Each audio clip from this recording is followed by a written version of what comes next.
Chapter 5. Cannibals. Will Halley and his crew, taking advantage of the darkness of night and the sleep of the passengers, had fled with the only boat. There could be no doubt about it. The captain, whose duty would have kept him on board to the last, had been the first to quit the ship. "The cowards are off," said John Mangles. "Well, my lord, so much the better. They have spared us some trying scenes." "No doubt," said Glenarvan, "besides we have a captain of our own, and courageous, if unskilful sailors, your companions, John. Say the word, and we are ready to obey." The Major, Paganel, Robert, Wilson, Mulrady, Olbinett himself, applauded Glenarvan's speech, and ranged themselves on the deck, ready to execute their captain's orders. "What is to be done?" asked Glenarvan. It was evident that raising the MACQUARIE was out of the question, and no less evident that she must be abandoned. Waiting on board for succor that might never come, would have been imprudence and folly. Before the arrival of a chance vessel on the scene, the MACQUARIE would have broken up. The next storm, or even a high tide raised by the winds from seaward, would roll it on the sands, break it up into splinters, and scatter them on the shore. John was anxious to reach the land before this inevitable consummation. He proposed to construct a raft strong enough to carry the passengers, and a sufficient quantity of provisions, to the coast of New Zealand. There was no time for discussion, the work was to be set about at once, and they had made considerable progress when night came and interrupted them. Toward 8 o'clock in the evening, after supper, while Lady Helena and Mary Grant slept in their berths, Paganel and his friends conversed on serious matters as they walked up and down the deck. Robert had chosen to stay with them. The brave boy listened with all his ears, ready to be of use, and willing to enlist in any perilous adventure. Paganel asked John Mangles whether the raft could not follow the coast as far as Auckland, instead of landing its freight on the coast. John replied that the voyage was impossible with such an unmanageable craft. "And what we cannot do on a raft could have been done in the ship's boat." "Yes, if necessary," answered John. "But we should have had to sail by day and anchor at night. Then those wretches who abandoned us." "Oh, as for them," said John, "they were drunk, and in the darkness I have no doubt they paid for their cowardice with their lives." "So much the worse for them and for us," replied Paganel, "for the boat would have been very useful to us." "What would you have, Paganel?" "The raft will bring us to the shore," said Glenarvan. "The very thing I would fain avoid," exclaimed the geographer. "What? Do you think another 20 miles after crossing the Pampas in Australia, can have any terrors for us, hardened as we are to fatigue?" "My friend," replied Paganel, "I do not call in question our courage nor the bravery of our friends. 20 miles would be nothing in any other country than New Zealand. You cannot suspect me of faint-heartedness. I was the first to persuade you to cross America and Australia. But here the case is different. I repeat, anything is better than to venture into this treacherous country." "Anything is better, in my judgment," said John Mangles, "than braving certain destruction on a stranded vessel." "What is there so formidable in New Zealand?" asked Glenarvan. "The savages," said Paganel. "The savages," repeated Glenarvan. "Can we not avoid them by keeping to the shore? But in any case what have we to fear? Surely, two resolute and well-armed Europeans need not give a thought to an attack by a handful of miserable beings." Paganel shook his head. "In this case there are no miserable beings to contend with. The New Zealanders are a powerful race, who are rebelling against English rule, who fight the invaders, and often beat them, and who always eat them." "Cannibals!" exclaimed Robert, "cannibals!" Then they heard him whisper, "My sister, Lady Helena." "Don't frighten yourself, my boy," said Glenarvan, "our friend Paganel exaggerates." "Far from it," rejoined Paganel. "Robert has shown himself a man, and I treat him as such, in not concealing the truth from him." Paganel was right. Cannibalism has become a fixed fact in New Zealand, as it is in the Fijis and in Torres Strait. Superstition is no doubt partly to blame, but cannibalism is certainly owing to the fact that there are moments when game is scarce and hunger great. The savages began by eating human flesh to appease the demands of an appetite rarely satiated. Subsequently the priests regulated and satisfied the monstrous custom. What was a meal, was raised to the dignity of a ceremony, that is all. Besides, in the eyes of the Maoris, nothing is more natural than to eat one another. The missionaries often questioned them about cannibalism. They asked them why they devoured their brothers, to which the chiefs made answer that fish eat fish, dogs eat men, men eat dogs, and dogs eat one another. Even the Maori mythology has a legend of a god who ate another god, and with such a precedent, who could resist eating his neighbor?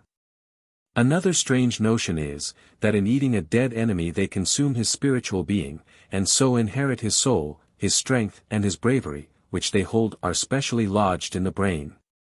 This accounts for the fact that the brain figures in their feasts as the choicest delicacy, and is offered to the most honored guest.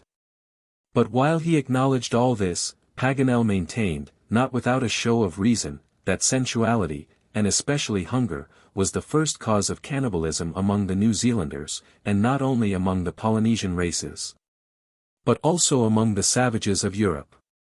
For, said he, cannibalism was long prevalent among the ancestors of the most civilized people, and especially, if the Major will not think me personal, among the Scotch. Really, said McNabbs.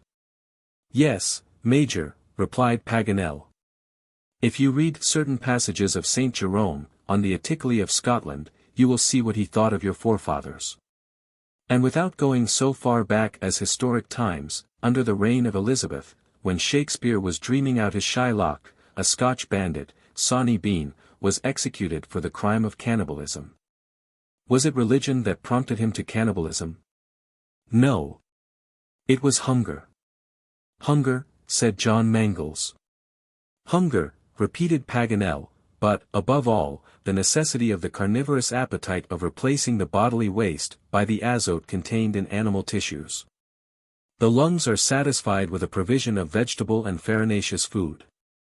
But to be strong and active the body must be supplied with those plastic elements that renew the muscles. Until the Maoris become members of the Vegetarian Association they will eat meat, and human flesh as meat. Why not animal flesh, asked Glenarvan. Because they have no animals, replied Paganel. And that ought to be taken into account, not to extenuate, but to explain, their cannibal habits. Quadrupeds, and even birds, are rare on these inhospitable shores, so that the Maoris have always eaten human flesh. There are even man-eating seasons, as there are in civilized countries hunting seasons. Then begin the great wars, and whole tribes are served up on the tables of the conquerors. Well, then, said Glenarvan, according to your mode of reasoning, Paganel, cannibalism will not cease in New Zealand until her pastures teem with sheep and oxen. Evidently, my dear lord. And even then it will take years to wean them from Maori flesh, which they prefer to all others, for the children will still have a relish for what their fathers so highly appreciated. According to them it tastes like pork, with even more flavor. As to white men's flesh, they do not like it so well, because the whites eat salt with their food, which gives a peculiar flavor, not to the taste of connoisseurs. They are dainty, said the Major. But, black or white, do they eat it raw, or cook it? Why, what is that to you, Mr. McNabbs? Cried Robert. What is that to me? Exclaimed the Major, earnestly. If I am to make a meal for a cannibal, I should prefer being cooked. Why? Because then I should be sure of not being eaten alive. Very good. Major, said Paganel, but suppose they cooked you alive? The fact is, answered the Major, I would not give half a crown for the choice. Well, McNabbs, if it will comfort you, you may as well be told, the New Zealanders do not eat flesh without cooking or smoking it. They are very clever and experienced in cookery. For my part, I very much dislike the idea of being eaten. The idea of ending one's life in the maw of a savage. Bah! The conclusion of all, said John Mangles, is that we must not fall into their hands. Let us hope that one day Christianity will abolish all these monstrous customs. Yes, we must hope so, replied Paganel, but, believe me, a savage who has tasted human flesh, is not easily persuaded to forego it. I will relate 2 facts which prove it. By all means let us have the facts, Paganel, said Glenarvan. The first is narrated in the chronicles of the Jesuit Society in Brazil. A Portuguese missionary was one day visiting an old Brazilian woman who was very ill. She had only a few days to live. The Jesuit inculcated the truths of religion, which the dying woman accepted, without objection. Then having attended to her spiritual wants, he bethought himself of her bodily needs, and offered her some European delicacies. Alas, said she, my digestion is too weak to bear any kind of food. There is only one thing I could fancy, and nobody here could get it for me. What is it? Asked the Jesuit. Ah! My son, said she, it is the hand of a little boy. I feel as if I should enjoy munching the little bones. Horrid! But I wonder is it so very nice, said Robert. My second tale will answer you, my boy, said Paganel. One day a missionary was reproving a cannibal for the horrible custom, so abhorrent to God's laws, of eating human flesh. And beside, said he, it must be so nasty. Oh, father, said the savage, looking greedily at the missionary, say that God forbids it. That is a reason for what you tell us. But don't say it is nasty. If you had only tasted it. Chapter 6. A dreaded country. Paganel's facts were indisputable. The cruelty of the New Zealanders was beyond a doubt, therefore it was dangerous to land. But had the danger been 100-fold greater, it had to be faced. John Mangles felt the necessity of leaving without delay a vessel doomed to certain and speedy destruction. There were 2 dangers, one certain and the other probable, but no one could hesitate between them.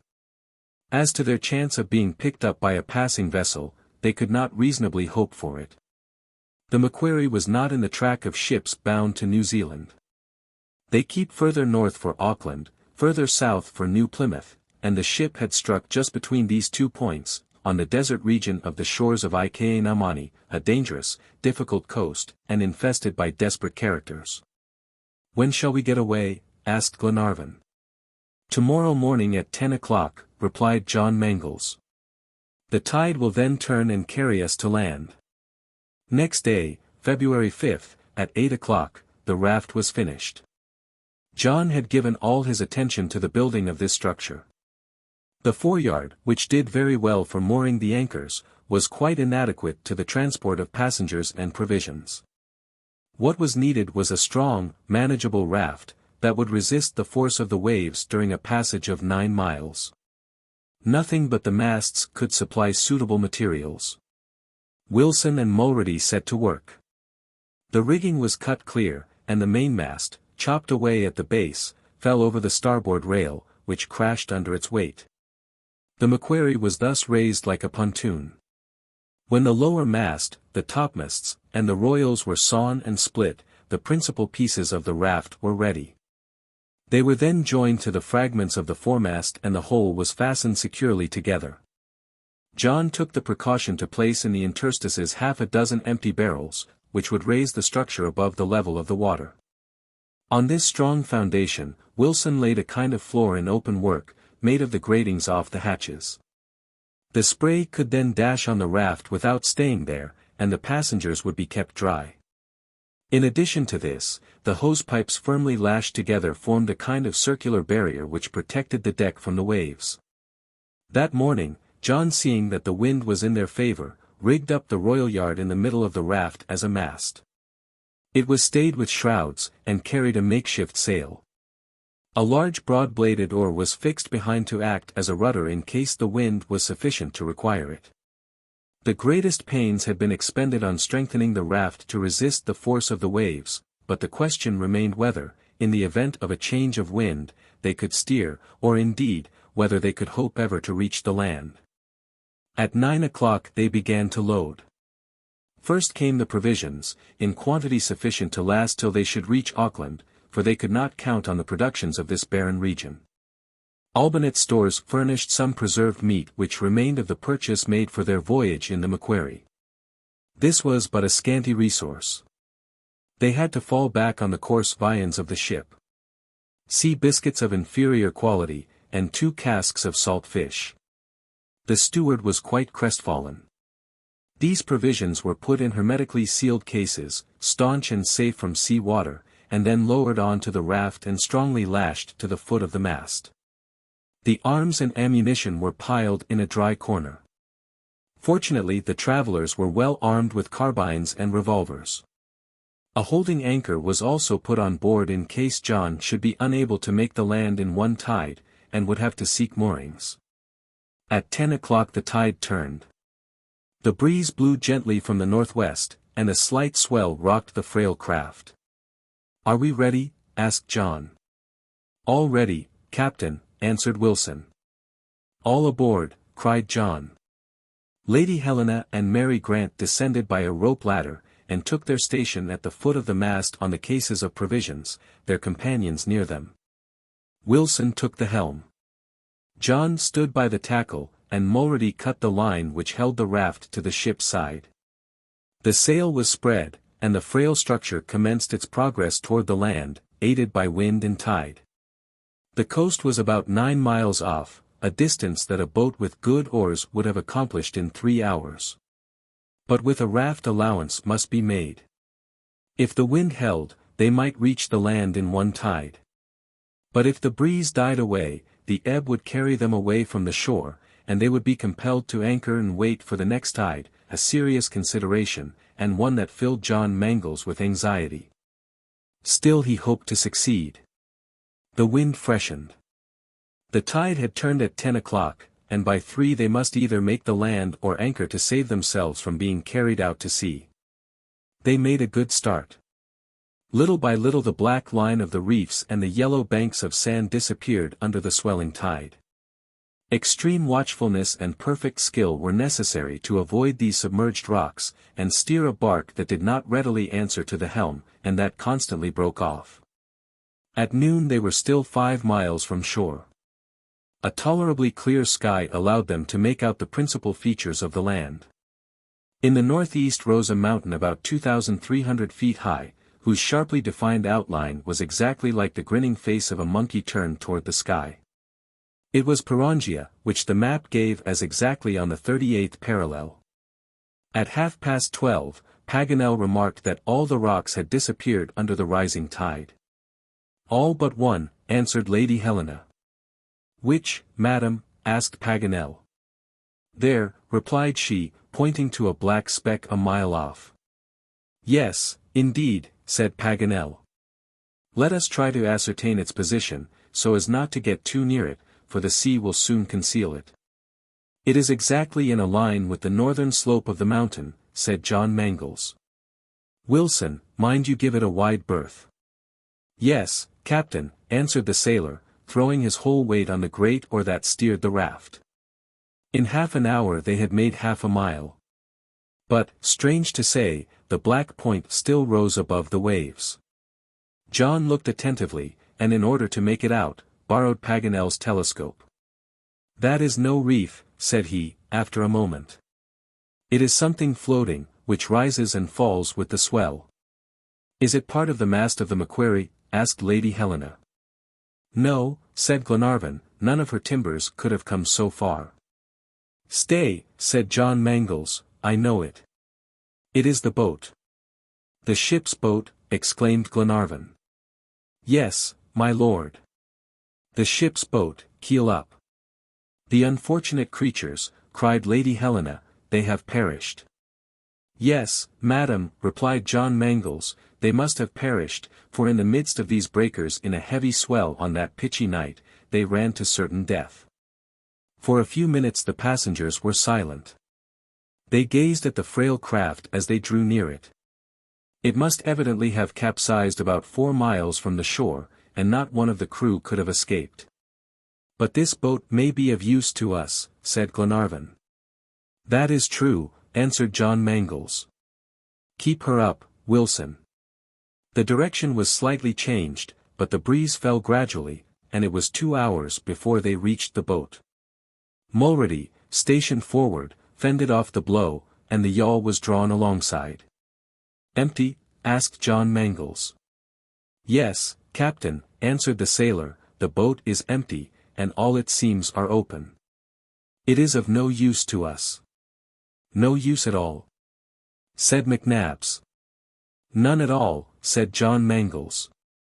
"It is good for nothing but to burn." "I regret it," said Paganel, "for the yawl might have taken us to Auckland." "We must bear our fate, Monsieur Paganel," replied John Mangles. "But, for my part, in such a stormy sea I prefer our raft to that crazy boat. A very slight shock would be enough to break her up. Therefore, my lord, we have nothing to detain us further." "As you think best, John." "On then, Wilson," said John, "and bear straight for the land." There was still an hour before the turn of the tide. In that time they might make 2 miles. But the wind soon fell almost entirely, and the raft became nearly motionless, and soon began to drift to seaward under the influence of the ebb tide. John did not hesitate a moment. "Let go the anchor," said he.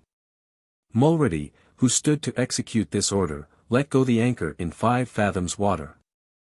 The raft backed about 2 fathoms on the line, which was then at full stretch. The sail was taken in, and everything made snug for a tedious period of inaction. The returning tide would not occur till 9 o'clock in the evening. And as John Mangles did not care to go on in the dark, the anchorage was for the night, or at least till 5 o'clock in the morning, land being in sight at a distance of less than 3 miles. A considerable swell raised the waves, and seemed to set in continuously toward the coast, and perceiving this, Glenarvan asked John why he did not take advantage of this swell to get nearer to the land. "Your lordship is deceived by an optical illusion," said the young captain. "Although the swell seems to carry the waves landward, it does not really move at all. It is mere undulating molecular motion, nothing more. Throw a piece of wood overboard and you will see that it will remain quite stationary except as the tide affects it. There is nothing for it but patience." "And dinner," said the major. Olbinett unpacked some dried meat and a dozen biscuits. The steward blushed as he proffered the meagre bill of fare. But it was received with a good grace, even by the ladies, who, however, had not much appetite, owing to the violent motion. This motion, produced by the jerking of the raft on the cable, while she lay head on to the sea, was very severe and fatiguing.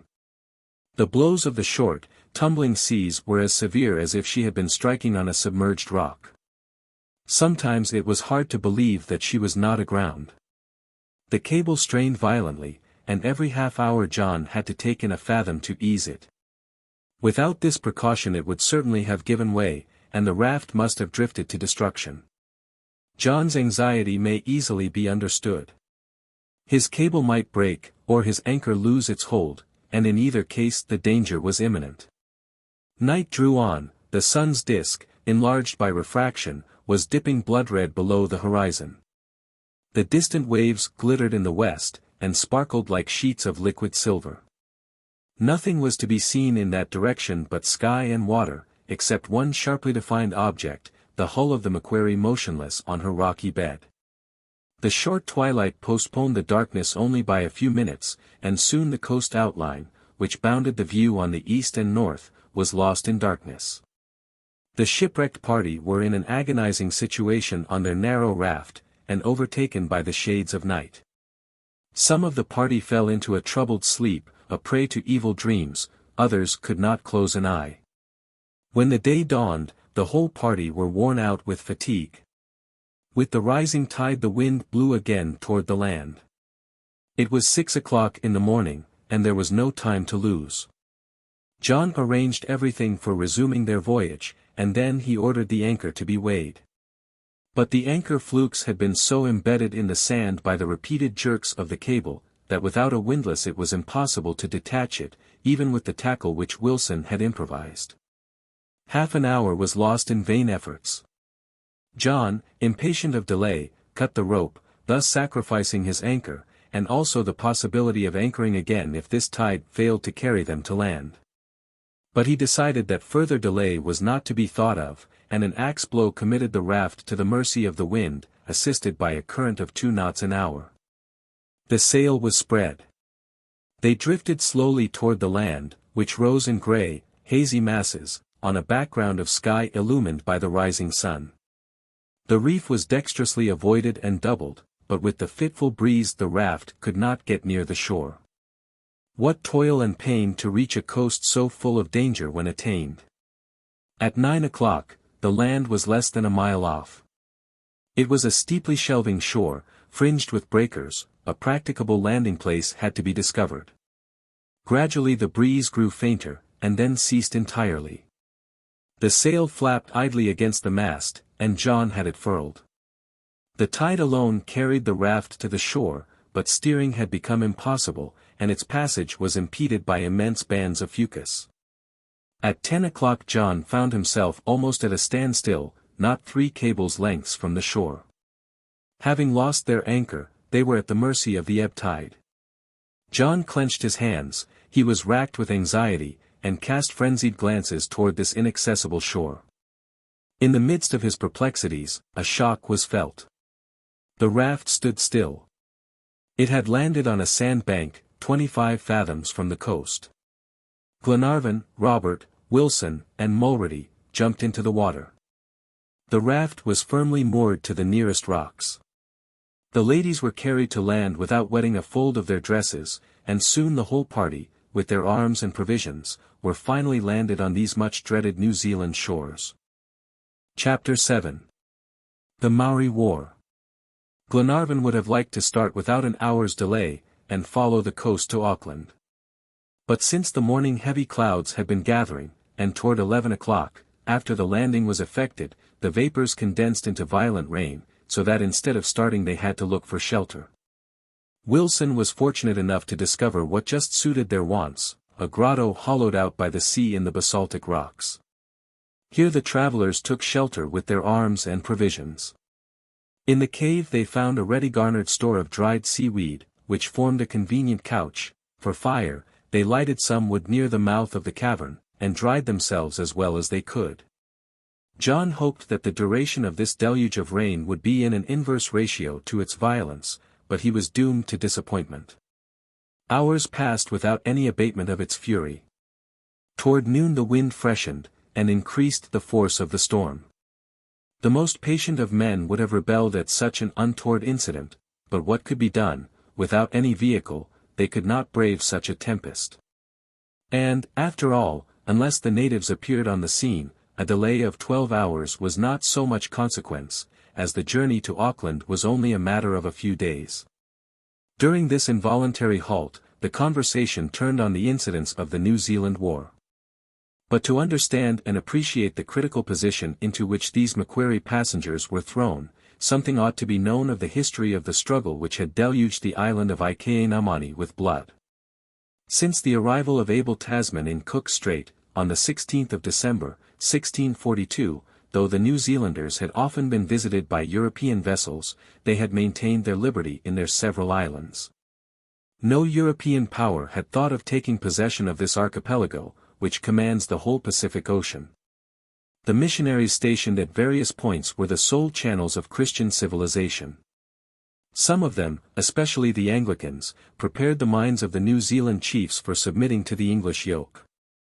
It was cleverly managed, and these chiefs were influenced to sign a letter addressed to Queen Victoria to ask her protection. But the most clear-sighted of them saw the folly of this step, and one of them, after having affixed his tattoo mark to the letter by way of signature, uttered these prophetic words: "We have lost our country. Henceforth it is not ours.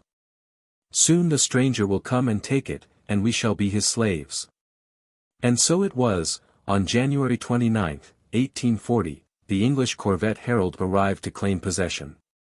From the year 1840, till the day the Duncan left the Clyde, nothing had happened here that Paganel did not know, and he was ready to impart his information to his companions. "Madam," said he, in answer to Lady Helena's questions, "I must repeat what I had occasion to remark before, that the New Zealanders are a courageous people, who yielded for a moment, but afterward fought foot to foot against the English invaders. The Maori tribes are organized like the old clans of Scotland. They are so many great families owning a chief, who is very jealous of his prerogative. The men of this race are proud and brave, one tribe tall, with straight hair, like the Maltese, or the Jews of Baghdad, the other smaller, thick-set like mulattoes, but robust, haughty, and warlike. They had a famous chief, named Hi-Hi, a real Vercingetorix, so that you need not be astonished that the war with the English has become chronic in the northern island, for in it is the famous tribe of the Waikatos, who defend their lands under the leadership of William Thomson. But, said John Mangles, are not the English in possession of the principal points in New Zealand? Certainly, dear John, replied Paganel.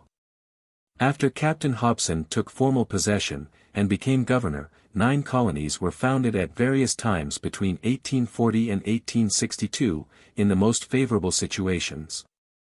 These formed the nucleus of 9 provinces, 4 in the North Island and 5 in the Southern Island, with a total population of 184,346 inhabitants on the 30th of June, 1864. But what about this interminable war? Asked John Mangles. Well, said Paganel, 6 long months have gone by since we left Europe, and I cannot say what may have happened during that time. With the exception of a few facts which I gathered from the newspapers of Maryborough and Seymour during our Australian journey. At that time the fighting was very lively in the Northern Island. And when did the war commence? Asked Mary Grant. Recommence, you mean, my dear young lady, replied Paganel, for there was an insurrection so far back as 1845. The present war began toward the close of 1863, but long before that date the Maoris were occupied in making preparations to shake off the English yoke. The National Party among the natives carried on an active propaganda for the election of a Maori ruler. The object was to make old Potato king, and to fix as the capital of the new kingdom his village, which lay between the Waikato and Waipa rivers. Potato was an old man, remarkable rather for cunning than bravery. But he had a prime minister who was both intelligent and energetic, a descendant of the Ngatihawas, who occupied the isthmus before the arrival of the strangers. This minister, William Thomson, became the soul of the War of Independence, and organized the Maori troops, with great skill. Under this guidance a Taranaki chief gathered the scattered tribes around the same flag. A Waikato chief formed a land league, intended to prevent the natives from selling their land to the English government, and warlike feasts were held just as in civilized countries on the verge of revolution. The English newspapers began to notice these alarming symptoms, and the government became seriously disturbed at these land league proceedings. In short, the train was laid, and the mine was ready to explode. Nothing was wanted but the spark, or rather the shock of rival interests to produce the spark. This shock took place in 1860, in the Taranaki province on the southwest coast of Ikeanamani. A native had 600 acres of land in the neighborhood of New Plymouth. He sold them to the English government. But when the surveyor came to measure the purchased land, the chief Kingi protested, and by the month of March he had made the 600 acres in question into a fortified camp, surrounded with high palisades. Some days after Colonel Gold carried this fortress at the head of his troops, and that day heard the first shot fired of the native war. Have the rebels been successful up to this time? Yes, madam, and the English themselves have often been compelled to admire the courage and bravery of the New Zealanders. Their mode of warfare is of the guerrilla type. They form skirmishing parties, come down in small detachments, and pillage the colonists' homes. General Cameron had no easy time in the campaigns, during which every bush had to be searched. In 1863, after a long and sanguinary struggle, the Maoris were entrenched in strong and fortified position on the upper Waikato, at the end of a chain of steep hills, and covered by 3 miles of forts. The native prophets called on all the Maori population to defend the soil, and promised the extermination of the Pakekas, or white men. General Cameron had 3,000 volunteers at his disposal, and they gave no quarter to the Maoris after the barbarous murder of Captain Sprent. Several bloody engagements took place. In some instances the fighting lasted 12 hours before the Maoris yielded to the English cannonade. The heart of the army was the fierce Waikato tribe under William Thomson. This native general commanded at the outset 2,500 warriors, afterward increased to 8,000. The men of Shongi and Heki, two powerful chiefs, came to his assistance. The women took their part in the most trying labors of this patriotic war. But right has not always might. After severe struggles, General Cameron succeeded in subduing the Waikato district, but empty and depopulated, for the Maoris escaped in all directions. Some wonderful exploits were related. 400 Maoris who were shut up in the fortress of Orica, besieged by 1,000 English, under Brigadier General Carey, without water or provisions, refused to surrender, but one day at noon cut their way through the then decimated 40th Regiment. And escaped to the marshes. But, asked John Mangles, did the submission of the Waikato district put an end to this sanguinary war? No, my friend, replied Paganel. The English resolved to march on Taranaki province and besiege Mataitawa, William Thomson's fortress. But they did not carry it without great loss. Just as I was leaving Paris, I heard that the governor and the general had accepted the submission of the Tauranga tribes, and left them in possession of 3/4 of their lands. It was also rumored that the principal chief of the rebellion, William Thomson, was inclined to surrender, but the Australian papers have not confirmed this, but rather the contrary. And I should not be surprised to find that at this moment the war is going on with renewed vigor. Then, according to you, Paganel, said Glenarvan, this struggle is still going on in the provinces of Auckland and Taranaki?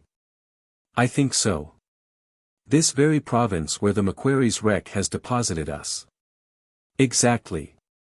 We have landed a few miles above Kauai Harbor, where the Maori flag is probably still floating.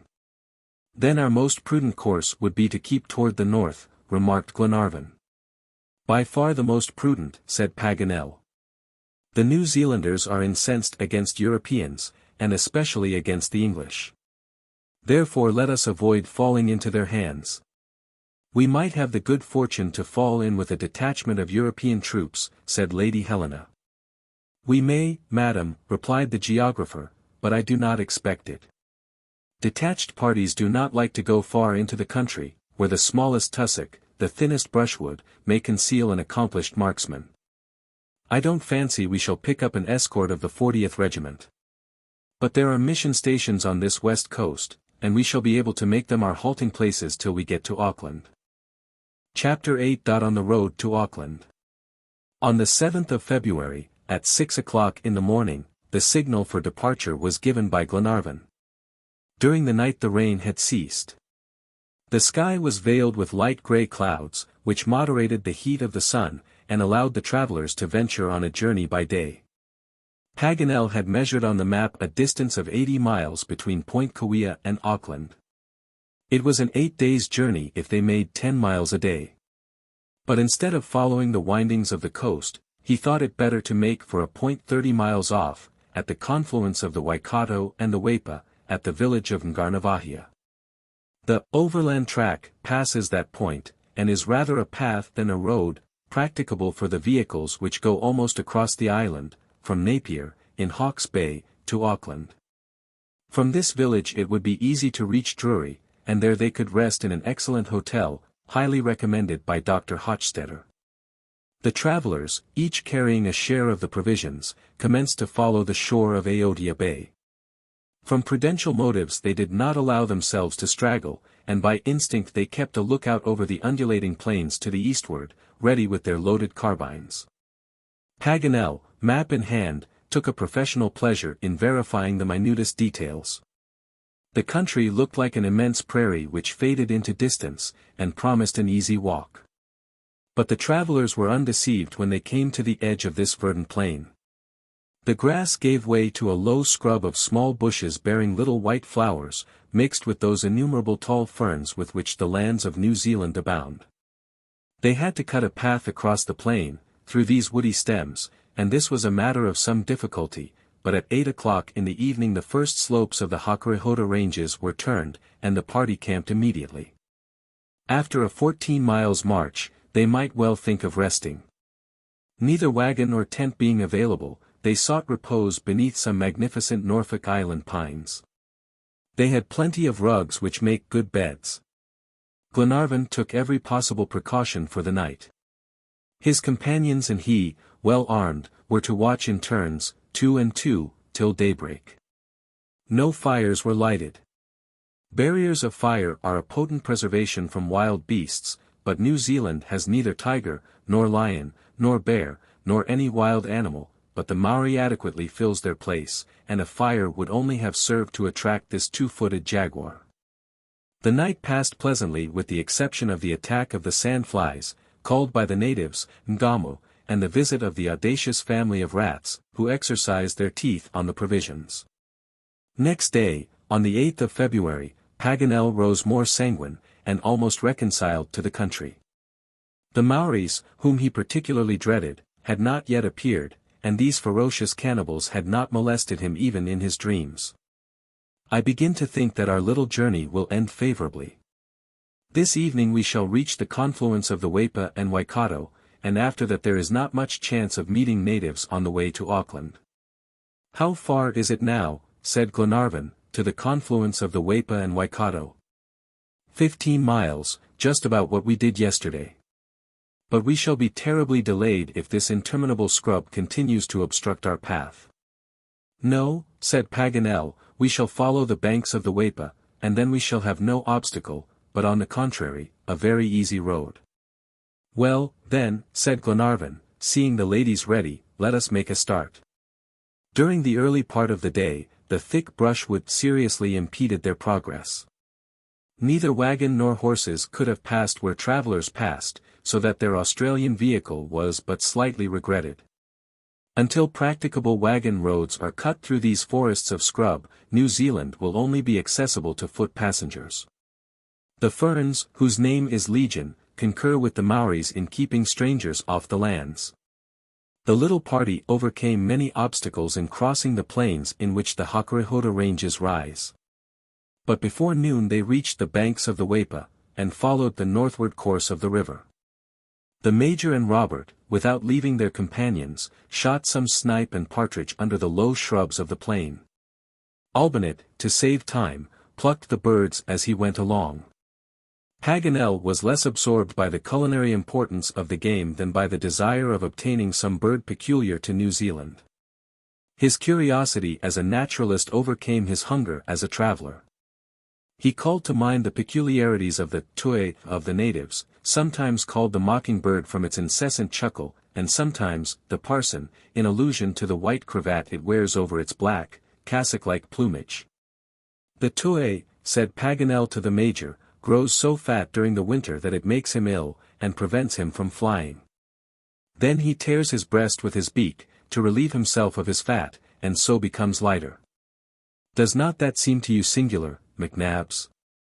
So singular that I don't believe a word of it, replied the Major. Paganel, to his great regret, could not find a single specimen, or he might have shown the incredulous Major the bloody scars on the breast. But he was more fortunate with a strange animal which, hunted by men, cats, and dogs, has fled toward the unoccupied country, and is fast disappearing from the fauna of New Zealand. Robert, searching like a ferret, came upon a nest made of interwoven roots, and in it a pair of birds destitute of wings and tail, with 4 toes, a long snipe-like beak, and a covering of white feathers over the whole body, singular creatures, which seemed to connect the oviparous tribes with the mammifers. It was the New Zealand kiwi, the Apteryx australis of naturalists, which lives with equal satisfaction on larvae, insects, worms or seeds. This bird is peculiar to the country. It has been introduced into very few of the zoological collections of Europe. Its graceless shape and comical motions have always attracted the notice of travelers, and during the great exploration of the astrolabe and the Zélie. Dumont d'Urville was principally charged by the Academy of Sciences to bring back a specimen of these singular birds. But in spite of rewards offered to the natives, he could not obtain a single specimen. Paganel, who was elated at such a piece of luck, tied the 2 birds together, and carried them along with the intention of presenting them to the Jardin des Plantes, in Paris. Presented by M. Jacques Paganel. He mentally saw the flattering inscription on the handsomest cage in the gardens. Sanguine geographer. The party pursued their way without fatigue along the banks of the Waipa. The country was quite deserted. Not a trace of natives, nor any track that could betray the existence of man. The stream was fringed with tall bushes, or glided along sloping banks, so that nothing obstructed the view of the low range of hills which closed the eastern end of the valley. With their grotesque shapes, and their outlines lost in a deceptive haze, they brought to mind giant animals, worthy of antediluvian times. They might have been a herd of enormous whales, suddenly turned to stone. These disrupted masses proclaimed their essentially volcanic character. New Zealand is, in fact, a formation of recent plutonic origin. Its emergence from the sea is constantly increasing. Some points are known to have risen 6 feet in 20 years. Fire still runs across its center, shakes it, convulses it, and finds an outlet in many places by the mouths of geysers and the craters of volcanoes. At 4 in the afternoon, 9 miles had been easily accomplished. According to the map which Paganel constantly referred to, the confluence of the Waipa and Waikato ought to be reached about 5 miles further on, and there the night halt could be made. 2 or 3 days would then suffice for the 50 miles which lay between them and the capital, and if Glenarvan happened to fall in with the mail coach that plies between Hawke's Bay and Auckland twice a month, 8 hours would be sufficient. Therefore, said Glenarvan, we shall be obliged to camp during the night once more. Yes, said Paganel, but I hope for the last time. I am very glad to think so, for it is very trying for Lady Helena and Mary Grant. And they never utter a murmur, added John Mangles. But I think I heard you mention a village at the confluence of these rivers. Yes, said the geographer, here it is, marked on Johnston's map. It is Ngarnavahia, 2 miles below the junction. Well, could we not stay there for the night? Lady Helena and Miss Grant would not grudge 2 miles more to find a hotel even of a humble character. A hotel! Cried Paganel, a hotel in a Maori village. You would not find an inn, not a tavern. This village will be a mere cluster of huts, and so far from seeking rest there, my advice is that you give it a wide berth. Your old fears, Paganel, retorted Glenarvan. My dear lord, where Maoris are concerned, distrust is safer than confidence. I do not know on what terms they are with the English, whether the insurrection is suppressed or successful, or whether indeed the war may not be going on with full vigor. Modesty apart, people like us would be a prize, and I must say, I would rather forego a taste of Maori hospitality. I think it certainly more prudent to avoid this village of Ngarnavahia, to skirt it at a distance, so as to avoid all encounters with the natives. When we reach Drury it will be another thing, and there our brave ladies will be able to recruit their strength at their leisure. This advice prevailed. Lady Helena preferred to pass another night in the open air, and not to expose her companions to danger. Neither Mary Grant or she wished to halt, and they continued their march along the river. 2 hours later, the first shades of evening began to fall. The sun, before disappearing below the western horizon, darted some bright rays through an opening in the clouds. The distant eastern summits were empurpled with the parting glories of the day. It was like a flying salute addressed to the wayworn travelers. Glenarvan and his friends hastened their steps. They knew how short the twilight is in this high latitude, and how quickly the night follows it. They were very anxious to reach the confluence of the 2 rivers before the darkness overtook them. But a thick fog rose from the ground, and made it very difficult to see the way. Fortunately hearing stood them in the stead of sight. Shortly a nearer sound of water indicated that the confluence was at hand. At 8 o'clock the little troop arrived at the point where the Waipa loses itself in the Waikato, with a moaning sound of meeting waves. There is the Waikato, cried Paganel, and the road to Auckland is along its right bank. We shall see that tomorrow, said the Major, let us camp here. It seems to me that that dark shadow is that of a little clump of trees grown expressly to shelter us. Let us have supper and then get some sleep. Supper by all means, said Paganel, but no fire, nothing but biscuit and dried meat. We have reached this spot incognito, let us try and get away in the same manner. By good luck, the fog is in our favor. The clump of trees was reached and all concurred in the wish of the geographer. The cold supper was eaten without a sound, and presently a profound sleep overcame the travelers, who were tolerably fatigued with their 15 miles march. Chapter 9. Introduction to the Cannibals. The next morning at daybreak a thick fog was clinging to the surface of the river. A portion of the vapors that saturated the air were condensed by the cold, and lay as a dense cloud on the water. But the rays of the sun soon broke through the watery mass and melted it away. A tongue of land, sharply pointed and bristling with bushes, projected into the uniting streams. The swifter waters of the Waipa rushed against the current of the Waikato for a quarter of a mile before they mingled with it. But the calm and majestic river soon quieted the noisy stream and carried it off quietly in its course to the Pacific Ocean. When the vapor disappeared, a boat was seen ascending the current of the Waikato. It was a canoe 70 feet long, 5 broad, and 3 deep, the prow raised like that of a Venetian gondola, and the whole hollowed out of a trunk of a kahikatea. A bed of dry fern was laid at the bottom. It was swiftly rowed by 8 oars, and steered with a paddle by a man seated in the stern. This man was a tall Maori, about 45 years of age, broad-chested, muscular, with powerfully developed hands and feet. His prominent and deeply furrowed brow, his fierce look, and sinister expression, gave him a formidable aspect. Tattooing, or moko, as the New Zealanders call it, is a mark of great distinction. None is worthy of these honorary lines, who has not distinguished himself in repeated fights. The slaves and the lower class cannot obtain this decoration.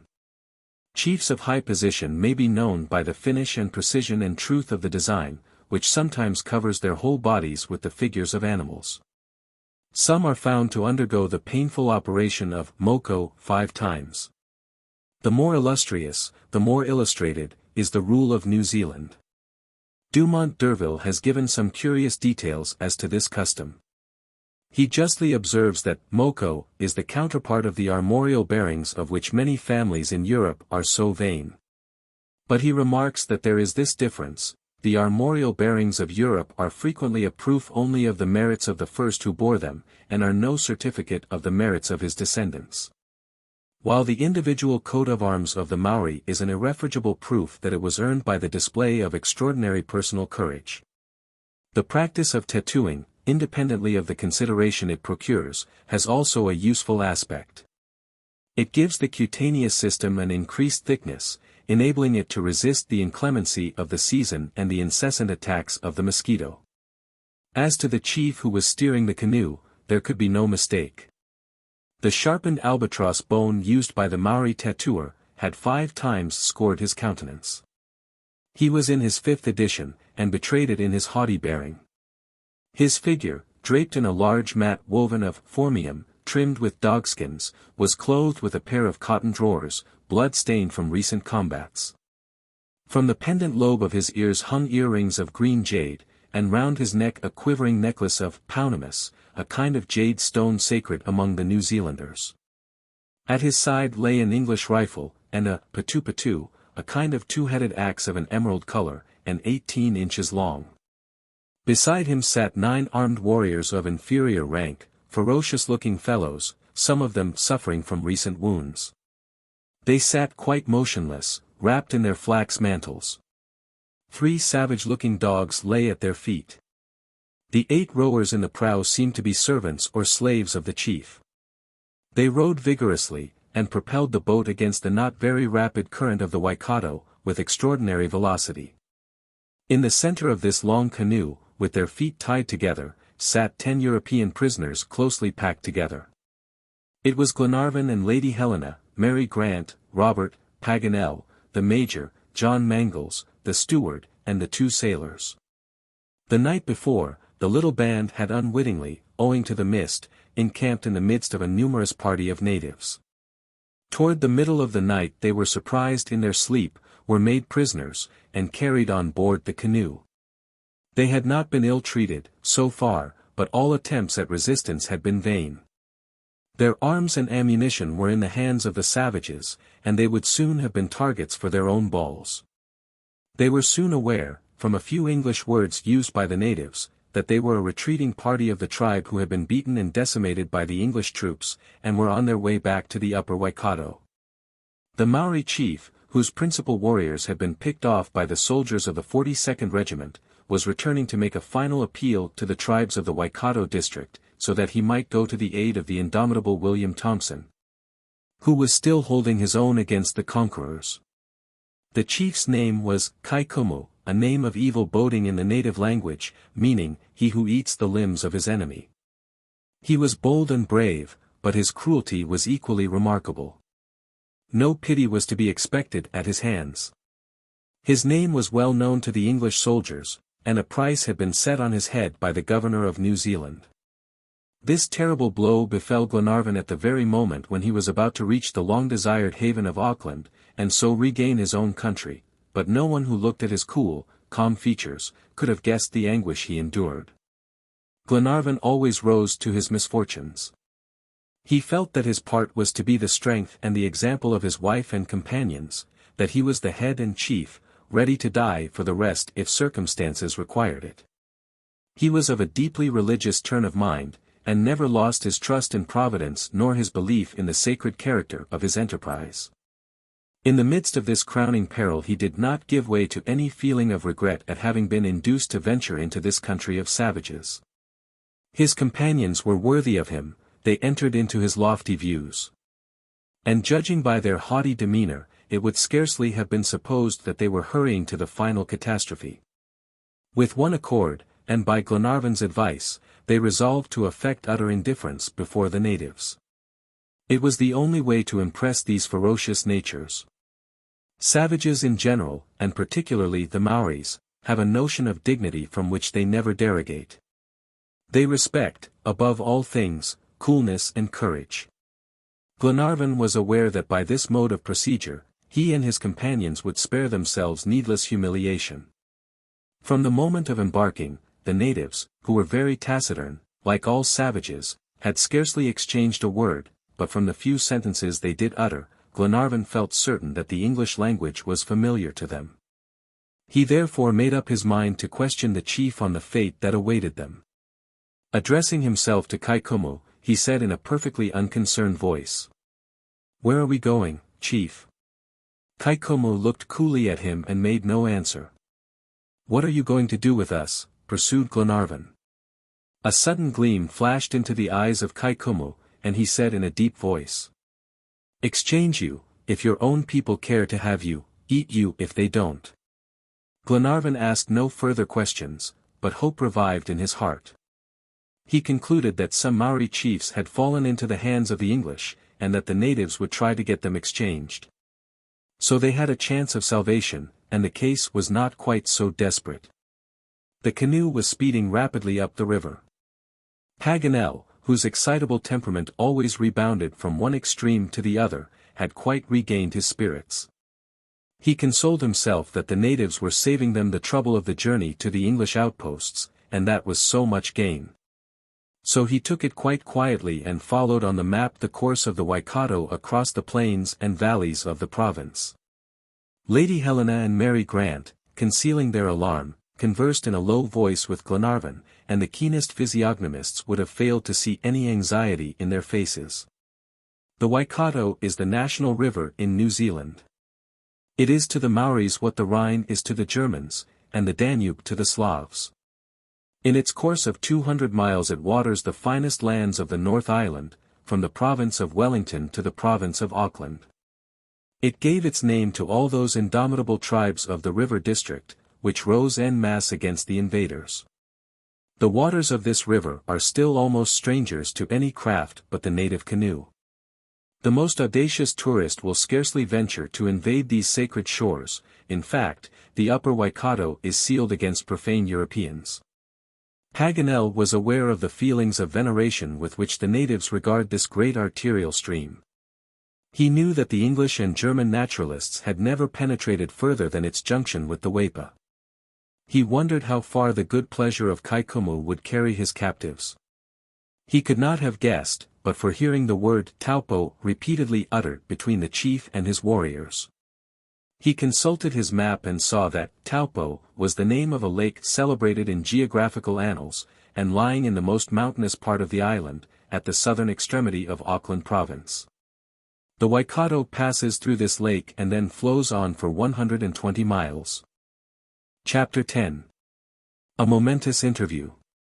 An unfathomable gulf 25 miles long, and 20 miles broad was produced, but long before historic times, by the falling in of caverns among the trachytic lavas of the center of the island. And these waters falling from the surrounding heights have taken possession of this vast basin. The gulf has become a lake, but it is also an abyss, and no lead line has yet sounded its depths. Such is the wondrous lake of Taupo, lying 1,250 feet above the level of the sea, and in view of an amphitheater of mountains 2,400 feet high. On the west are rocky peaks of great size, on the north lofty summits clothed with low trees. On the east a broad beach with a road track, and covered with pumice stones, which shimmer through the leafy screen of the bushes. On the southern side rise volcanic cones behind a forest flat. Such is the majestic frame that encloses this vast sheet of water whose roaring tempests rival the cyclones of ocean. The whole region boils like an immense cauldron hung over subterranean fires. The ground vibrates from the agitation of the central furnace. Hot springs filter out everywhere. The crust of the earth cracks in great rifts like a cake, too quickly baked. About a quarter of a mile off, on a craggy spur of the mountain stood a pa, or Maori fortress. The prisoners, whose feet and hands were liberated, were landed one by one, and conducted into it by the warriors. The path which led up to the entrenchment, lay across fields of phormium, and a grove of beautiful trees, the kaikatias, with persistent leaves and red berries. Dracaenas australis, the ti trees of the natives, whose crown is a graceful counterpart of the cabbage palm, and huias, which are used to give a black dye to cloth. Large doves with metallic sheen on their plumage, and a world of starlings with reddish caramels, flew away at the approach of the natives. After a rather circuitous walk, Glenarvan and his party arrived at the pa. The fortress was defended by an outer enclosure of strong palisades, 15 feet high, a second line of stakes. Then a fence composed of osiers, with loopholes, enclosed the inner space, that is the plateau of the pa, on which were erected the Maori buildings, and about 40 huts arranged symmetrically. When the captives approached they were horror-struck at the sight of the heads which adorned the posts of the inner circle. Lady Helena and Mary Grant turned away their eyes more with disgust than with terror. These heads were those of hostile chiefs who had fallen in battle, and whose bodies had served to feed the conquerors. The geographer recognized that it was so, from their eye sockets being hollow and deprived of eyeballs. Glenarvan and his companions had taken in all this scene at a glance. They stood near an empty house, waiting the pleasure of the chief, and exposed to the abuse of a crowd of old crones. This troop of harpies surrounded them, shaking their fists, howling and vociferating. Some English words that escaped their coarse mouths left no doubt that they were clamoring for immediate vengeance. In the midst of all these cries and threats, Lady Helena, tranquil to all outward seeming, affected an indifference she was far from feeling. This courageous woman made heroic efforts to restrain herself, lest she should disturb Glenarvan's coolness.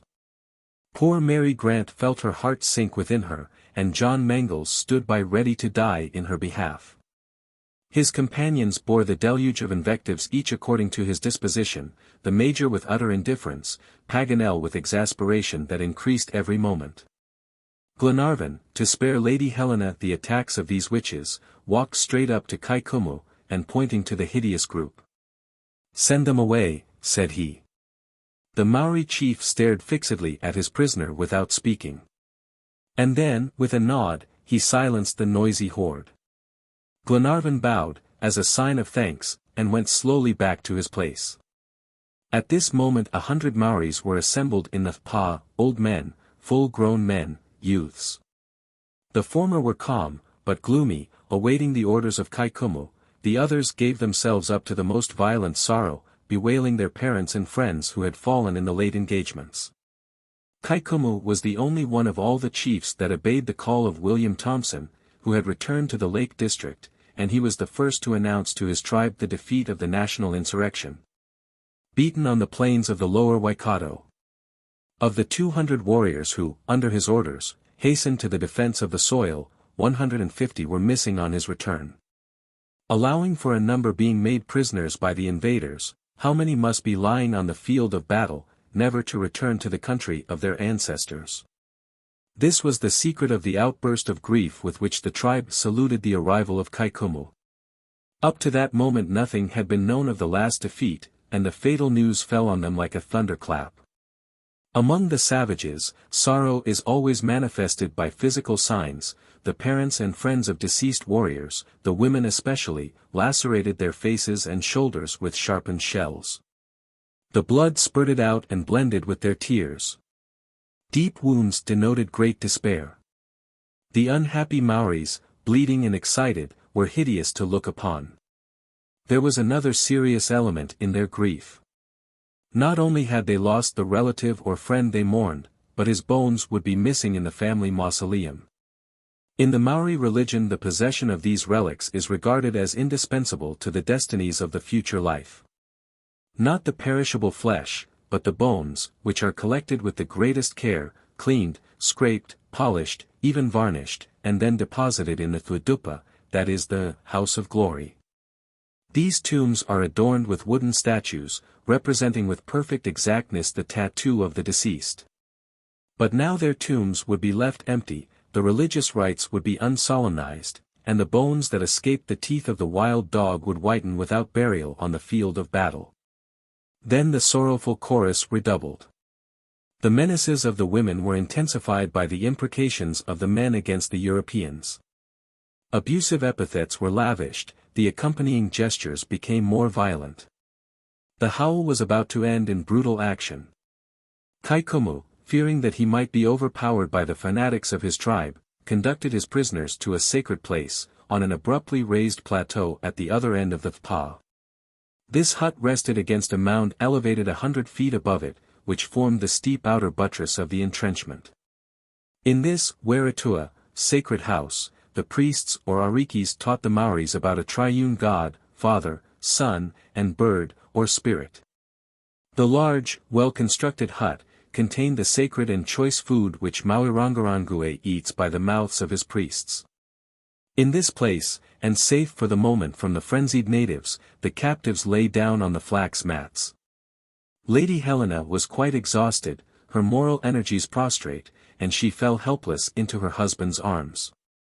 Glenarvan pressed her to his bosom and said, "Courage, my dear Helena, heaven will not forsake us." Robert was scarcely in when he jumped on Wilson's shoulders, and squeezed his head through a crevice left between the roof and the walls, from which chaplets of amulets were hung. From that elevation he could see the whole extent of the pa, and as far as Kaikumu's house. "They are all crowding round the chief," said he softly. "They are throwing their arms about. They are howling. Kaikumu is trying to speak." Then he was silent for a few minutes. "Kaikumu is speaking. The savages are quieter. They are listening. Evidently," said the major, "this chief has a personal interest in protecting us. He wants to exchange his prisoners for some chiefs of his tribe. But will his warriors consent?" "Yes. They are listening. They have dispersed, some are gone into their huts. The others have left the entrenchment." "Are you sure?" said the major. "Yes, Mr. McNabbs," replied Robert, "Kaikumu is left alone with the warriors of his canoe." "Oh. One of them is coming up here." "Come down, Robert," said Glenarvan. At this moment, Lady Helena, who had risen, seized her husband's arm. "Edward," she said in a resolute tone, "neither Mary Grant nor I must fall into the hands of these savages alive." And so saying, she handed Glenarvan a loaded revolver. "Firearm," exclaimed Glenarvan, with flashing eyes. "Yes. The Maoris do not search their prisoners. But, Edward, this is for us, not for them. Glenarvan slipped the revolver under his coat. At the same moment the mat at the entrance was raised, and a native entered. He motioned to the prisoners to follow him. Glenarvan and the rest walked across the thpa and stopped before Kaikumu. He was surrounded by the principal warriors of his tribe, and among them the Maori whose canoe joined that of the Kaikumu at the confluence of Pohainhena, on the Waikato.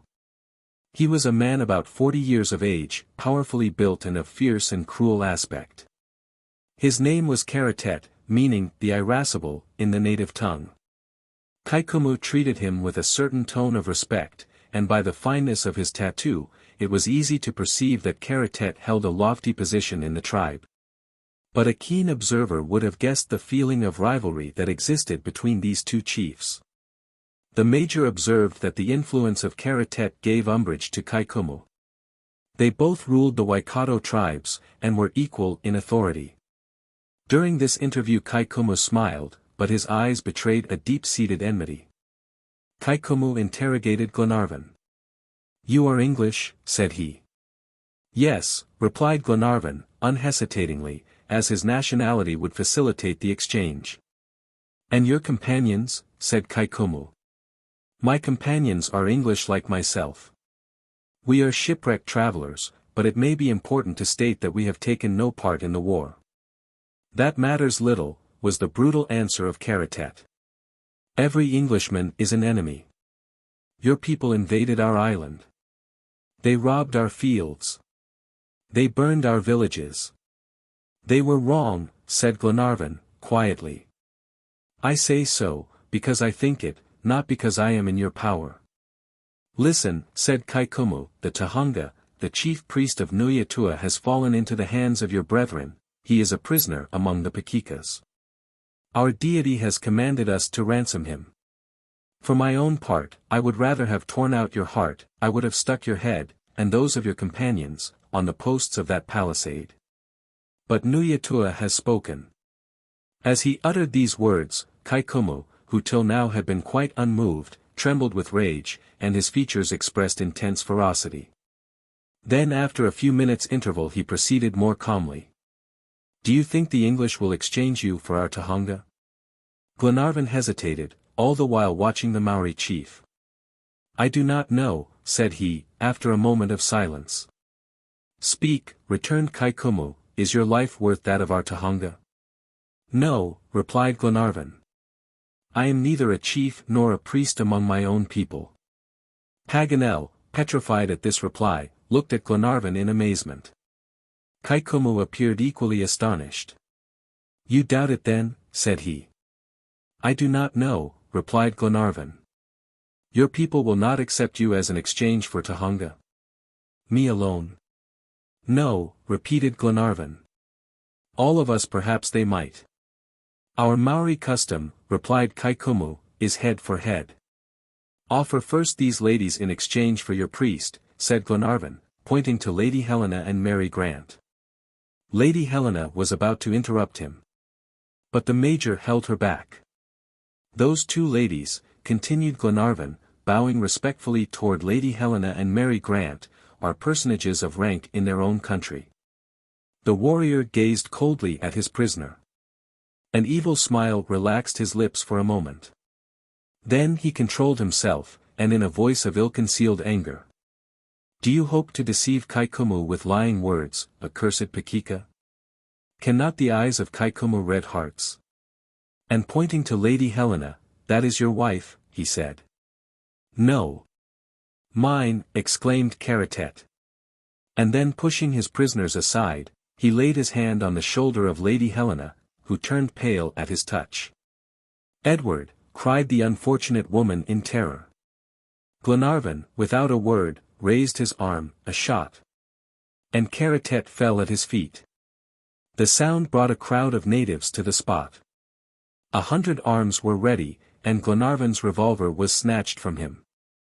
Kaikumu glanced at Glenarvan with a curious expression, then with one hand protecting Glenarvan, with the other he waved off the crowd who were rushing on the party. At last his voice was heard above the tumult. "Taboo! Taboo!" he shouted.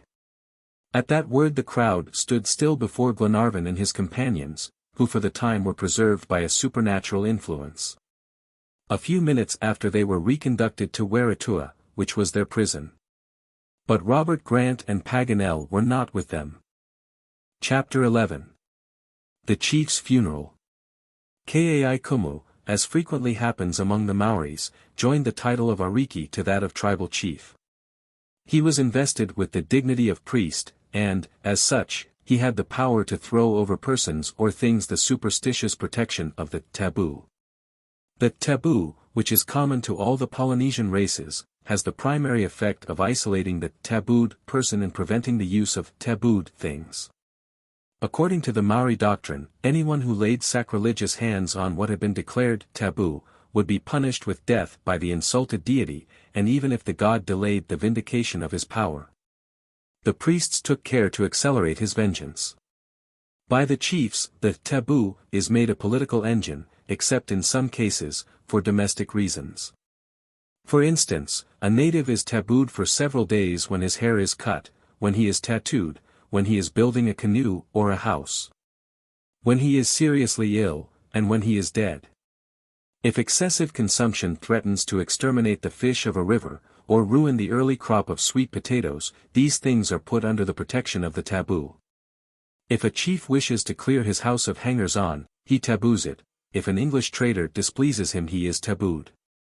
His interdict has the effect of the old royal veto. If an object is tabooed, no one can touch it with impunity. When a native is under the interdict, certain aliments are denied him for a prescribed period. If he is relieved, as regards the severe diet, his slaves feed him with the viands he is forbidden to touch with his hands. If he is poor and has no slaves, he has to take up the food with his mouth, like an animal. In short, the most trifling acts of the Maoris are directed and modified by this singular custom. The deity is brought into constant contact with their daily life. The taboo has the same weight as a law. Or rather, the code of the Maoris, indisputable and undisputed, is comprised in the frequent applications of the taboo. As to the prisoners confined in the Wheretua, it was an arbitrary taboo which had saved them from the fury of the tribe. Some of the natives, friends and partisans of Kai Kumu, desisted at once on hearing their chief's voice, and protected the captives from the rest. Glenarvan cherished no illusive hopes as to his own fate. Nothing but his death could atone for the murder of a chief, and among these people death was only the concluding act of a martyrdom of torture. Glenarvan, therefore, was fully prepared to pay the penalty of the righteous indignation that nerved his arm, but he hoped that the wrath of Kai Kumu would not extend beyond himself. What a night he and his companions passed! Who could picture their agonies or measure their sufferings? Robert and Paganel had not been restored to them, but their fate was no doubtful matter. They were too surely the first victims of the frenzied natives. Even McNabbs, who was always sanguine, had abandoned hope. John Mangles was nearly frantic at the sight of Mary Grant's despair at being separated from her brother. Glenarvan pondered over the terrible request of Lady Helena, who preferred dying by his hand to submitting to torture and slavery. How was he to summon the terrible courage? And Mary? Who has a right to strike her dead? Thought John, whose heart was broken. Escape was clearly impossible. 10 warriors, armed to the teeth, kept watch at the door of Wheretua. The morning of February 13th arrived. No communication had taken place between the natives and the tabooed prisoners. A limited supply of provisions was in the house, which the unhappy inmates scarcely touched. Misery deadened the pangs of hunger. The day passed without change, and without hope. The funeral ceremonies of the dead chief would doubtless be the signal for their execution. Although Glenarvan did not conceal from himself the probability that Kai Kumu had given up all idea of exchange, the Major still cherished a spark of hope. "Who knows," said he, as he reminded Glenarvan of the effect produced on the chief by the death of Karatet, "who knows but that Kai Kumu, in his heart, is very much obliged to you." But even McNabb's remarks failed to awaken hope in Glenarvan's mind. The next day passed without any appearance of preparation for their punishment, and this was the reason of the delay. The Maoris believe that for 3 days after death the soul inhabits the body, and therefore, for 3 times 24 hours, the corpse remains unburied. This custom was rigorously observed. Till February 15 the Pa was deserted. John Mangles, hoisted on Wilson's shoulders, frequently reconnoitred the outer defences. Not a single native was visible, only the watchful sentinels relieving guard at the door of the Wheretua. But on the 3rd day the huts opened. All the savages, men, women, and children, in all several hundred Maoris, assembled in the Pa, silent and calm. Kaikomu came out of his house, and surrounded by the principal chiefs of his tribe, he took his stand on a mound some feet above the level, in the center of the enclosure. The crowd of natives formed in a half-circle some distance off, in dead silence. At a sign from Kaikomu, a warrior bent his steps toward Wheretua. "Remember," said Lady Helena to her husband. Glenarvan pressed her to his heart, and Mary Grant went closer to John Mangles, and said hurriedly, "Lord and Lady Glenarvan cannot but think if a wife may claim death at her husband's hands, to escape a shameful life. A betrothed wife may claim death at the hands of her betrothed husband, to escape the same fate. John. At this last moment I ask you, have we not long been betrothed to each other in our secret hearts? May I rely on you, as Lady Helena relies on Lord Glenarvan?" "Mary," cried the young captain in his despair. "Ah! Dear Mary!" The mat was lifted, and the captives led to Kaikomu. The 2 women were resigned to their fate, the men dissembled their sufferings with superhuman effort. They arrived in the presence of the Maori chief. "You killed Karatet," said he to Glenarvan. "I did," answered Glenarvan. "You die tomorrow at sunrise." "Alone?" asked Glenarvan, with a beating heart. "Oh! If our Tahunga's life was not more precious than yours!"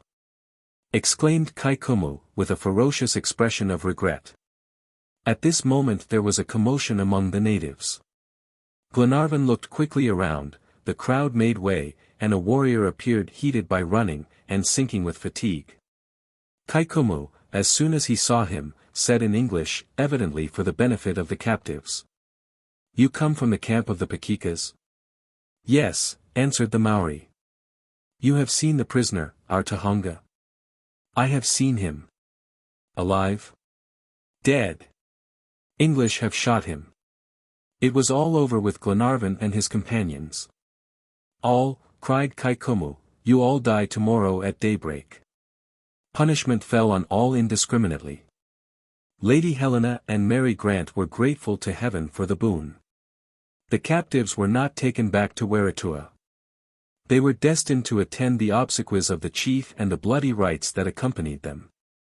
A guard of natives conducted them to the foot of an immense kauri, and then stood on guard without taking their eyes off the prisoners. The 3 prescribed days had elapsed since the death of Karatet, and the soul of the dead warrior had finally departed, so the ceremonies commenced. The body was laid on a small mound in the central enclosure. It was clothed in a rich dress, and wrapped in a magnificent flax mat. His head, adorned with feathers, was encircled with a crown of green leaves. His face, arms, and chest had been rubbed with oil, and did not show any sign of decay. The parents and friends arrived at the foot of the mound, and at a certain moment, as if the leader of an orchestra were leading a funeral chant, there arose a great wail of tears, sighs, and sobs. They lamented the deceased with a plaintive rhythm and doleful cadence. The kinsmen beat their heads, the kinswomen tore their faces with their nails and lavished more blood than tears. But these demonstrations were not sufficient to propitiate the soul of the deceased, whose wrath might strike the survivors of his tribe. And his warriors, as they could not recall him to life, were anxious that he should have nothing to wish for in the other world. The wife of Karatet was not to be parted from him, indeed, she would have refused to survive him. It was a custom, as well as a duty, and Maori history has no lack of such sacrifices. This woman came on the scene, she was still young. Her disheveled hair flowed over her shoulders. Her sobs and cries filled the air. Incoherent words, regrets, sobs, broken phrases in which she extolled the virtues of the dead, alternated with her moans, and in a crowning paroxysm of sorrow, she threw herself at the foot of the mound and beat her head on the earth. The Kaikumu drew near. Suddenly the wretched victim rose, but a violent blow from a mere, a kind of club brandished by the chief, struck her to the ground. She fell senseless. Horrible yells followed. 100 arms threatened the terror-stricken captives. But no one moved, for the funeral ceremonies were not yet over. The wife of Karatet had joined her husband. The two bodies lay stretched side by side. But in the future life, even the presence of his faithful companion was not enough. Who would attend on them in the realm of Nuyatua, if their slaves did not follow them into the other world? 6 unfortunate fellows were brought to the mound.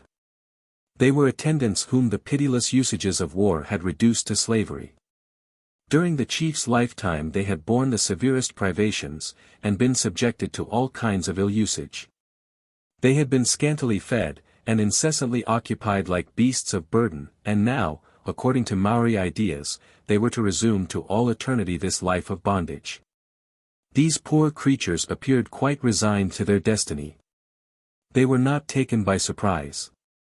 Their unbound hands showed that they met their fate without resistance.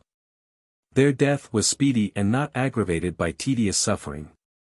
Torture was reserved for the authors of the murder, who, only 20 paces off, averted their eyes from the horrible scene which was to grow yet more horrible. 6 blows of the mere, delivered by the hands of 6 powerful warriors, felled the victims in the midst of a sea of blood. This was the signal for a fearful scene of cannibalism. The bodies of slaves are not protected by taboo like those of their masters. They belonged to the tribe. They were a sort of small change thrown among the mourners, and the moment the sacrifice was over, the whole crowd, chiefs, warriors, old men, women, children, without distinction of age, or sex, fell upon the senseless remains with brutal appetite. Faster than a rapid pen could describe it, the bodies, still reeking, were dismembered, divided, cut up, not into morsels, but into crumbs. Of the 200 Maoris present everyone obtained a share. They fought, they struggled, they quarreled over the smallest fragment. The drops of hot blood splashed over these festive monsters, and the whole of this detestable crew grovelled under a rain of blood. It was like the delirious fury of tigers fighting over their prey, or like a circus where the wild beasts devour the deer. This scene ended, a score of fires were lit at various points of the pa, the smell of charred flesh polluted the air. And but for the fearful tumult of the festival, but for the cries that emanated from these flesh-sated throats, the captives might have heard the bones crunching under the teeth of the cannibals. Glenarvan and his companions, breathless with horror, tried to conceal this fearful scene from the eyes of the 2 poor ladies. They understood then what fate awaited them next day at dawn, and also with what cruel torture this death would be preceded. They were dumb with horror. The funeral dances commenced. Strong liquors distilled from the piper excelsum animated the intoxication of the natives. They had nothing human left. It seemed possible that the taboo might be forgotten, and they might rush upon the prisoners, who were already terrified at their delirious gestures. But Kaikumu had kept his own senses amidst the general delirium. He allowed an hour for this orgy of blood to attain its maximum and then cease, and the final scene of the obsequies was performed with the accustomed ceremonial. The corpses of Karatet and his wife were raised, the limbs were bent, and laid against the stomach according to the Maori usage. Then came the funeral, not the final interment, but a burial until the moment when the earth had destroyed the flesh and nothing remained but the skeleton. The place of Padupa, or the tomb, had been chosen outside the fortress, about 2 miles off at the top of a low hill called Maunganamu, situated on the right bank of the lake, and to this spot the body was to be taken. 2 palanquins of a very primitive kind, hand barrows, in fact, were brought to the foot of the mound, and the corpses doubled up so that they were sitting rather than lying, and their garments kept in place by a band of hanes, were placed on them. 4 warriors took up the litters on their shoulders, and the whole tribe, repeating their funeral chant, followed in procession to the place of sepulture. The captives, still strictly guarded, saw the funeral cortege leave the inner enclosure of the Thpa, then the chants and cries grew fainter. For about half an hour the funeral procession remained out of sight, in the hollow valley, and then came in sight again winding up the mountainside. The distance gave a fantastic effect to the undulating movement of this long serpentine column. The tribe stopped at an elevation of about 800 feet, on the summit of Maunganamu, where the burial place of Karatet had been prepared. An ordinary Maori would have had nothing but a hole and a heap of earth. But a powerful and formidable chief destined to speedy deification, was honored with a tomb worthy of his exploits. The vudupa had been fenced round, and posts, surmounted with faces painted in red ochre, stood near the grave where the bodies were to lie. The relatives had not forgotten that the wedua, the spirit of the dead, lives on mortal food, as the body did in this life. Therefore, food was deposited in the enclosure as well as the arms and clothing of the deceased. Nothing was omitted for comfort. The husband and wife were laid side by side, then covered with earth and grass, after another series of laments. Then the procession wound slowly down the mountain, and henceforth none dare ascend the slope of Maunganamu on pain of death, for it was tabooed, like Tongariro, where lie the ashes of a chief killed by an earthquake in 1846. Chapter 12. Strangely liberated. Just as the sun was sinking beyond Lake Taupo, behind the peaks of Tahawa and Pukepapu, the captives were conducted back to their prison. They were not to leave it again till the tops of the Wahiti ranges were lit with the first fires of day. They had one night in which to prepare for death. Overcome as they were with horror and fatigue, they took their last meal together. "We shall need all our strength," Glenarvan had said, "to look death in the face. We must show these savages how Europeans can die." The meal ended.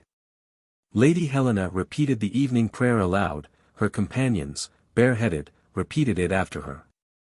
Who does not turn his thoughts toward God in the hour of death? This done, the prisoners embraced each other. Mary Grant and Helena, in a corner of the hut, lay down on a mat. Sleep, which keeps all sorrow in abeyance, soon weighed down their eyelids. They slept in each other's arms, overcome by exhaustion and prolonged watching. Then Glenarvan, taking his friends aside, said, "My dear friends, our lives and the lives of these poor women are in God's hands. If it is decreed that we die tomorrow, let us die bravely, like Christian men, ready to appear without terror before the Supreme Judge. God, who reads our hearts, knows that we had a noble end in view. If death awaits us instead of success, it is by His will. Stern as the decree may seem, I will not repine. But death here, means not death only, it means torture, insult, perhaps, and here are two ladies." Glenarvan's voice, firm till now, faltered. He was silent a moment, and having overcome his emotion, he said, addressing the young captain. "John, you have promised Mary what I promised Lady Helena. What is your plan?" "I believe," said John, "that in the sight of God I have a right to fulfill that promise." "Yes, John, but we are unarmed." "No," replied John, showing him a dagger. "I snatched it from Karatet when he fell at your feet. My lord, whichever of us survives the other will fulfill the wish of Lady Helena and Mary Grant." After these words were said, a profound silence ensued. At last the Major said, "My friends, keep that to the last moment. I am not an advocate of irremediable measures." "I did not speak for ourselves," said Glenarvan. "Be it as it may, we can face death. Had we been alone, I should ere now have cried, 'My friends, let us make an effort. Let us attack these wretches.' But with these poor girls—" At this moment John raised the mat, and counted 25 natives keeping guard on the Weratua. A great fire had been lighted, and its lurid glow threw into strong relief the irregular outlines of the Thpa. Some of the savages were sitting round the brazier, the others standing motionless, their black outlines relieved against the clear background of flame. But they all kept watchful guard on the hut confided to their care. It has been said that between a vigilant jailer and a prisoner who wishes to escape, the chances are in favor of the prisoner. The fact is, the interest of the one is keener than that of the other. The jailer may forget that he is on guard. The prisoner never forgets that he is guarded.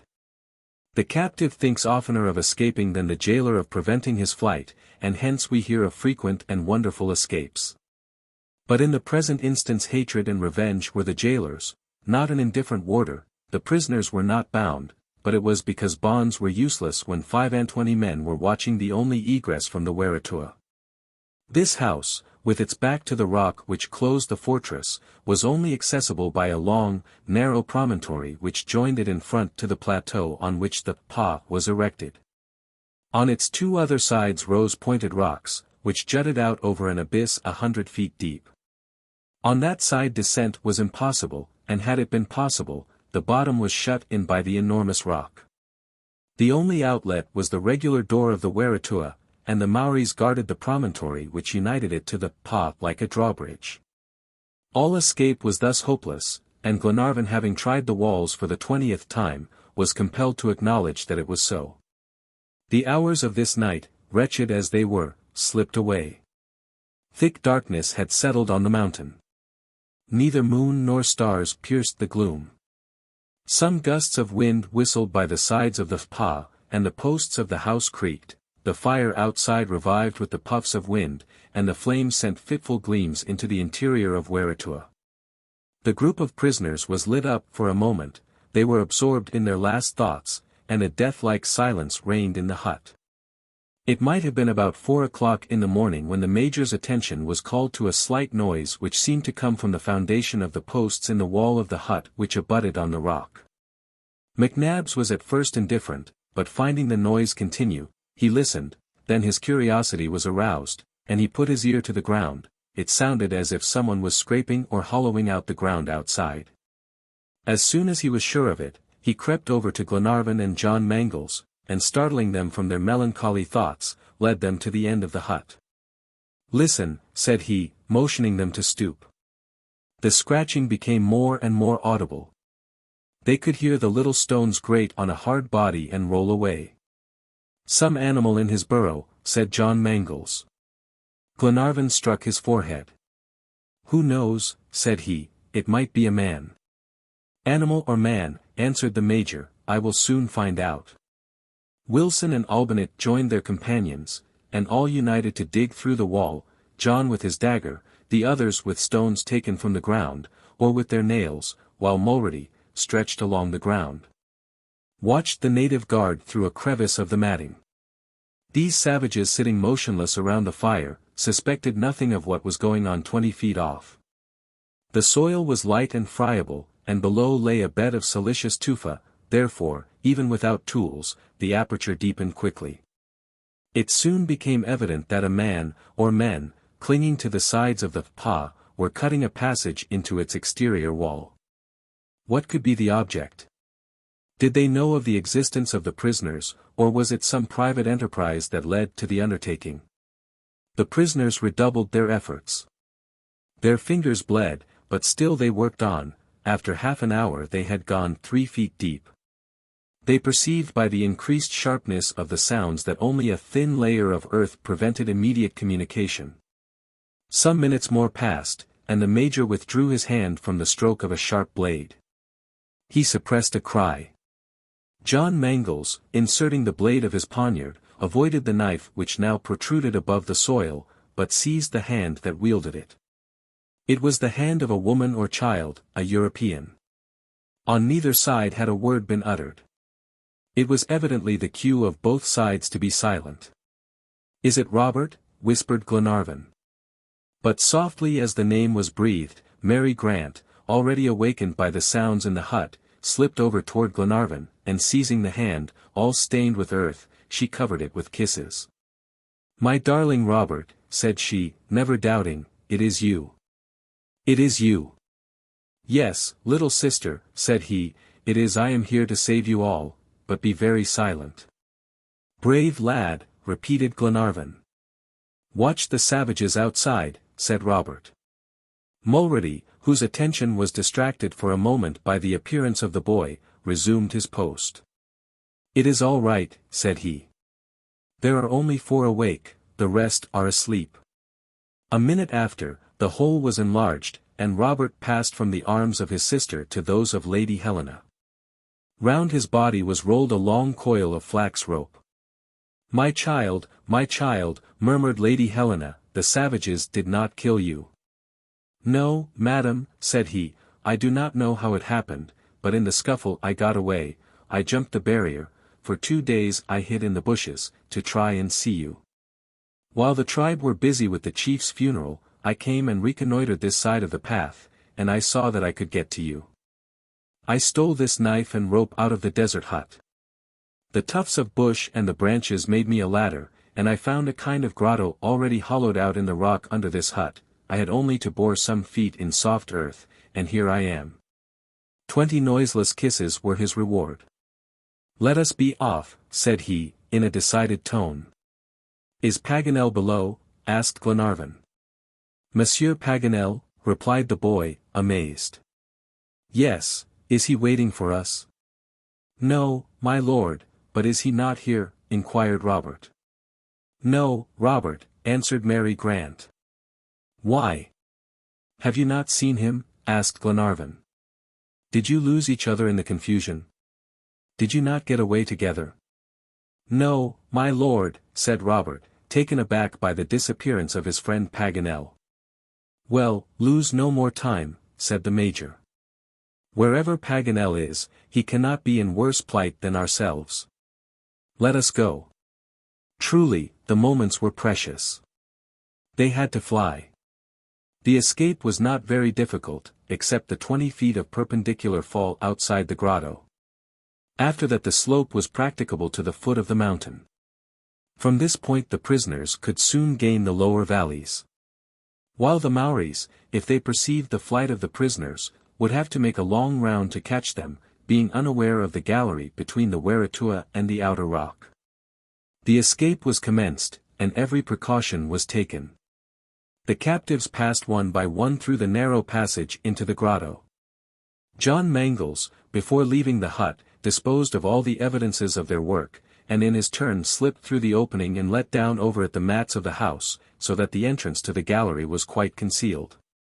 The next thing was to descend the vertical wall to the slope below, and this would have been impracticable, but that Robert had brought the flax rope, which was now unrolled and fixed to a projecting point of rock, the end hanging over.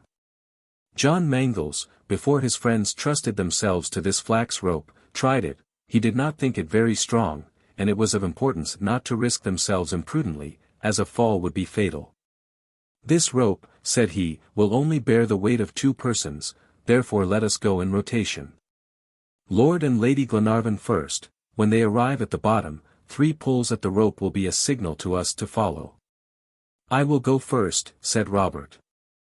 "I discovered a deep hollow at the foot of the slope where those who come down can conceal themselves and wait for the rest." "Go, my boy," said Glenarvan, pressing Robert's hand. Robert disappeared through the opening out of the grotto. A minute after, the 3 pulls at the cord informed them the boy had alighted safely. Glenarvan and Lady Helena immediately ventured out of the grotto. The darkness was still very great, though some grayish streaks were already visible on the eastern summits. The biting cold of the morning revived the poor young lady. She felt stronger and commenced her perilous descent. Glenarvan first, then Lady Helena, let themselves down along the rope, till they came to the spot where the perpendicular wall met the top of the slope. Then Glenarvan, going first and supporting his wife, began to descend backward.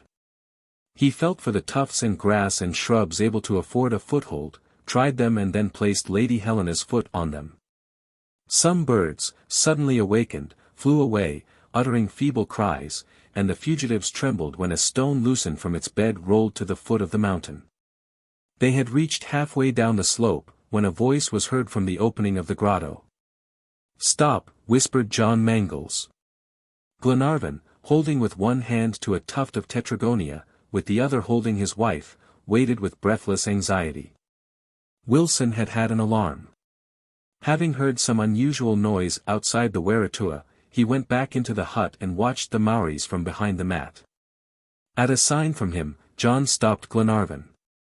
One of the warriors on guard, startled by an unusual sound, rose and drew nearer to the Wheretua. He stood still about 2 paces from the hut and listened with his head bent forward.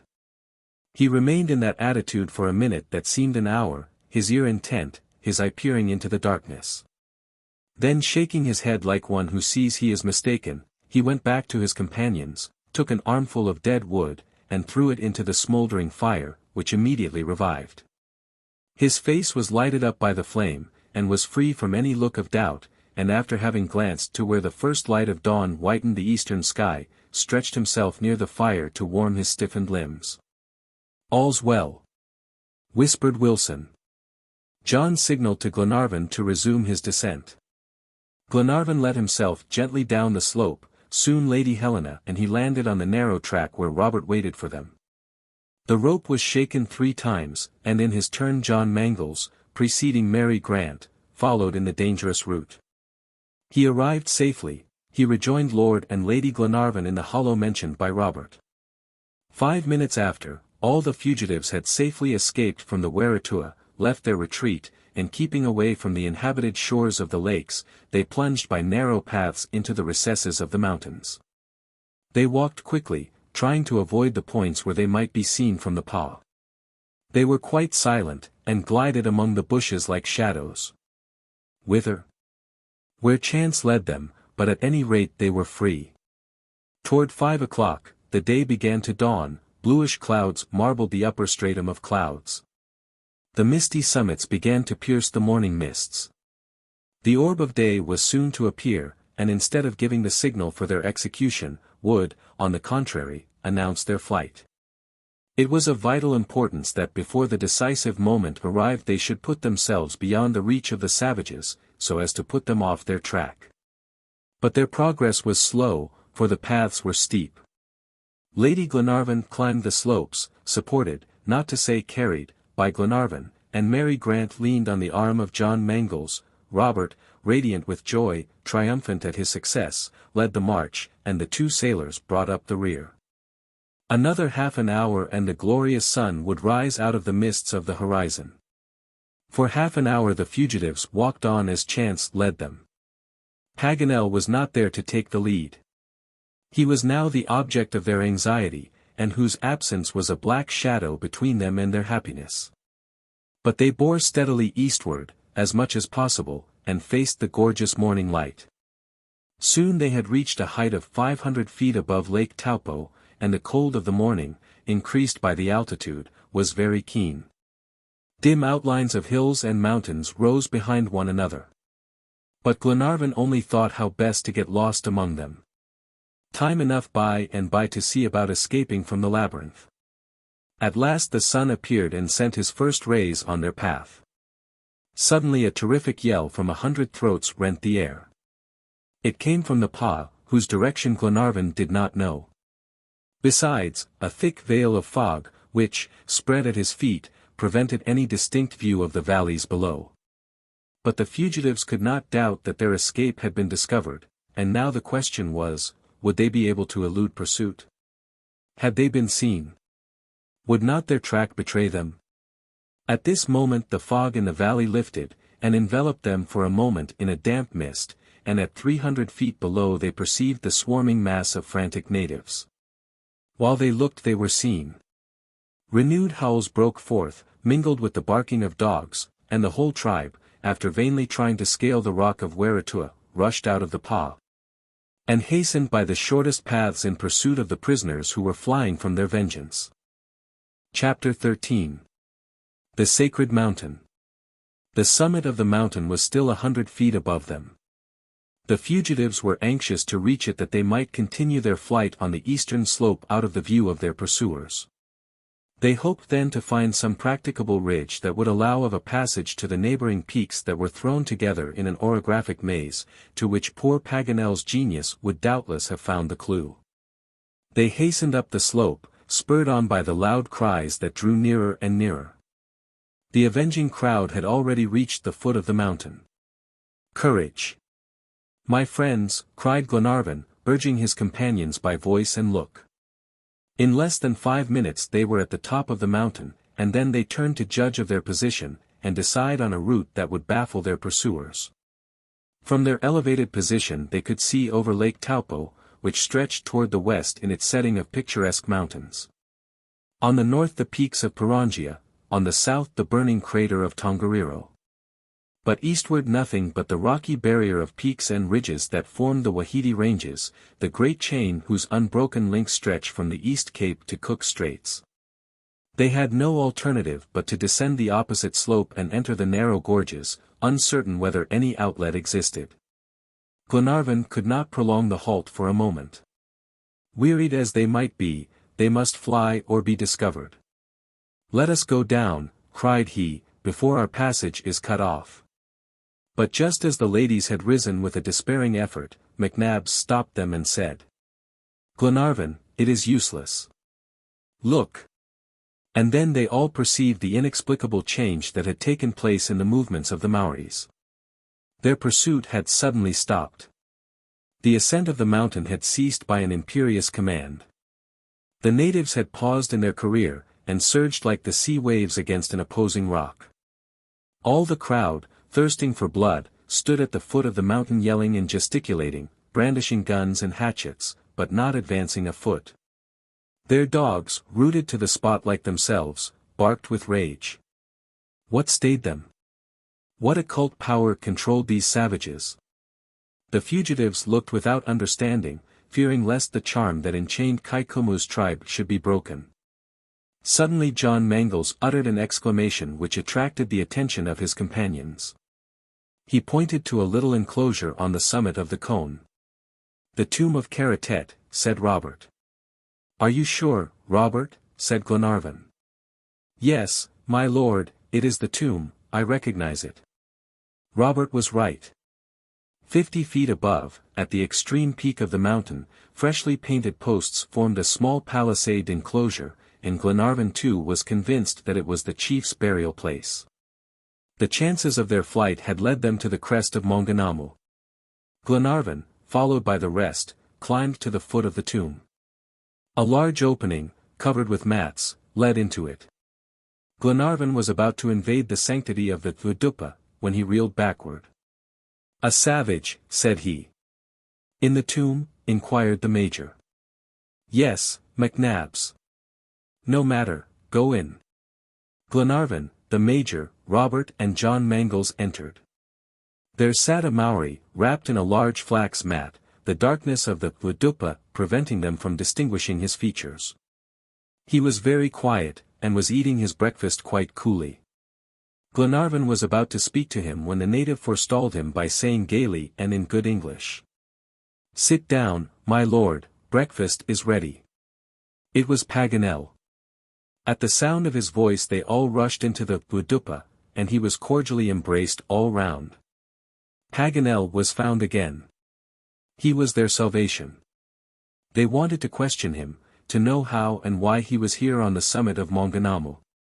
But Glenarvan stopped this misplaced curiosity. "The savages," said he. "The savages," said Paganel, shrugging his shoulders. "I have a contempt for those people. Come and look at them." They all followed Paganel out of the Thudupa. The Maoris were still in the same position round the base of the mountain, uttering fearful cries. "Shout! Yell! Till your lungs are gone, stupid wretches," said Paganel. "I dare you to come here." "But why?" said Glenarvan. "Because the chief is buried here, and the tomb protects us, because the mountain is tabooed." "Tabooed?" "Yes, my friends. And that is why I took refuge here, as the malefactors used to flee to the sanctuaries in the Middle Ages." "God be praised," said Lady Helena, lifting her hands to heaven. The fugitives were not yet out of danger, but they had a moment's respite, which was very welcome in their exhausted state. Glenarvan was too much overcome to speak, and the major nodded his head with an air of perfect content. "And now, my friends," said Paganel, "if these brutes think to exercise their patience on us, they are mistaken. In 2 days we shall be out of their reach." "By flight," said Glenarvan. "But how?" "That I do not know," answered Paganel, "but we shall manage it." And now everybody wanted to know about their friends' adventures. They were puzzled by the reserve of a man generally so talkative, on this occasion they had to drag the words out of his mouth. Usually he was a ready storyteller, now he gave only evasive answers to the questions of the rest. Paganel is another man, thought McNabbs. His face was really altered. He wrapped himself closely in his great flax mat and seemed to deprecate observation. Everyone noticed his embarrassment, when he was the subject of conversation, though nobody appeared to remark it. When other topics were under discussion, Paganel resumed his usual gaiety. Of his adventures all that could be extracted from him at this time was as follows. After the murder of Karatet, Paganel took advantage, like Robert, of the commotion among the natives, and got out of the enclosure. But less fortunate than young Grant, he walked straight into a Maori camp, where he met a tall, intelligent-looking chief, evidently of higher rank than all the warriors of his tribe. The chief spoke excellent English, and he saluted the newcomer by rubbing the end of his nose against the end of the geographer's nose. Paganel wondered whether he was to consider himself a prisoner or not. But perceiving that he could not stir without the polite escort of the chief, he soon made up his mind on that point.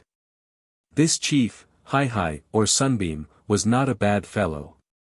Paganel's spectacles and telescope seemed to give him a great idea of Paganel's importance, and he manifested great attachment to him, not only by kindness, but by a strong flax rope, especially at night. This lasted for 3 days. To the inquiry whether he was well treated, he said, yes and no, without further answer. He was a prisoner, and except that he expected immediate execution, his state seemed to him no better than that in which he had left his unfortunate friends. One night, however, he managed to break his rope and escape. He had seen from afar the burial of the chief, and knew that he was buried on the top of Maunganamu, and he was well acquainted with the fact that the mountain would be therefore tabooed. He resolved to take refuge there, being unwilling to leave the region where his companions were in durance. He succeeded in his dangerous attempt, and had arrived the previous night at the tomb of Karatet, and there proposed to recruit his strength while he waited in the hope that his friends might, by divine mercy, find the means of escape. Such was Paganel's story. Did he designedly conceal some incident of his captivity? More than once his embarrassment led them to that conclusion. But however that might be, he was heartily congratulated on all sides. And then the present emergency came on for serious discussion. The natives dare not climb Maunganamu, but they, of course, calculated that hunger and thirst would restore them their prey. It was only a question of time, and patience is one of the virtues of all savages. Glenarvan was fully alive to the difficulty, but made up his mind to watch for an opportunity, or make one. First of all he made a thorough survey of Maunganamu, their present fortress, not for the purpose of defense, but of escape. The Major, John, Robert, Paganel, and himself, made an exact map of the mountain. They noted the direction, outlet and inclination of the paths. The ridge, a mile in length, which united Maunganamu to the Wahiti chain had a downward inclination. Its slope, narrow and jagged though it was, appeared the only practicable route, if they made good their escape at all. If they could do this without observation, under cover of night, they might possibly reach the deep valleys of the range and put the Maoris off the scent. But there were dangers in this route. The last part of it was within pistol shot of natives posted on the lower slopes. Already when they ventured on the exposed part of the crest, they were saluted with a hail of shot which did not reach them. Some gun wads, carried by the wind, fell beside them. They were made of printed paper, which Paganel picked up out of curiosity, and with some trouble deciphered. That is a good idea. My friends, do you know what those creatures use for wads? No, Paganel, said Glenarvan. Pages of the Bible. If that is the use they make of the Holy Book, I pity the missionaries. It will be rather difficult to establish a Maori library. And what text of Scripture did they aim at us? A message from God himself, exclaimed John Mangles, who was in the act of reading the scorched fragment of paper. It bids us hope in him, added the young captain, firm in the faith of his Scotch convictions. Read it, John, said Glenarvan. And John read what the powder had left visible. I will deliver him, for he hath trusted in me. My friends, said Glenarvan, we must carry these words of hope to our dear, brave ladies. The sound will bring comfort to their hearts. Glenarvan and his companions hastened up the steep path to the cone, and went toward the tomb. As they climbed they were astonished to perceive every few moments a kind of vibration in the soil. It was not a movement like earthquake, but that peculiar tremor that affects the metal of a boiler under high pressure. It was clear the mountain was the outer covering of a body of vapor, the product of subterranean fires. This phenomenon of course excited no surprise in those that had just traveled among the hot springs of the Waikato. They knew that the central region of the Ikeanamani is essentially volcanic. It is a sieve, whose interstices furnish a passage for the earth's vapors in the shape of boiling geysers and solfataras. Paganel, who had already noticed this, called the attention of his friends to the volcanic nature of the mountain. The peak of Maunganamu was only one of the many cones which bristle on this part of the island. It was a volcano of the future. A slight mechanical change would produce a crater of eruption in these slopes, which consisted merely of whitish siliceous tufa. That may be, said Glenarvan, but we are in no more danger here than standing by the boiler of the Duncan. This solid crust is like sheet iron. I agree with you, added the Major, but however good a boiler may be, it bursts at last after too long service. McNabbs, said Paganel, I have no fancy for staying on the cone. When Providence points out a way, I will go at once. I wish, remarked John, that Maunganamu could carry us himself, with all the motive power that he has inside. It is too bad that millions of horsepower should lie under our feet unavailable for our needs. Our Duncan would carry us to the end of the world with the 1,000th part of it.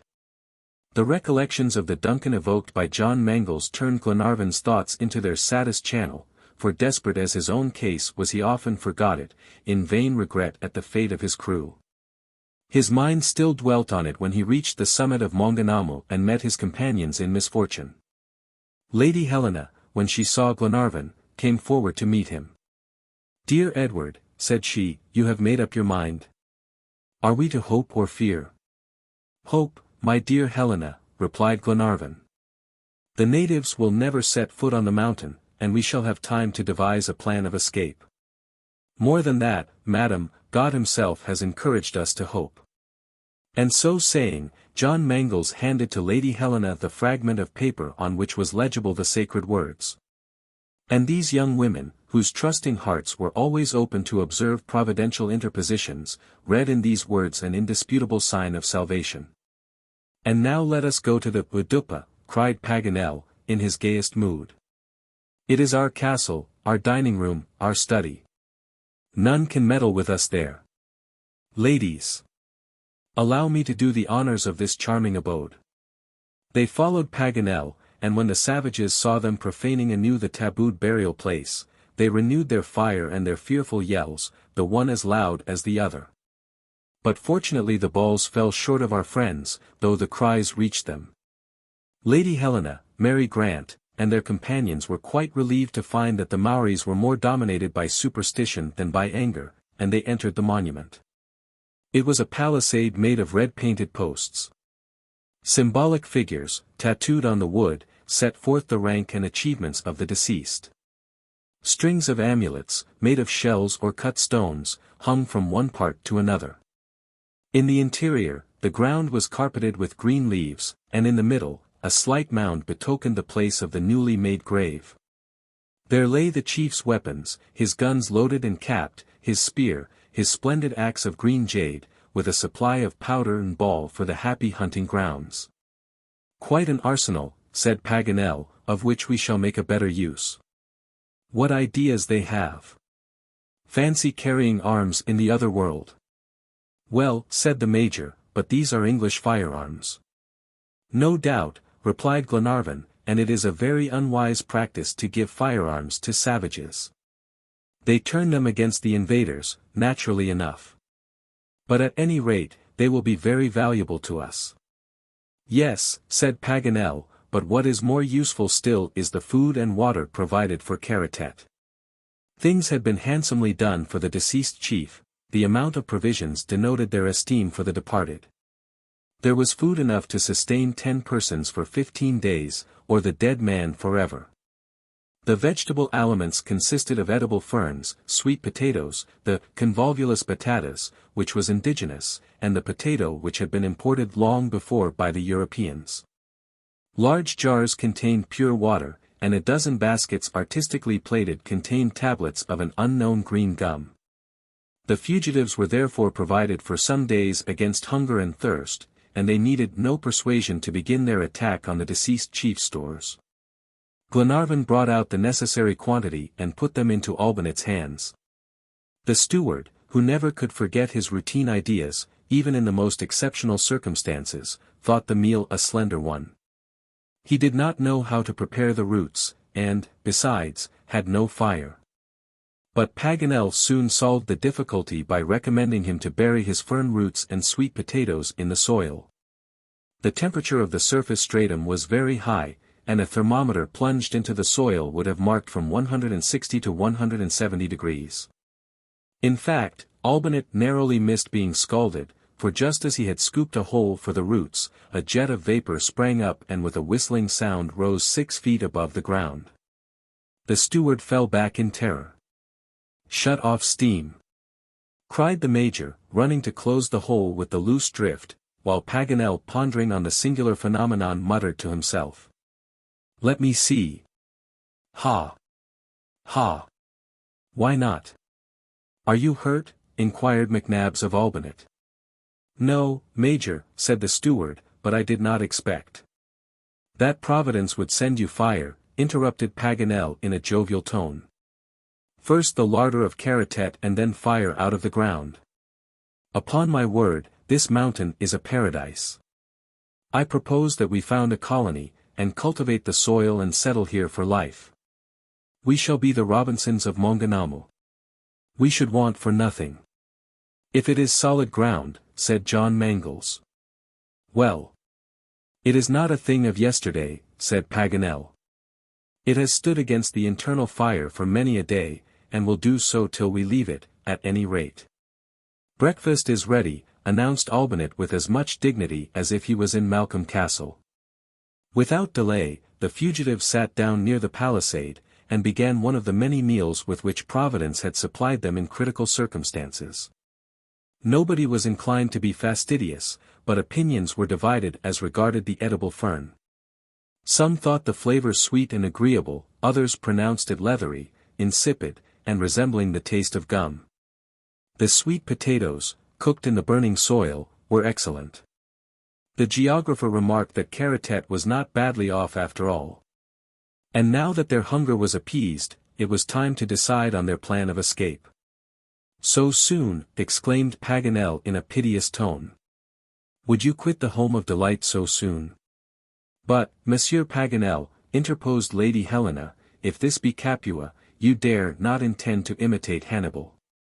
"Madam, I dare not contradict you, and if discussion is the order of the day, let it proceed." "First," said Glenarvan, "I think we ought to start before we are driven to it by hunger. We are revived now, and ought to take advantage of it. Tonight we will try to reach the eastern valleys by crossing the cordon of natives under cover of the darkness." "Excellent," answered Paganel, "if the Maoris allow us to pass." "And if not?" asked John Mangles. "Then we will use our great resources," said Paganel. "But have we great resources?" inquired the major. "More than we can use," replied Paganel, without any further explanation. And then they waited for the night. The natives had not stirred. Their numbers seemed even greater, perhaps owing to the influx of the stragglers of the tribe. Fires lighted at intervals formed a girdle of flame round the base of the mountain, so that when darkness fell, Maunganamu appeared to rise out of a great brazier, and to hide its head in the thick darkness. 500 feet below they could hear the hum and the cries of the enemy's camp. At 9 o'clock, the darkness being very intense, Glenarvan and John Mangles went out to reconnoiter before embarking the whole party on this critical journey. They made the descent noiselessly, and after about 10 minutes, arrived on the narrow ridge that crossed the native lines, 50 feet above the camp. All went well so far. The Maoris, stretched beside the fires, did not appear to observe the two fugitives. But in an instant a double fusillade burst forth from both sides of the ridge. "Back!" exclaimed Glenarvan. "Those wretches have the eyes of cats and the guns of riflemen." And they turned, and once more climbed the steep slope of the mountain, and then hastened to their friends who had been alarmed at the firing. Glenarvan's hat was pierced by 2 balls, and they concluded that it was out of the question to venture again on the ridge between 2 lines of marksmen. "Wait till tomorrow," said Paganel, "and as we cannot elude their vigilance, let me try my hand on them." The night was cold. But happily Karatet had been furnished with his best night gear, and the party wrapped themselves each in a warm flax mantle, and protected by native superstition, slept quietly inside the enclosure, on the warm ground. Still violating with the violence of the internal ebullition. Chapter 14. A Bold Stratagem. Next day, February 17th, the sun's first rays awoke the sleepers of the Maunganamu. The Maoris had long since been astir, coming and going at the foot of the mountain, without leaving their line of observation. Furious clamor broke out when they saw the Europeans leave the sacred place they had profaned. Each of the party glanced first at the neighboring mountains, and at the deep valleys still drowned in mist, and over Lake Taupo, which the morning breeze ruffled slightly. And then all clustered round Paganel eager to hear his project. Paganel soon satisfied their curiosity. "My friends," said he, "my plan has one great recommendation. If it does not accomplish all that I anticipate, we shall be no worse off than we are at present. But it will succeed." "And what is it?" asked McNabbs. "It is this," replied Paganel, "the superstition of the natives has made this mountain a refuge for us, and we must take advantage of their superstition to escape. If I can persuade Kaikumu that we have expiated our profanation, that the wrath of the deity has fallen on us, in a word, that we have died a terrible death, do you think he will leave the plateau of Maunganamu to return to his village?" "Not a doubt of it," said Glenarvan. "And what is the horrible death you refer to?" asked Lady Helena. "The death of the sacrilegious, my friends," replied Paganel. "The avenging flames are under our feet. Let us open a way for them." "What? Make a volcano?" cried John Mangles. "Yes, an impromptu volcano, whose fury we can regulate. There are plenty of vapors ready to hand, and subterranean fires ready to issue forth. We can have an eruption ready to order." "An excellent idea, Paganel, well conceived," said the Major. "You understand," replied the geographer, "we are to pretend to fall victims to the flames of the Maori Pluto, and to disappear spiritually into the tomb of Karatet. And stay there 3, 4, even 5 days if necessary, that is to say, till the savages are convinced that we have perished, and abandon their watch." "But," said Miss Grant, "suppose they wish to be sure of our punishment, and climb up here to see?" "No, my dear Mary," returned Paganel. "They will not do that. The mountain is tabooed, and if it devoured its sacrilegious intruders, it would only be more inviolably tabooed." "It is really a very clever plan," said Glenarvan. "There is only one chance against it. That is, if the savages prolong their watch at the foot of Maunganamu, we may run short of provisions. But if we play our game well, there is not much fear of that." "And when shall we try this last chance?" asked Lady Helena. "Tonight," rejoined Paganel, "when the darkness is the deepest." "Agreed," said McNabbs. "Paganel, you are a genius. And I, who seldom get up an enthusiasm, I answer for the success of your plan." "Oh! Those villains! They shall have a little miracle that will put off their conversion for another century. I hope the missionaries will forgive us." The project of Paganel was therefore adopted, and certainly with the superstitious ideas of the Maoris there seemed good ground for hope. But brilliant as the idea might be, the difficulty was in the modus operandi. The volcano might devour the bold schemers, who offered it a crater. Could they control and direct the eruption when they had succeeded in letting loose its vapor and flames, and lava streams? The entire cone might be engulfed. It was meddling with phenomena of which nature herself has the absolute monopoly. Paganel had thought of all this, but he intended to act prudently and without pushing things to extremes. An appearance would be enough to dupe the Maoris, and there was no need for the terrible realities of an eruption. How long that day seemed! Each one of the party inwardly counted the hours. All was made ready for flight. The Udupa provisions were divided and formed very portable packets. Some mats and firearms completed their light equipment, all of which they took from the tomb of the chief. It is needless to say that their preparations were made within the enclosure, and that they were unseen by the savages. At 6 o'clock the steward served up a refreshing meal. Where or when they would eat in the valleys of the ranges no one could foretell. So that they had to take in supplies for the future. The principal dish was composed of half a dozen rats, caught by Wilson and stewed. Lady Helena and Mary Grant obstinately refused to taste this game, which is highly esteemed by the natives, but the men enjoyed it like the real Maoris. The meat was excellent and savory, and the 6 devourers were devoured down to the bones. The evening twilight came on. The sun went down in a stormy-looking bank of clouds. A few flashes of lightning glanced across the horizon and distant thunder pealed through the darkened sky. Paganel welcomed the storm, which was a valuable aid to his plans, and completed his program. The savages are superstitiously affected by the great phenomena of nature. The New Zealanders think that thunder is the angry voice of Nuyatua, and lightning the fierce gleam of his eyes. Thus their deity was coming personally to chastise the violators of the taboo. At 8 o'clock, the summit of the Maunganamu was lost in portentous darkness. The sky would supply a black background for the blaze which Paganel was about to throw on it. The Maoris could no longer see their prisoners. And this was the moment for action. Speed was necessary. Glenarvan, Paganel, McNabbs, Robert, the steward, and the 2 sailors, all lent a hand. The spot for the crater was chosen 30 paces from Karatet's tomb. It was important to keep the Udupa intact, for if it disappeared, the taboo of the mountain would be nullified. At the spot mentioned Paganel had noticed an enormous block of stone, round which the vapors played with a certain degree of intensity. This block covered a small natural crater hollowed in the cone, and by its own weight prevented the egress of the subterranean fire. If they could move it from its socket, the vapors and the lava would issue by the disencumbered opening. The workers used as levers some posts taken from the interior of the Udupa, and they plied their tools vigorously against the rocky mass. Under their united efforts the stone soon moved. They made a little trench so that it might roll down the inclined plane. As they gradually raised it, the vibrations underfoot became more distinct. Dull roarings of flame and the whistling sound of a furnace ran along under the thin crust.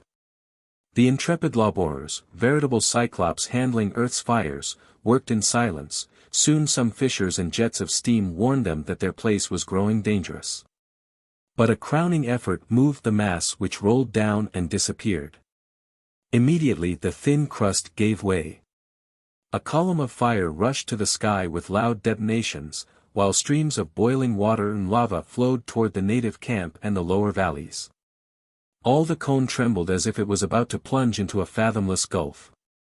Glenarvan and his companions had barely time to get out of the way. They fled to the enclosure of the Udupa, not without having been sprinkled with water at 220 degrees. This water at first spread a smell like soup, which soon changed into a strong odor of sulfur. Then the mud, the lava, the volcanic stones, all spouted forth in a torrent. Streams of fire furrowed the sides of Maunganamu. The neighboring mountains were lit up by the glare. The dark valleys were also filled with dazzling light. All the savages had risen, howling under the pain inflicted by the burning lava, which was bubbling and foaming in the midst of their camp. Those whom the liquid fire had not touched fled to the surrounding hills, then turned, and gazed in terror at this fearful phenomenon, this volcano in which the anger of their deity would swallow up the profane intruders on the sacred mountain. Now and then, when the roar of the eruption became less violent, their cry was heard. Taboo! Taboo! Taboo! An enormous quantity of vapors, heated stones, and lava was escaping by this crater of Maunganamu. It was not a mere geyser like those that girdle round Mount Hekla, in Iceland, it was itself a Hekla. All this volcanic commotion was confined till then in the envelope of the cone, because the safety valve of Tongariro was enough for its expansion. But when this new issue was afforded, it rushed forth fiercely, and by the laws of equilibrium, the other eruptions in the island must on that night have lost their usual intensity. An hour after this volcano burst upon the world, broad streams of lava were running down its sides. Legions of rats came out of their holes, and fled from the scene. All night long, and fanned by the tempest in the upper sky, the crater never ceased to pour forth its torrents with a violence that alarmed Glenarvan. The eruption was breaking away the edges of the opening. The prisoners, hidden behind the enclosure of stakes, watched the fearful progress of the phenomenon. Morning came. The fury of the volcano had not slackened. Thick yellowish fumes were mixed with the flames. The lava torrents wound their serpentine course in every direction. Glenarvan watched with a beating heart, looking from all the interstices of the palisaded enclosure, and observed the movements in the native camp. The Maoris had fled to the neighboring ledges, out of the reach of the volcano. Some corpses which lay at the foot of the cone, were charred by the fire. Further off toward the Fpa, the lava had reached a group of 20 huts, which were still smoking. The Maoris, forming here and there groups, contemplated the canopied summit of Maunganamu with religious awe. Kaikomu approached in the midst of his warriors, and Glenarvan recognized him. The chief advanced to the foot of the hill, on the side untouched by the lava, but he did not ascend the first ledge. Standing there, with his arms stretched out like an exerciser, he made some grimaces, whose meaning was obvious to the prisoners. As Paganel had foreseen, Kaikomu launched on the avenging mountain a more rigorous taboo. Soon after the natives left their positions and followed the winding paths that led toward the Pa. "They are going," exclaimed Glenarvan. "They have left their posts. God be praised. Our stratagem has succeeded. My dear Lady Helena, my brave friends, we are all dead and buried. But this evening when night comes, we shall rise and leave our tomb, and fly these barbarous tribes." It would be difficult to conceive of the joy that pervaded the Udupa. Hope had regained the mastery in all hearts. The intrepid travelers forgot the past, forgot the future, to enjoy the present delight. And yet the task before them was not an easy one, to gain some European outpost in the midst of this unknown country.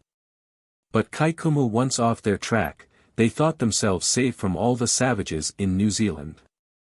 A whole day had to elapse before they could make a start, and they employed it in arranging a plan of flight. Paganel had treasured up his map of New Zealand, and on it could trace out the best roads. After discussion, the fugitives resolved to make for the Bay of Plenty, towards the east. The region was unknown, but apparently desert. The travelers, who from their past experience, had learned to make light of physical difficulties, feared nothing but meeting Maoris.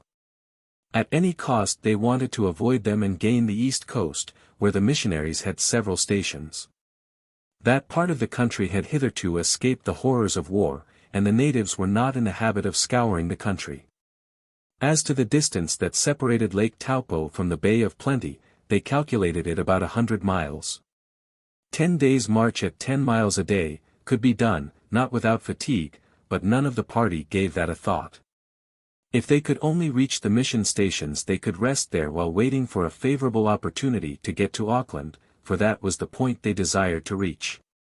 This question settled, they resumed their watch of the native proceedings, and continued so doing till evening fell. Not a solitary native remained at the foot of the mountain, and when darkness set in over the Taupo valleys, not a fire indicated the presence of the Maoris at the base. The road was free. At 9 o'clock, the night being unusually dark, Glenarvan gave the order to start. His companions and he, armed and equipped at the expense of Karatet, began cautiously to descend the slopes of Maunganamu, John Mangles and Wilson leading the way, eyes and ears on the alert. They stopped at the slightest sound, they started at every passing cloud. They slid rather than walked down the spur, that their figures might be lost in the dark mass of the mountain.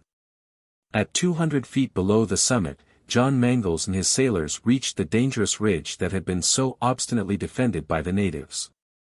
If by ill luck the Maoris, more cunning than the fugitives, had only pretended to retreat. If they were not really duped by the volcanic phenomenon, this was the spot where their presence would be betrayed. Glenarvan could not but shudder, in spite of his confidence, and in spite of the jokes of Paganel. The fate of the whole party would hang in the balance for the 10 minutes required to pass along that ridge. He felt the beating of Lady Helena's heart, as she clung to his arm. He had no thought of turning back. Neither had John. The young captain, followed closely by the whole party, and protected by the intense darkness, crept along the ridge, stopping when some loose stone rolled to the bottom. If the savages were still in the ambush below, these unusual sounds might provoke from both sides a dangerous fusillade. But speed was impossible in their serpent-like progress down this sloping crest. When John Mangles had reached the lowest point, he was scarcely 25 feet from the plateau, where the natives were encamped the night before, and then the ridge rose again pretty steeply toward a wood for about a quarter of a mile. All this lower part was crossed without molestation, and they commenced the ascent in silence. The clump of bush was invisible, though they knew it was there, and but for the possibility of an ambush, Glenarvan counted on being safe when the party arrived at that point. But he observed that after this point, they were no longer protected by the taboo. The ascending ridge belonged not to Maunganamu, but to the mountain system of the eastern side of Lake Taupo, so that they had not only pistol shots, but hand-to-hand fighting to fear. For 10 minutes, the little band ascended by insensible degrees toward the higher tableland. John could not discern the dark wood, but he knew it ought to be within 200 feet. Suddenly he stopped, almost retreated. He fancied he heard something in the darkness. His stoppage interrupted the march of those behind. He remained motionless long enough to alarm his companions.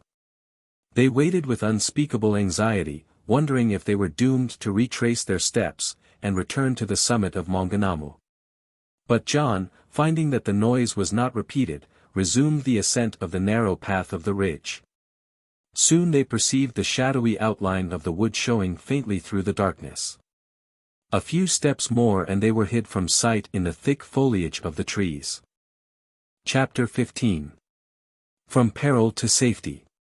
The night favored their escape, and prudence urged them to lose no time in getting away from the fatal neighborhood of Lake Taupo. Paganel took the post of leader, and his wonderful instinct shone out anew in this difficult mountain journey. His nyctalopia was a great advantage, his cat-like sight enabling him to distinguish the smallest object in the deepest gloom. For 3 hours they walked on without halting along the far-reaching slope of the eastern side. Paganel kept a little to the southeast, in order to make use of a narrow passage between the Kaimanawa and the Wahiti ranges, through which the road from Hawke's Bay to Auckland passes. Once through that gorge, his plan was to keep off the road, and, under the shelter of the high ranges, march to the coast across the inhabited regions of the province. At 9 o'clock in the morning, they had made 12 miles in 12 hours. The courageous women could not be pressed further, and, besides, the locality was suitable for camping. The fugitives had reached the pass that separates the two chains. Paganel, map in hand, made a loop toward the northeast, and at 10 o'clock the little party reached a sort of redan, formed by a projecting rock. The provisions were brought out, and justice was done to their meal. Mary Grant and the Major, who had not thought highly of the edible fern till then, now ate of it heartily. The halt lasted till 2 o'clock in the afternoon, then they resumed their journey. And in the evening they stopped 8 miles from the mountains, and required no persuasion to sleep in the open air. Next day was one of serious difficulties. Their route lay across this wondrous region of volcanic lakes, geysers, and solfataras, which extended to the east of the Wahiti ranges. It is a country more pleasant for the eye to ramble over, than for the limbs. Every quarter of a mile they had to turn aside or go around for some obstacle, and thus incurred great fatigue, but what a strange sight met their eyes. What infinite variety nature lavishes on her great panoramas. On this vast extent of 20 miles square, the subterranean forces had a field for the display of all their varied effects. Salt springs, of singular transparency, peopled by myriads of insects, sprang up from thickets of tea-tree scrub. They diffused a powerful odor of burnt powder, and scattered on the ground a white sediment like dazzling snow. The limpid waters were nearly at boiling point, while some neighboring springs spread out like sheets of glass. Gigantic tree ferns grew beside them, in conditions analogous to those of the Silurian vegetation. On every side jets of water rose like park fountains, out of a sea of vapor. Some of them continuous, others intermittent, as if a capricious Pluto controlled their movements. They rose like an amphitheater on natural terraces. Their waters gradually flowed together under folds of white smoke, and corroding the edges of the semi-transparent steps of this gigantic staircase. They fed whole lakes with their boiling torrents. Farther still, beyond the hot springs and tumultuous geysers, came the solfataras. The ground looked as if covered with large pustules. These were slumbering craters full of cracks and fissures from which rose various gases. The air was saturated with the acrid and unpleasant odor of sulfurous acid. The ground was encrusted with sulfur and crystalline concretions. All this incalculable wealth had been accumulating for centuries, and if the sulfur beds of Sicily should ever be exhausted, it is here, in this little-known district of New Zealand, that supplies must be sought. The fatigue in traveling in such a country as this will be best understood. Camping was very difficult, and the sportsmen of the party shot nothing worthy of Albinet's skill. So that they had generally to content themselves with fern and sweet potato, a poor diet which was scarcely sufficient to recruit the exhausted strength of the little party, who were all anxious to escape from this barren region. But 4 days at least must elapse before they could hope to leave it. On February 23, at a distance of 50 miles from Maunganamu, Glenarvan called a halt, and camped at the foot of a nameless mountain, marked on Paganel's map. The wooded plains stretched away from sight, and great forests appeared on the horizon.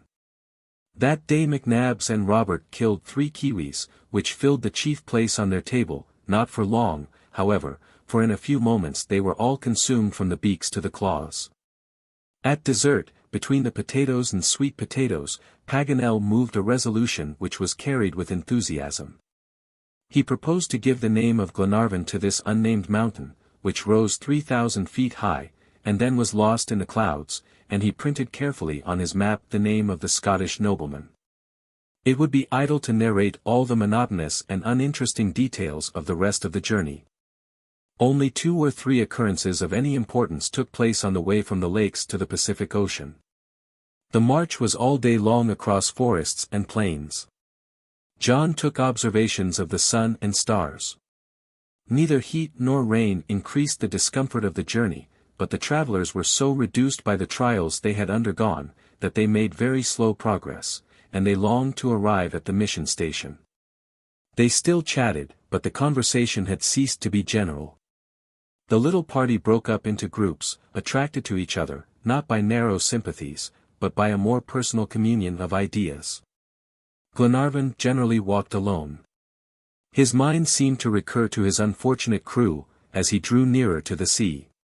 He apparently lost sight of the dangers which lay before them on their way to Auckland. In the thought of his massacred men, the horrible picture haunted him. Harry Grant was never spoken of, they were no longer in a position to make any effort on his behalf. If his name was uttered at all, it was between his daughter and John Mangles. John had never reminded Mary of what she had said to him on that last night at Waratua.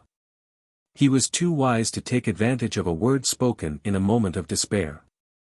When he mentioned Captain Grant, John always spoke of further search. He assured Mary that Lord Glenarvan would re-embark in the enterprise. He persistently returned to the fact that the authenticity of the document was indisputable, and that therefore Harry Grant was somewhere to be found, and that they would find him, if they had to try all over the world. Mary drank in his words, and she and John, united by the same thought, cherished the same hope. Often Lady Helena joined in the conversation, but she did not participate in their illusions, though she refrained from chilling their enthusiasm. McNabbs, Robert, Wilson, and Mulready kept up their hunting parties, without going far from the rest, and each one furnished his quota of game. Paganel, arrayed in his flax mat, kept himself aloof, in a silent and pensive mood. And yet, it is only justice to say, in spite of the general rule that, in the midst of trials, dangers, fatigues, and privations, the most amiable dispositions become ruffled and embittered, all our travelers were united, devoted, ready to die for one another. On the 25th of February, their progress was stopped by a river which answered to the Wakari on Paganel's map, and was easily forded. For 2 days plains of low scrub succeeded each other without interruption. Half the distance from Lake Taupo to the coast had been traversed without accident, though not without fatigue. Then the scene changed to immense and interminable forests, which reminded them of Australia, but here the kauri took the place of the eucalyptus. Although their enthusiasm had been incessantly called forth during their 4 months' journey, Glenarvan and his companions were compelled to admire and wonder at those gigantic pines, worthy rivals of the cedars of Lebanon, and the mammoth trees of California. The kauris measured 100 feet high, before the ramification of the branches.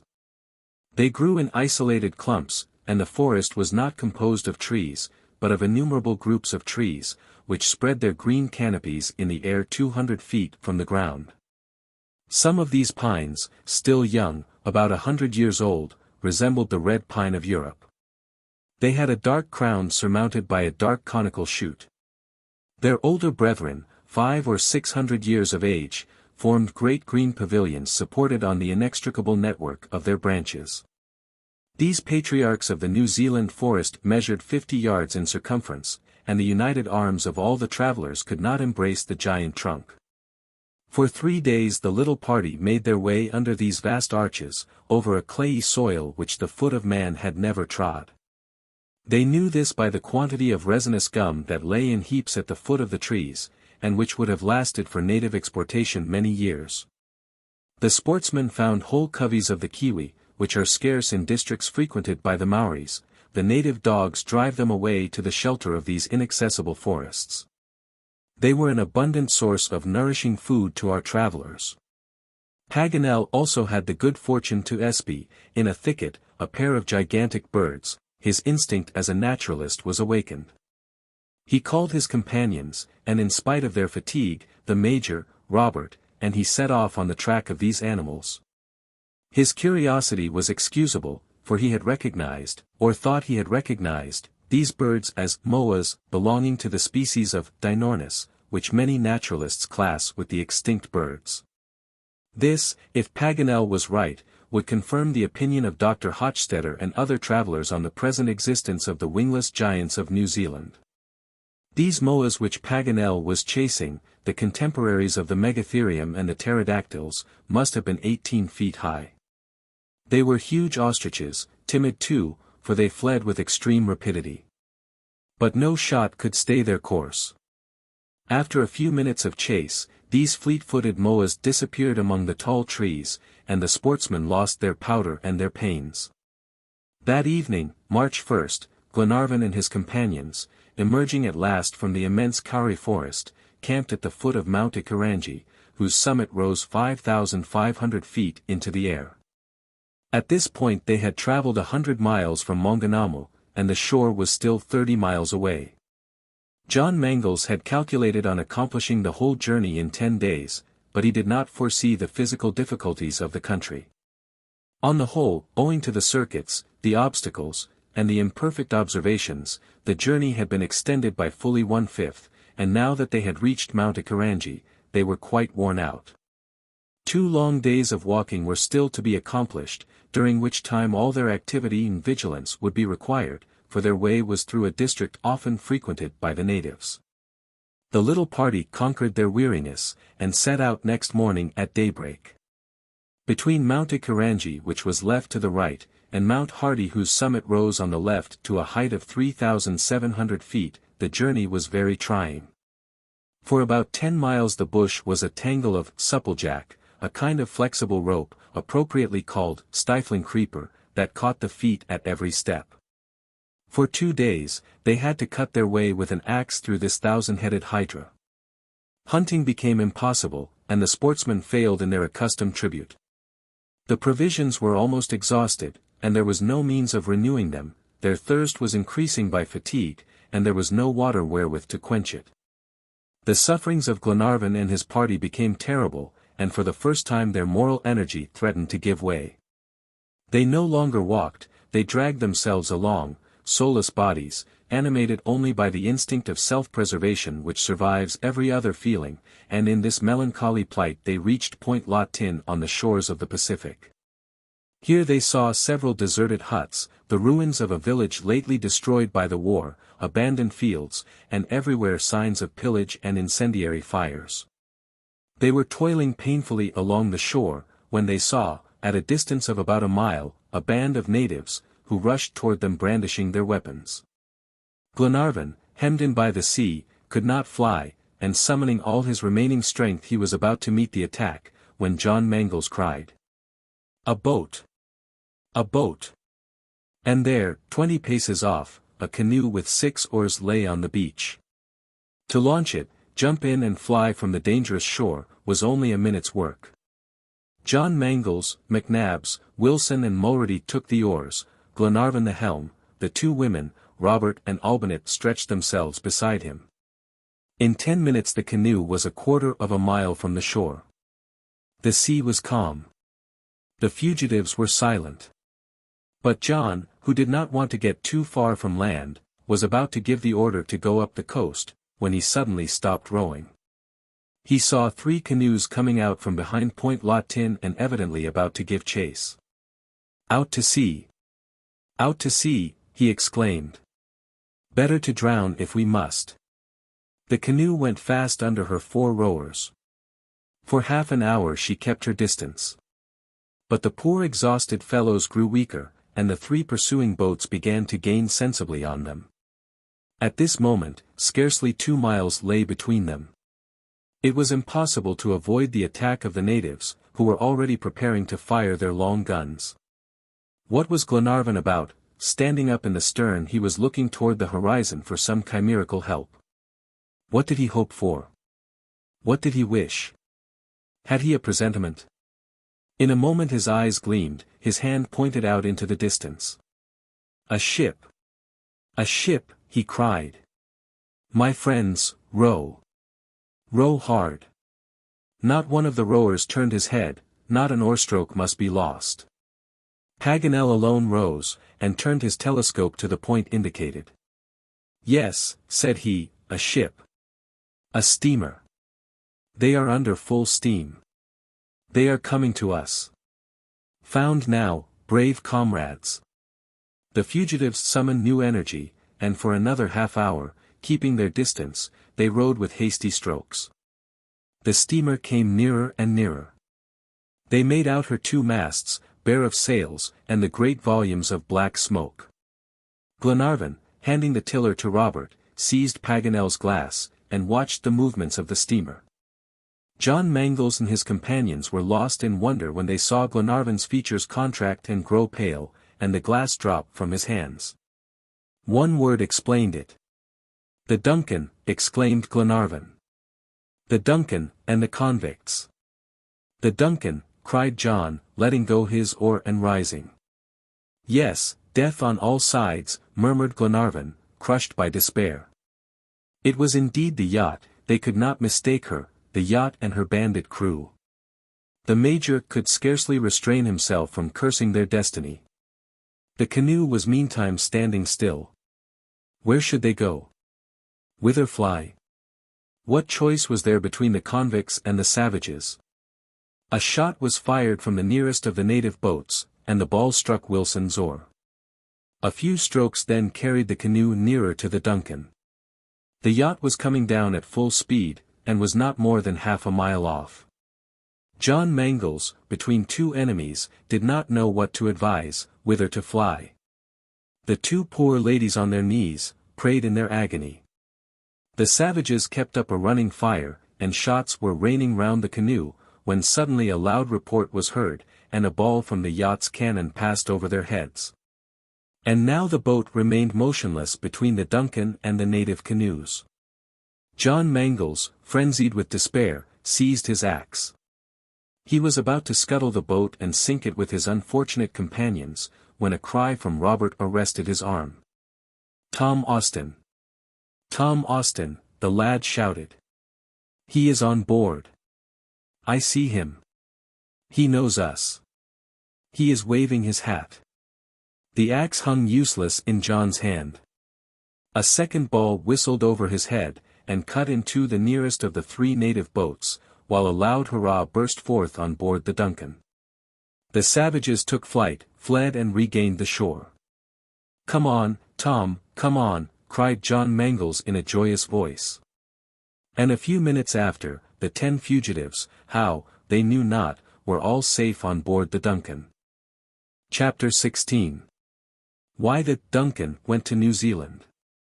It would be vain to attempt to depict the feelings of Glenarvan and his friends when the songs of old Scotia fell on their ears. The moment they set foot on the deck of the Duncan, the piper blew his bagpipes, and commenced the national pibroch of the Malcolm clan, while loud hurrahs rent the air.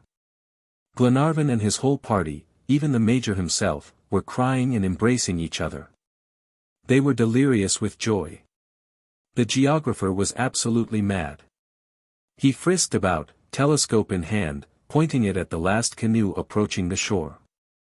But at the sight of Glenarvan and his companions, with their clothing in rags, and thin, haggard faces, bearing marks of horrible sufferings, the crew ceased their noisy demonstrations.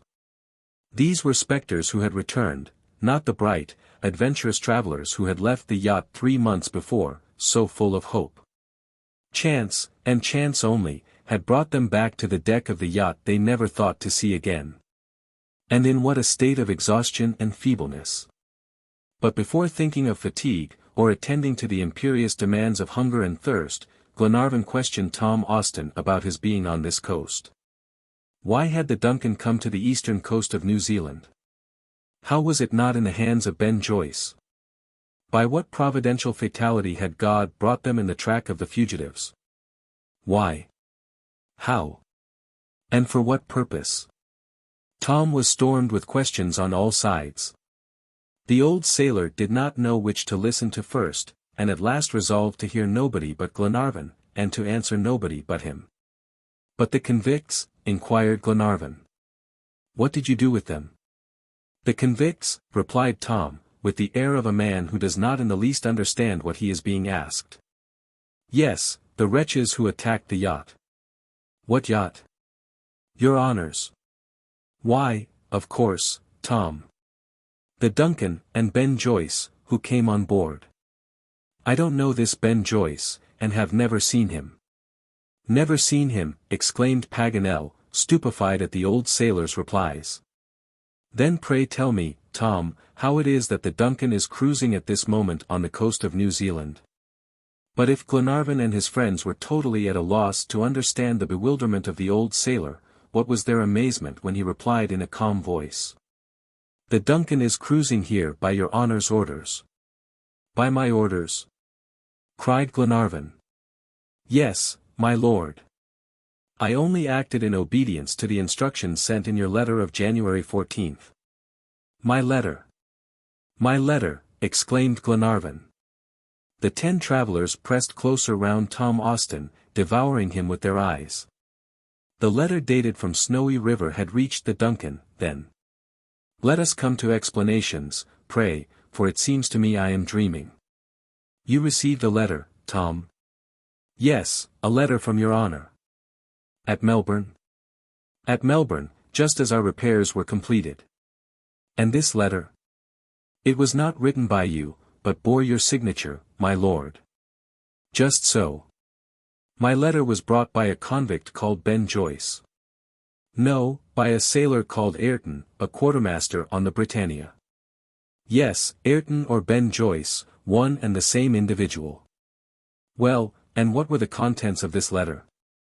"It contained orders to leave Melbourne without delay, and go and cruise on the eastern coast of Australia, said Glenarvan with such vehemence that the old sailor was somewhat disconcerted. Of Australia? Repeated Tom, opening his eyes. No, but New Zealand. Australia, Tom.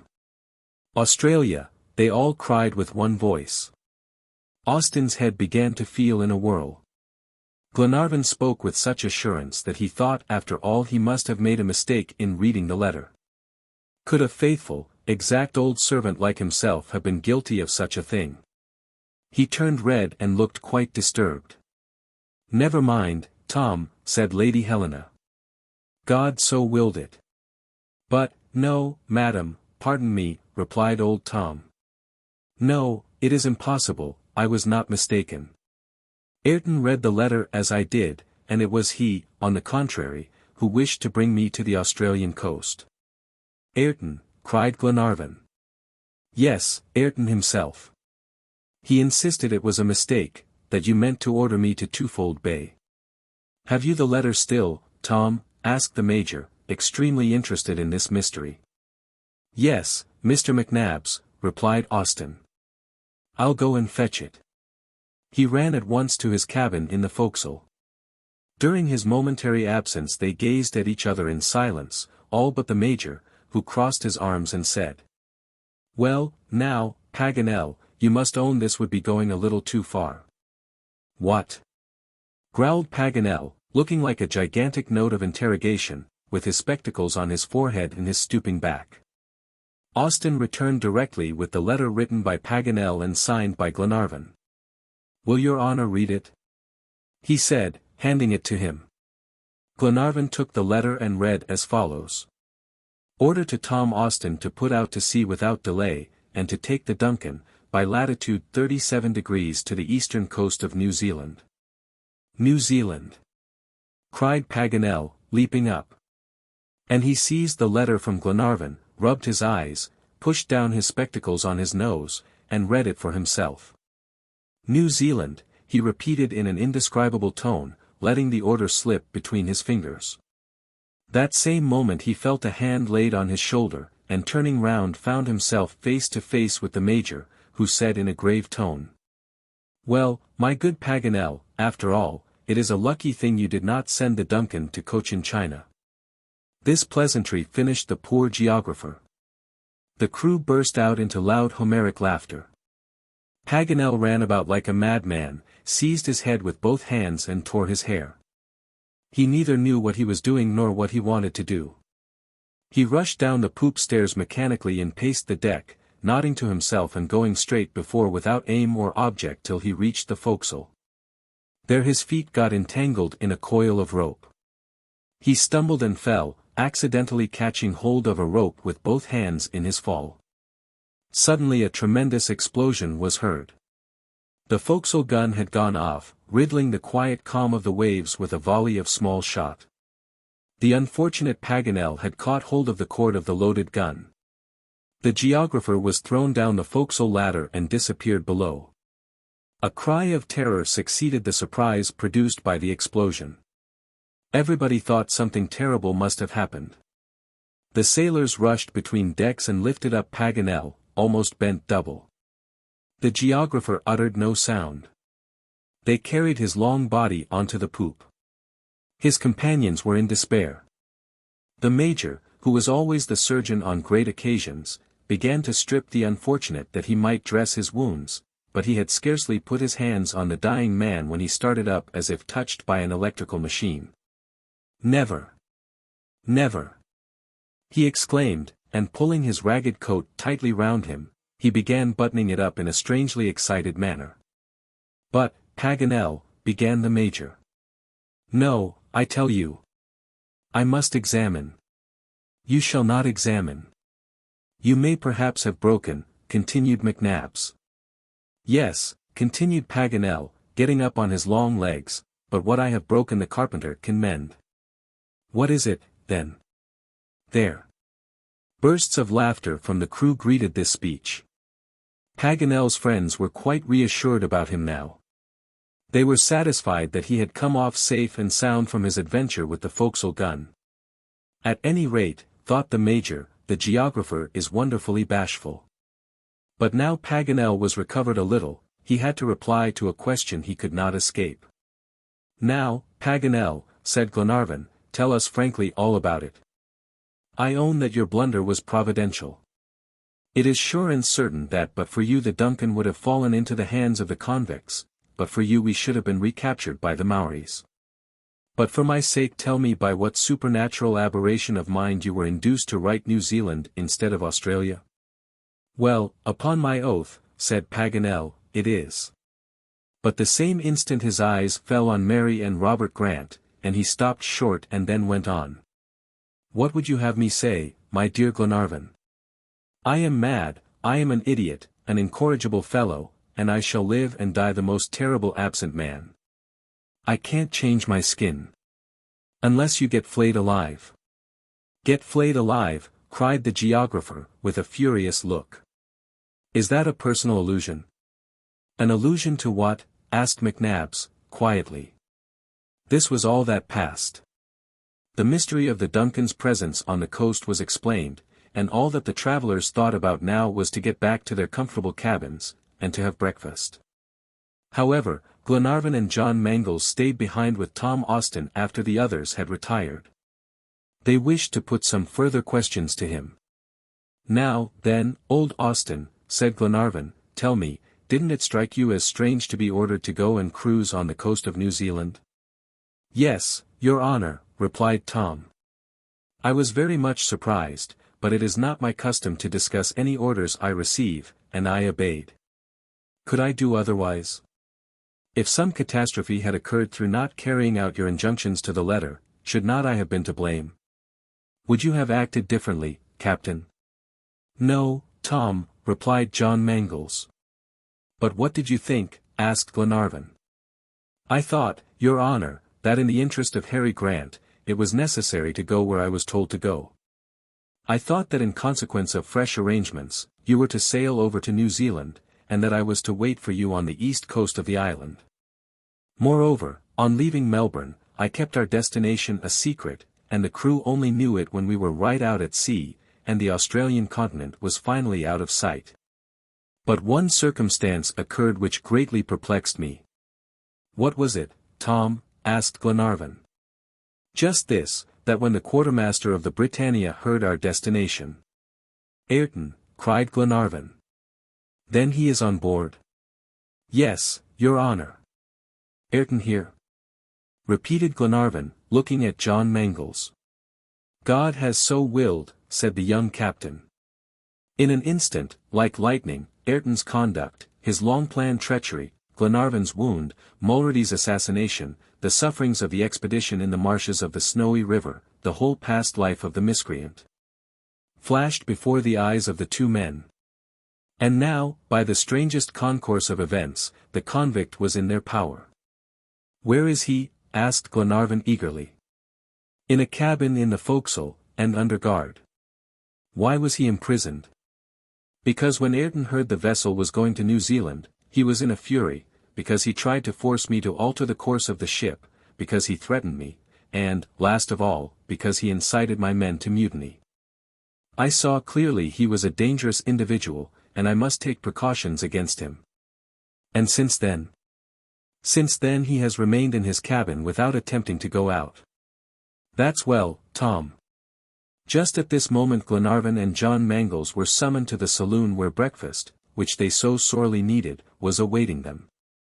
They seated themselves at the table and spoke no more of Ayrton. But after the meal was over, and the guests were refreshed and invigorated, and they all went upon deck, Glenarvan acquainted them with the fact of the quartermaster's presence on board, and at the same time announced his intention of having him brought before them. "May I beg to be excused from being present at his examination," said Lady Helena. "I confess, dear Edward, it would be extremely painful for me to see the wretched man." "He must be confronted with us, Helena," replied Lord Glenarvan. "I beg you will stay. Ben Joyce must see all his victims face to face." Lady Helena yielded to his wish. Mary Grant sat beside her, near Glenarvan. All the others formed a group round them, the whole party that had been compromised so seriously by the treachery of the convict. The crew of the yacht, without understanding the gravity of the situation, kept profound silence. "Bring Ayrton here," said Glenarvan. Chapter 17. Ayrton's obstinacy. Ayrton came. He crossed the deck with a confident tread, and mounted the steps to the poop. His eyes were gloomy, his teeth set, his fists clenched convulsively. His appearance betrayed neither effrontery nor timidity. When he found himself in the presence of Lord Glenarvan, he folded his arms and awaited the questions calmly and silently. "Ayrton," said Glenarvan, "here we are then, you and us, on this very Duncan that you wish to deliver into the hands of the convicts of Ben Joyce."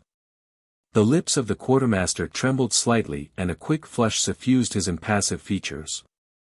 Not the flush of remorse, but of shame at failure. On this yacht which he thought he was to command as master, he was a prisoner, and his fate was about to be decided in a few seconds. However, he made no reply. Glenarvan waited patiently. But Ayrton persisted in keeping absolute silence. "Speak, Ayrton, what have you to say?" resumed Glenarvan. Ayrton hesitated, the wrinkles in his forehead deepened, and at length he said in calm voice, "I have nothing to say, my lord.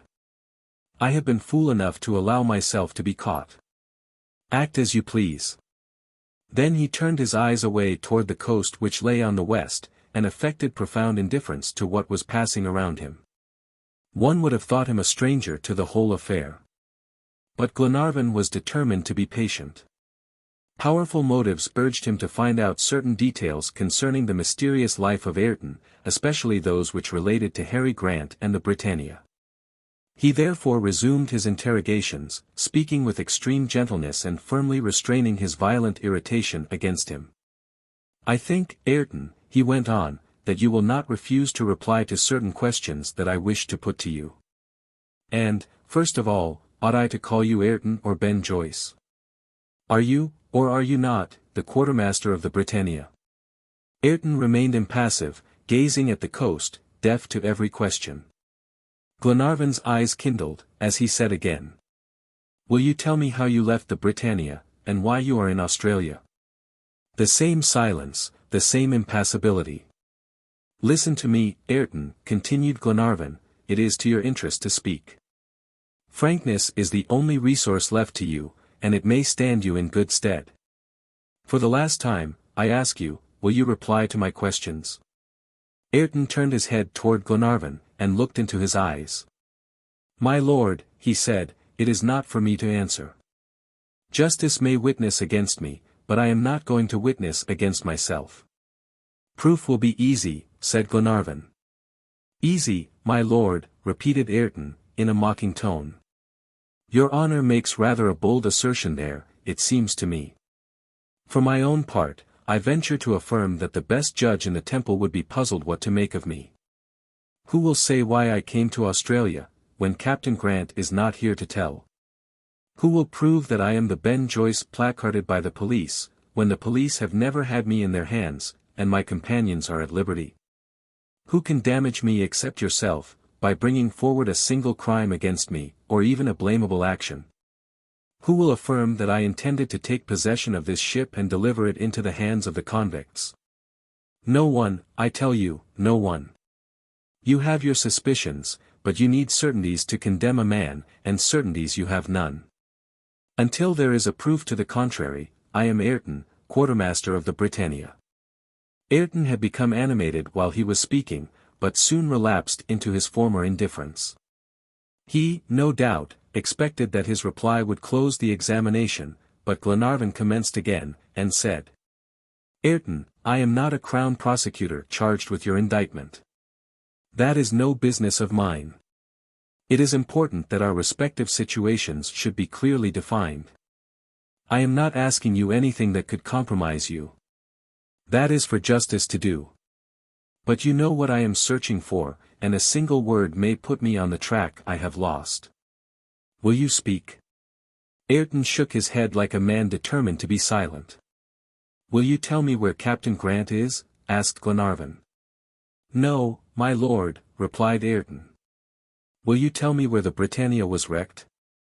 "No, neither the one nor the other." "Ayrton," said Glenarvan, in almost beseeching tones, "if you know where Harry Grant is, will you, at least, tell his poor children, who are waiting for you to speak the word?" Ayrton hesitated. His features contracted, and he muttered in a low voice, "I cannot, my lord." Then he added with vehemence, as if reproaching himself for a momentary weakness, "No, I will not speak. Have me hanged, if you choose." "Hanged!" exclaimed Glenarvan, overcome by a sudden feeling of anger. But immediately mastering himself, he added in a grave voice, "Ayrton, there is neither judge nor executioner here. At the first port we touch at, you will be given up into the hands of the English authorities." "That is what I demand," was the quartermaster's reply. Then he turned away and quietly walked back to his cabin, which served as his prison. 2 sailors kept guard at the door, with orders to watch his slightest movement. The witnesses of this examination retired from the scene indignant and despairing. As Glenarvan could make no way against Ayrton's obstinacy, what was to be done now? Plainly no course remained but to carry out the plan formed at Eden, of returning to Europe and giving up for the time this unsuccessful enterprise, for the traces of the Britannia seemed irrevocably lost. And the document did not appear to allow any fresh interpretation. On the 37th parallel there was not even another country, and the Duncan had only to turn and go back. After Glenarvan had consulted his friends, he talked over the question of returning, more particularly with the captain. John examined the coal bunkers, and found there was only enough to last 15 days longer at the outside. It was necessary, therefore, to put in at the nearest port for a fresh supply. John proposed that he should steer for the Bay of Talcahuano, where the Duncan had once before been revictualled before she commenced her voyage of circumnavigation. It was a direct route across, and lay exactly along the 37th parallel. From thence the yacht, being amply provisioned, might go south, double Cape Horn, and get back to Scotland by the Atlantic route. This plan was adopted, and orders were given to the engineer to get up the steam. Half an hour afterward the beakhead of the yacht was turned toward Talcahuano, over a sea worthy of being called the Pacific, and at 6 p.m., the last mountains of New Zealand had disappeared in warm, hazy mist on the horizon. The return voyage was fairly commenced. A sad voyage, for the courageous searching party to come back to the port without bringing home Harry Grant with them. The crew, so joyous at departure and so hopeful, were coming back to Europe defeated and discouraged. There was not one among the brave fellows whose heart did not swell at the thought of seeing his own country once more. And yet there was not one among them either who would not have been willing to brave the perils of the sea for a long time still if they could but find Captain Grant. Consequently, the hurrahs which greeted the return of Lord Glenarvan to the yacht soon gave place to dejection. Instead of the close intercourse which had formerly existed among the passengers, and the lively conversations which had cheered the voyage, each one kept apart from the others in the solitude of his own cabin. And it was seldom that anyone appeared on the deck of the Duncan. Paganel, who generally shared in an exaggerated form the feelings of those about him, whether painful or joyous, a man who could have invented hope if necessary, even Paganel was gloomy and taciturn. He was seldom visible. His natural loquacity and French vivacity gave place to silence and dejection. He seemed even more downhearted than his companions. If Glenarvan spoke at all of renewing the search, he shook his head like a man who has given up all hope, and whose convictions concerning the fate of the shipwrecked men appeared settled. It was quite evident he believed them irrevocably lost. And yet there was a man on board who could have spoken the decisive word, and refused to break his silence. This was Ayrton. There was no doubt the fellow knew, if not the present whereabouts of the captain, at least the place of shipwreck. But it was evident that were Grant found, he would be a witness against him. Hence his persistent silence, which gave rise to great indignation on board, especially among the crew, who would have liked to deal summarily with him. Glenarvan repeatedly renewed his attempts with the quartermaster, but promises and threats were alike useless. Ayrton's obstinacy was so great, and so inexplicable, that the Major began to believe he had nothing to reveal.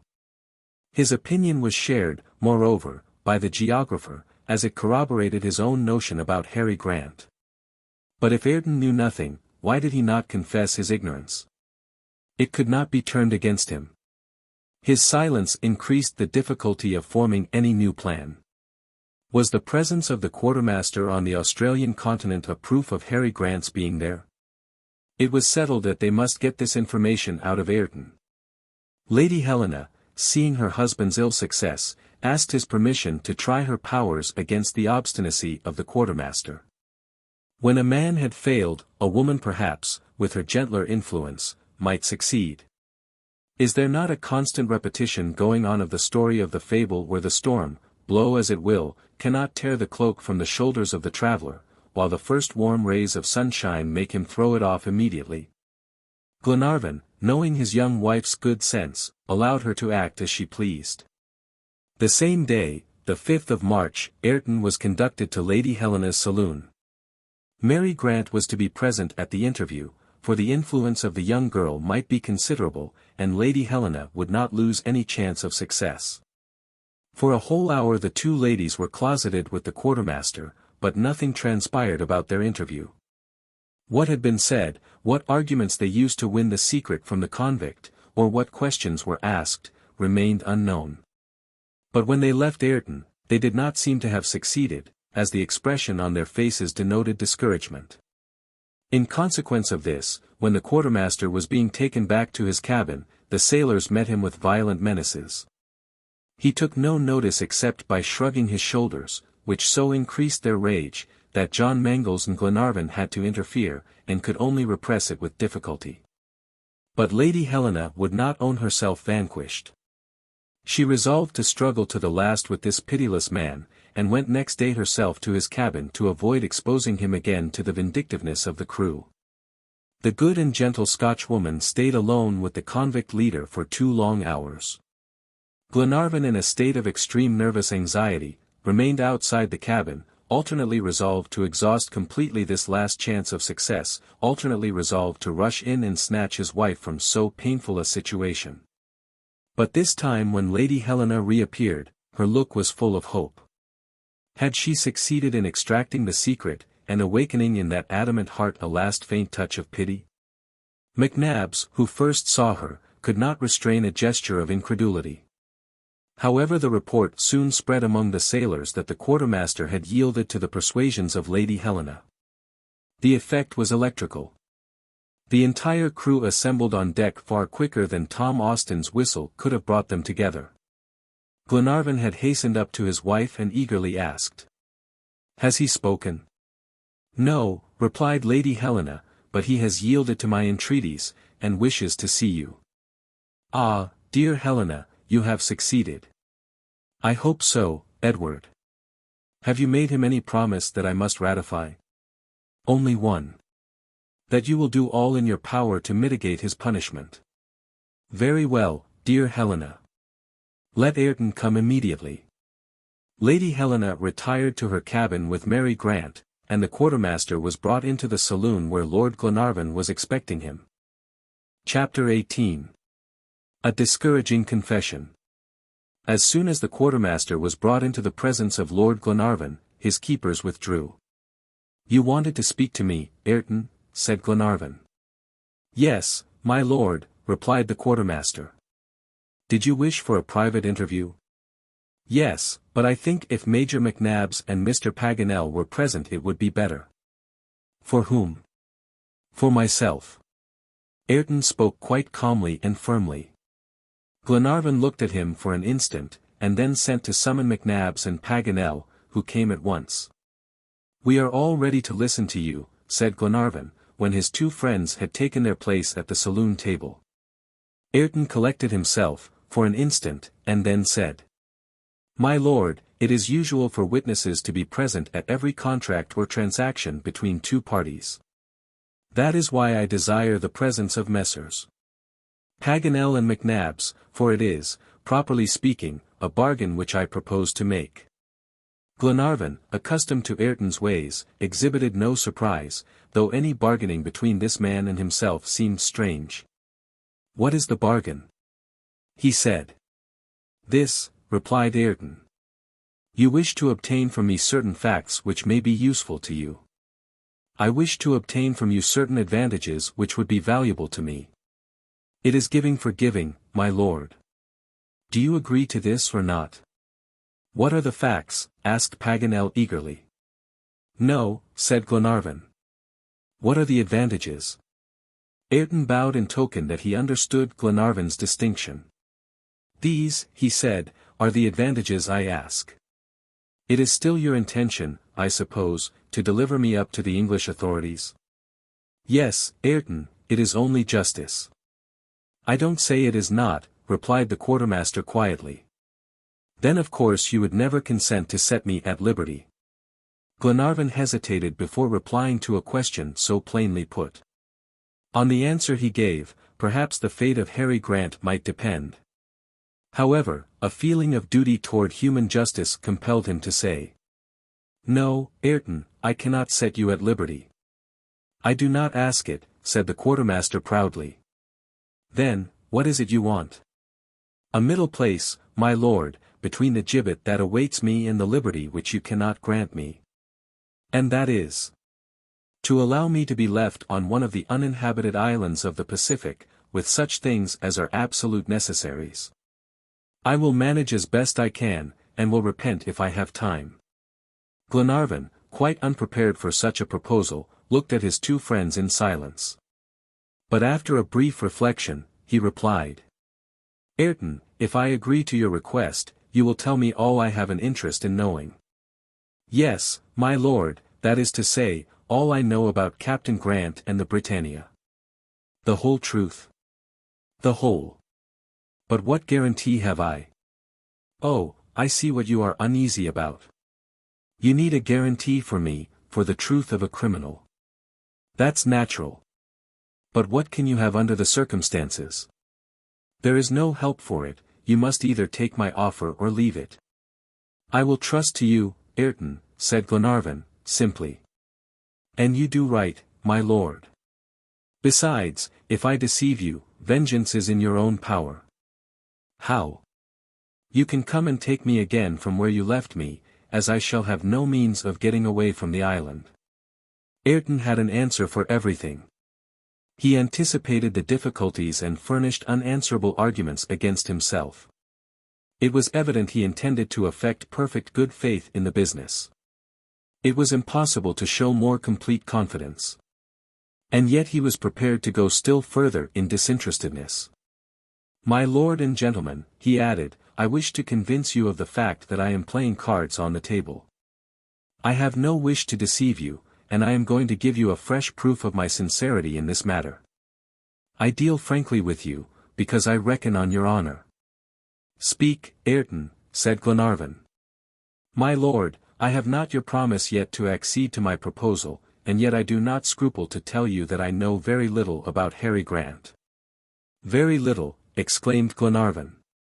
Yes, my lord, the details I am in a position to give you relate to myself.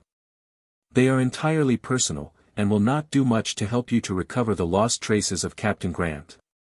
Keen disappointment was depicted on the faces of Glenarvan and the Major.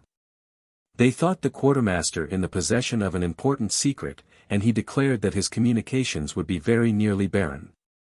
Paganel's countenance remained unmoved. Somehow or other, this avowal of Ayrton, and surrender of himself, so to speak, unconditionally, singularly touched his auditors, especially when the quartermaster added. So I tell you beforehand. The bargain will be more to my profit than yours. It does not signify, replied Glenarvan. I accept your proposal, Ayrton. I give you my word to land you on one of the islands of the Pacific Ocean. All right, my lord, replied the quartermaster. Was this strange man glad of this decision? One might have doubted it, for his impassive countenance betokened no emotion whatever. It seemed as if he were acting for someone else rather than himself. I am ready to answer, he said. We have no questions to put to you, said Glenarvan. Tell us all you know, Ayrton, and begin by declaring who you are. Gentlemen, replied Ayrton, I am really Tom Ayrton, the quartermaster of the Britannia. I left Glasgow on Harry Grant's ship on the 12th of March, 1861. For 14 months I cruised with him in the Pacific in search of an advantageous spot for founding a Scotch colony. Harry Grant was the man to carry out grand projects, but serious disputes often arose between us. His temper and mine could not agree. I cannot bend, and with Harry Grant, when once his resolution is taken, any resistance is impossible, my lord. He has an iron will both for himself and others. But in spite of that, I dared to rebel, and I tried to get the crew to join me, and to take possession of the vessel. Whether I was to blame or not is of no consequence.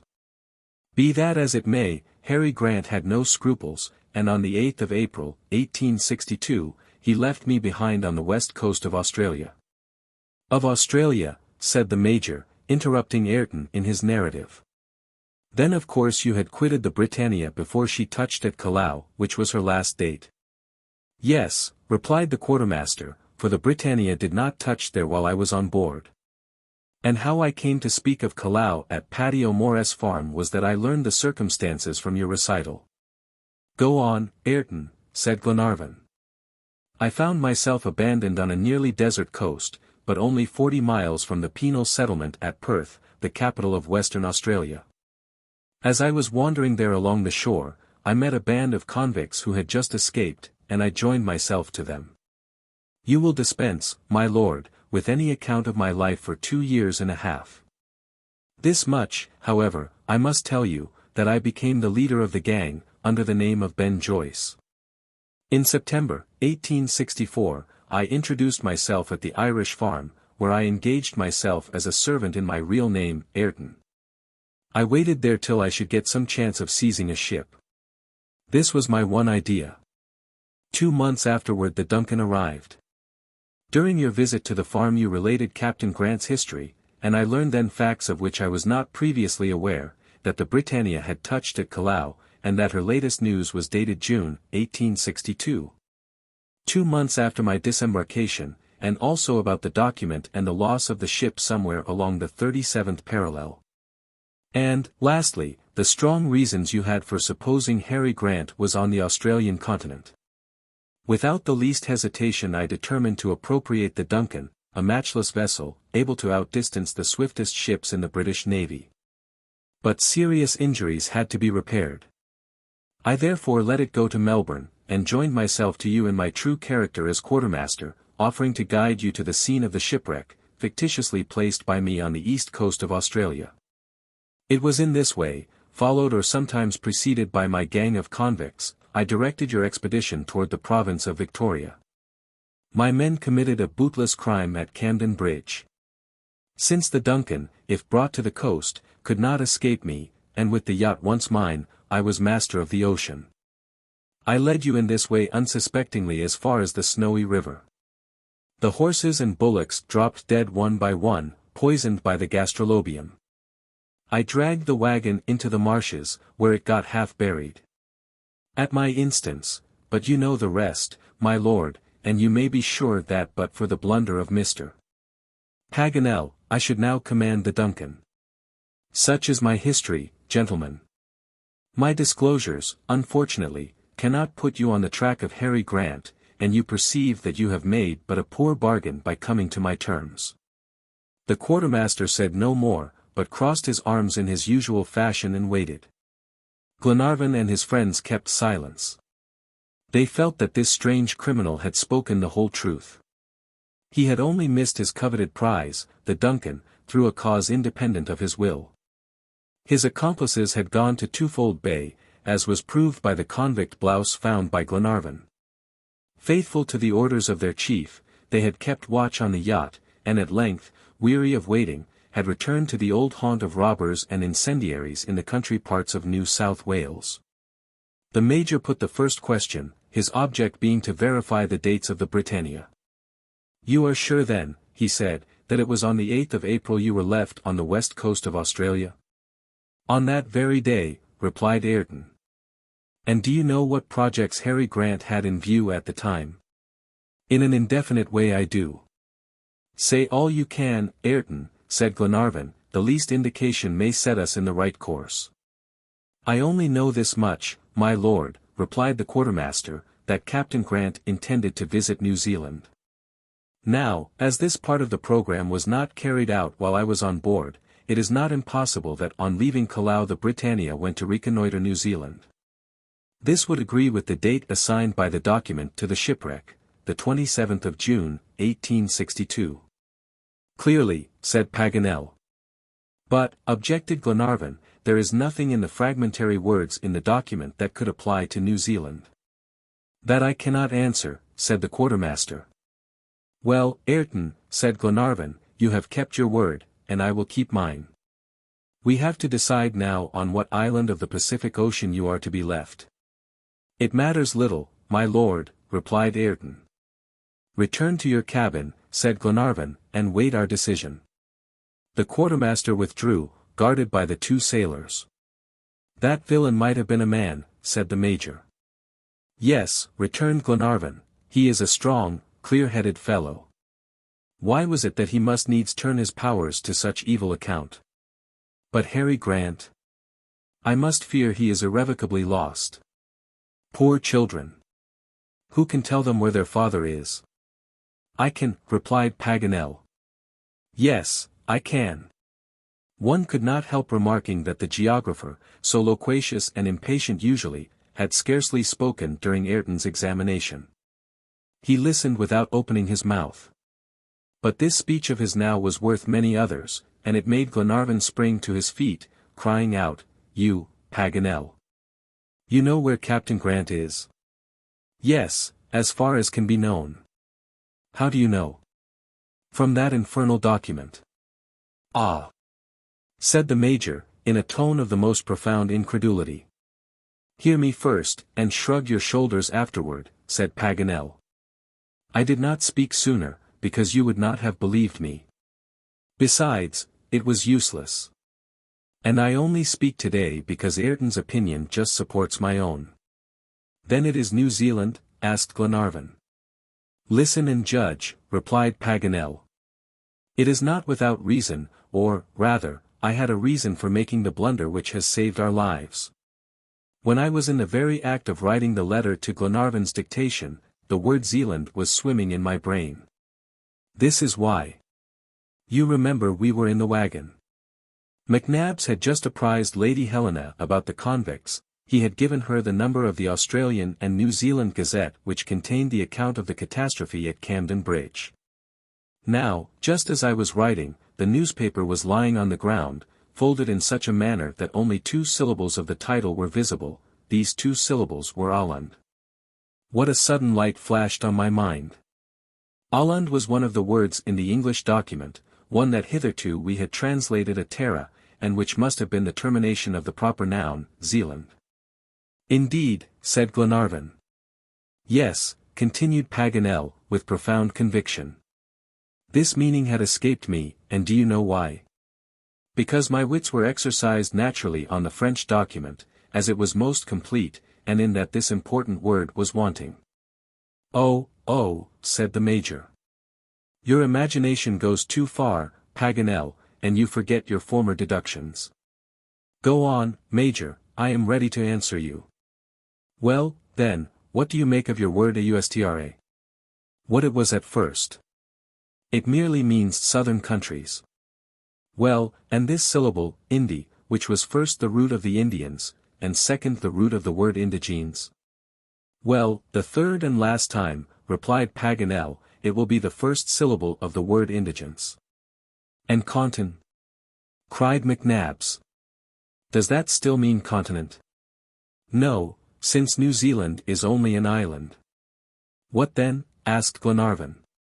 My dear lord, replied Paganel, I am going to translate the document according to my third interpretation, and you shall judge. I only make 2 observations beforehand. First, forget as much as possible preceding interpretations, and divest your mind of all preconceived notions. Second, certain parts may appear to you strained, and it is possible that I translate them badly, but they are of no importance. Among others, the word agony, which chokes me, but I cannot find any other explanation. Besides, my interpretation was founded on the French document. And don't forget it was written by an Englishman, who could not be familiar with the idioms of the French language. Now then, having said this much, I will begin. And slowly articulating each syllable, he repeated the following sentences.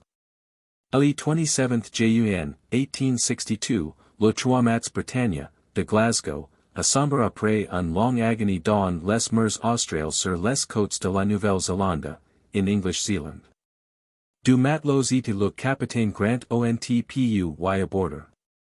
L'océantienne element en pure wa un crue les indigence, ILSONT jeté CE document par, de longitude et 37 degrees 11 minutes de latitude. Venex à leur secours, OUILS sont produits. On the 27th of June, 1865, the three-mast vessel Britannia, of Glasgow, has foundered after a long agony in the southern seas, on the coast of New Zealand. 2 sailors and Captain Grant have succeeded in landing. Continually a prey to cruel indigence, they have thrown this document into the sea in, longitude and 37 degrees 11 minutes latitude. Come to their help, or they are lost. Paganel stopped. His interpretation was admissible. But precisely because it appeared as likely as the preceding, it might be as false. Glenarvan and the Major did not then try and discuss it. However, since no traces of the Britannia had yet been met with either on the Patagonian or Australian coasts, at the points where these countries are crossed by the 37th parallel, the chances were in favor of New Zealand. Now, Paganel, said Glenarvan, will you tell me why you have kept this interpretation secret for nearly 2 months? Because I did not wish to buoy you up again with vain hopes. Besides, we were going to Auckland, to the very spot indicated by the latitude of the document. But since then, when we were dragged out of the route, why did you not speak? Because, however just the interpretation, it could do nothing for the deliverance of the captain. Why not, Paganel? Because, admitting that the captain was wrecked on the New Zealand coast, now that 2 years have passed and he has not reappeared, he must have perished by shipwreck or by the New Zealanders.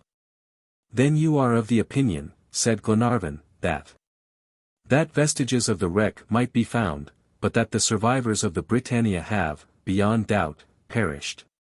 Keep all this silent, friends, said Glenarvan, and let me choose a fitting moment to communicate these sad tidings to Captain Grant's children.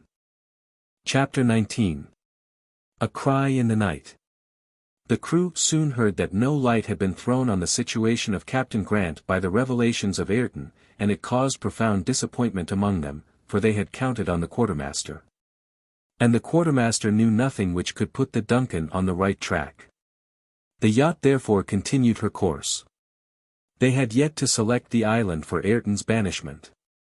Paganel and John Mangles consulted the charts on board, and exactly on the 37th parallel found a little isle marked by the name of Maria Theresa, a sunken rock in the middle of the Pacific Ocean, 3,500 miles from the American coast, and 1,500 miles from New Zealand. The nearest land on the north was the archipelago of Pomotu, under the protectorate of France. On the south there was nothing but the eternal ice belt of the Polar Sea. No ship would come to reconnoiter this solitary isle. No echoes from the world would ever reach it. The storm birds only would rest a while on it during their long flight, and in many charts the rock was not even marked.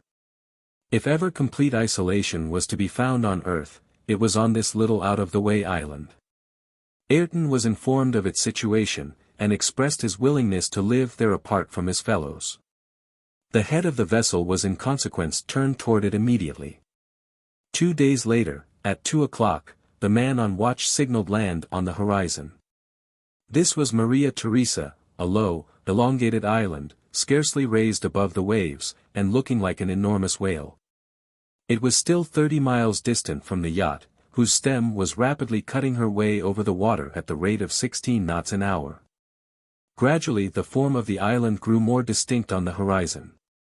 The orb of day sinking in the west, threw up its peculiar outlines in sharp relief. A few peaks of no great elevation stood out here and there, tipped with sunlight. At 5 o'clock John Mangles could discern a light smoke rising from it. "Is it a volcano?" he asked of Paganel, who was gazing at this new land through his telescope. "I don't know what to think," replied the geographer. "Maria Theresa is a spot little known. Nevertheless, it would not be surprising if its origin were due to some submarine upheaval, and consequently it may be volcanic." "But in that case," said Glenarvan, "is there not reason to fear that if an eruption produced it, an eruption may carry it away?" "That is not possible," replied Paganel. "We know of its existence for several centuries, which is our security. When the Isle Julia emerged from the Mediterranean, it did not remain long above the waves, and disappeared a few months after its birth." "Very good," said Glenarvan. "Do you think, John, we can get there tonight?" "No, your honor, I must not risk the Duncan in the dark, for I am unacquainted with the coast. I will keep under steam, but go very slowly, and tomorrow, at daybreak, we can send off a boat." At 8 o'clock in the evening, Maria Theresa, though 5 miles to leeward, appeared only an elongated shadow, scarcely visible. The Duncan was always getting nearer. At 9 o'clock, a bright glare became visible, and flames shot up through the darkness. The light was steady and continued. "That confirms the supposition of a volcano," said Paganel, observing it attentively. "Yet," replied John Mangles, "at this distance we ought to hear the noise which always accompanies an eruption, and the east wind brings no sound whatever to our ear." "That's true," said Paganel. "It is a volcano that blazes, but does not speak. The gleam seems intermittent too, sometimes, like that of a lighthouse." "You are right," said John Mangles, "and yet we are not on a lighted coast." "Ah," he exclaimed, "another fire. On the shore this time. Look. It moves. It has changed its place." John was not mistaken. A fresh fire had appeared, which seemed to die out now and then, and suddenly flare up again. "Is the island inhabited then?" said Glenarvan. "By savages, evidently," replied Paganel. "But in that case, we cannot leave the quartermaster there." "No," replied the major, "he would be too bad a gift even to bestow on savages." "We must find some other uninhabited island," said Glenarvan, who could not help smiling at the delicacy of McNabbs. "I promised Ayrton his life, and I mean to keep my promise." "At all events, don't let us trust them," added Paganel. "The New Zealanders have the barbarous custom of deceiving ships by moving lights, like the wreckers on the Cornish coast in former times. Now the natives of Maria Theresa may have heard of this proceeding." "Keep her off a point," called out John to the man at the helm. "Tomorrow at sunrise we shall know what we're about." At 11 o'clock, the passengers and John Mangles retired to their cabins. In the forepart of the yacht the man on watch was pacing the deck, while aft, there was no one but the man at the wheel. At this moment Mary Grant and Robert came on the poop. The 2 children of the captain, leaning over the rail, gazed sadly at the phosphorescent waves and the luminous wake of the Duncan. Mary was thinking of her brother's future, and Robert of his sister's. Their father was uppermost in the minds of both. Was this idolized parent still in existence? Must they give him up? But no, for what would life be without him? What would become of them without him? What would have become of them already, but for Lord Glenarvan and Lady Helena? The young boy, old above his years through trouble, divined the thoughts that troubled his sister, and taking her hand in his own, said, "Mary, we must never despair. Remember the lessons our father gave us. Keep your courage up, and no matter what befalls you, let us show this obstinate courage which can rise above everything. Up to this time, sister, you have been working for me, it is my turn now, and I will work for you." "Dear Robert," replied the young girl. "I must tell you something," resumed Robert. "You mustn't be vexed, Mary." "Why should I be vexed, my child? And you will let me do it?" "What do you mean?" said Mary, getting uneasy. "Sister, I am going to be a sailor." "You are going to leave me," cried the young girl, pressing her brother's hand. "Yes, sister. I want to be a sailor, like my father and Captain John." "Mary, dear Mary, Captain John has not lost all hope, he says." You have confidence in his devotion to us, and so have I. He is going to make a grand sailor out of me some day, he has promised me he will, and then we are going to look for our father together. Tell me you are willing, sister mine.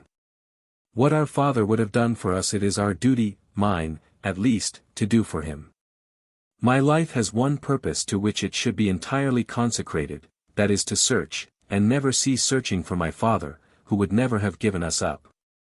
Ah, Mary, how good our father was! And so noble, so generous, added Mary. Do you know, Robert, he was already a glory to our country, and that he would have been numbered among our great men if fate had not arrested his course. Yes, I know it, said Robert. Mary put her arm around the boy, and hugged him fondly as he felt her tears fall on his forehead. Mary, Mary, he cried, it doesn't matter what our friends say, I still hope, and will always hope. A man like my father doesn't die till he has finished his work. Mary Grant could not reply. Sobs choked her voice. 1,000 feelings struggled in her breast at the news that fresh attempts were about to be made to recover Harry Grant, and that the devotion of the captain was so unbounded. And does Mr. John still hope? She asked. Yes, replied Robert.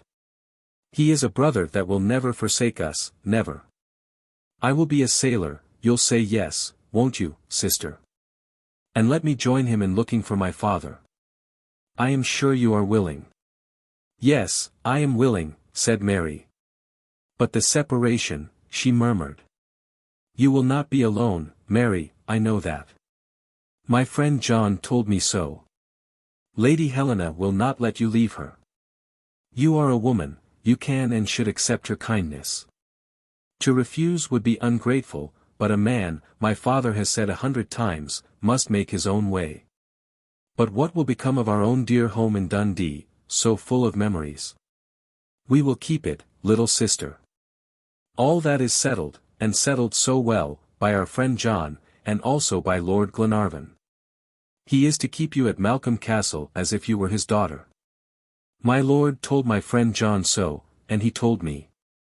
You will be at home there, and have someone to speak to about our father, while you are waiting till John and I bring him back to you some day. Ah! What a grand day that will be, exclaimed Robert, his face glowing with enthusiasm. My boy, my brother, replied Mary, how happy my father would be if he could hear you. How much you are like him, dear Robert, like our dear, dear father. When you grow up you'll be just himself. I hope I may, said Robert, blushing with filial and sacred pride. But how shall we requite Lord and Lady Glenarvan, said Mary Grant. Oh, that will not be difficult, replied Robert, with boyish confidence. We will love and revere them, and we will tell them so, and we will give them plenty of kisses, and some day, when we can get the chance, we will die for them. We'll live for them, on the contrary, replied the young girl, covering her brother's forehead with kisses. They will like that better, and so shall I. The two children then relapsed into silence, gazing out into the dark night, and giving way to long reveries, interrupted occasionally by a question or remark from one to the other. A long swell undulated the surface of the calm sea, and the screw turned up a luminous furrow in the darkness. A strange and altogether supernatural incident now occurred. The brother and sister, by some of those magnetic communications which link souls mysteriously together, were the subjects at the same time and the same instant of the same hallucination. Out of the midst of these waves, with their alternations of light and shadow, a deep plaintive voice sent up a cry, the tones of which thrilled through every fibre of their being. Come! Come! Were the words which fell on their ears. They both started up and leaned over the railing, and peered into the gloom with questioning eyes. Mary, you heard that? You heard that? Cried Robert. But they saw nothing but the long shadow that stretched before them. Robert, said Mary, pale with emotion, I thought, yes, I thought as you did, that, we must both be ill with fever, Robert. A second time the cry reached them, and this time the illusion was so great, that they both exclaimed simultaneously, my father. My father. It was too much for Mary. Overcome with emotion, she fell fainting into Robert's arms. "Help!" shouted Robert. "My sister! My father! Help! Help!" The man at the wheel darted forward to lift up the girl. The sailors on watch ran to assist, and John Mangles, Lady Helena, and Glenarvan were hastily roused from sleep. "My sister is dying, and my father is there," exclaimed Robert, pointing to the waves. They were wholly at a loss to understand him. "Yes," he repeated, "my father is there. I heard my father's voice, Mary heard it too." Just at this moment, Mary Grant, recovering consciousness, but wandering and excited, called out, "My father! My father is there!" And the poor girl started up, and leaning over the side of the yacht, wanted to throw herself into the sea. "My lord, Lady Helena," she exclaimed, clasping her hands, "I tell you my father is there. I can declare that I heard his voice come out of the waves like a wail, as if it were a last adieu." The young girl went off again into convulsions and spasms, which became so violent that she had to be carried to her cabin, where Lady Helena lavished every care on her. Robert kept on repeating, "My father! My father is there! I am sure of it, my lord." The spectators of this painful scene saw that the captain's children were laboring under an hallucination. But how were they to be undeceived? Glenarvan made an attempt, however. He took Robert's hand, and said, "You say you heard your father's voice, my dear boy?" "Yes, my lord, there, in the middle of the waves. He cried out, 'Come! Come!' And did you recognize his voice?" "Yes, I recognized it immediately. Yes, yes. I can swear to it. My sister heard it, and recognized it as well. How could we both be deceived? My lord, do let us go to my father's help." "A boat! A boat!" Glenarvan saw it was impossible to undeceive the poor boy, but he tried once more by saying to the man at the wheel, "Hawkins, you were at the wheel, were you not, when Miss Mary was so strangely attacked?" "Yes, your honor," replied Hawkins. "And you heard nothing, and saw nothing?" "Nothing. Now Robert, see."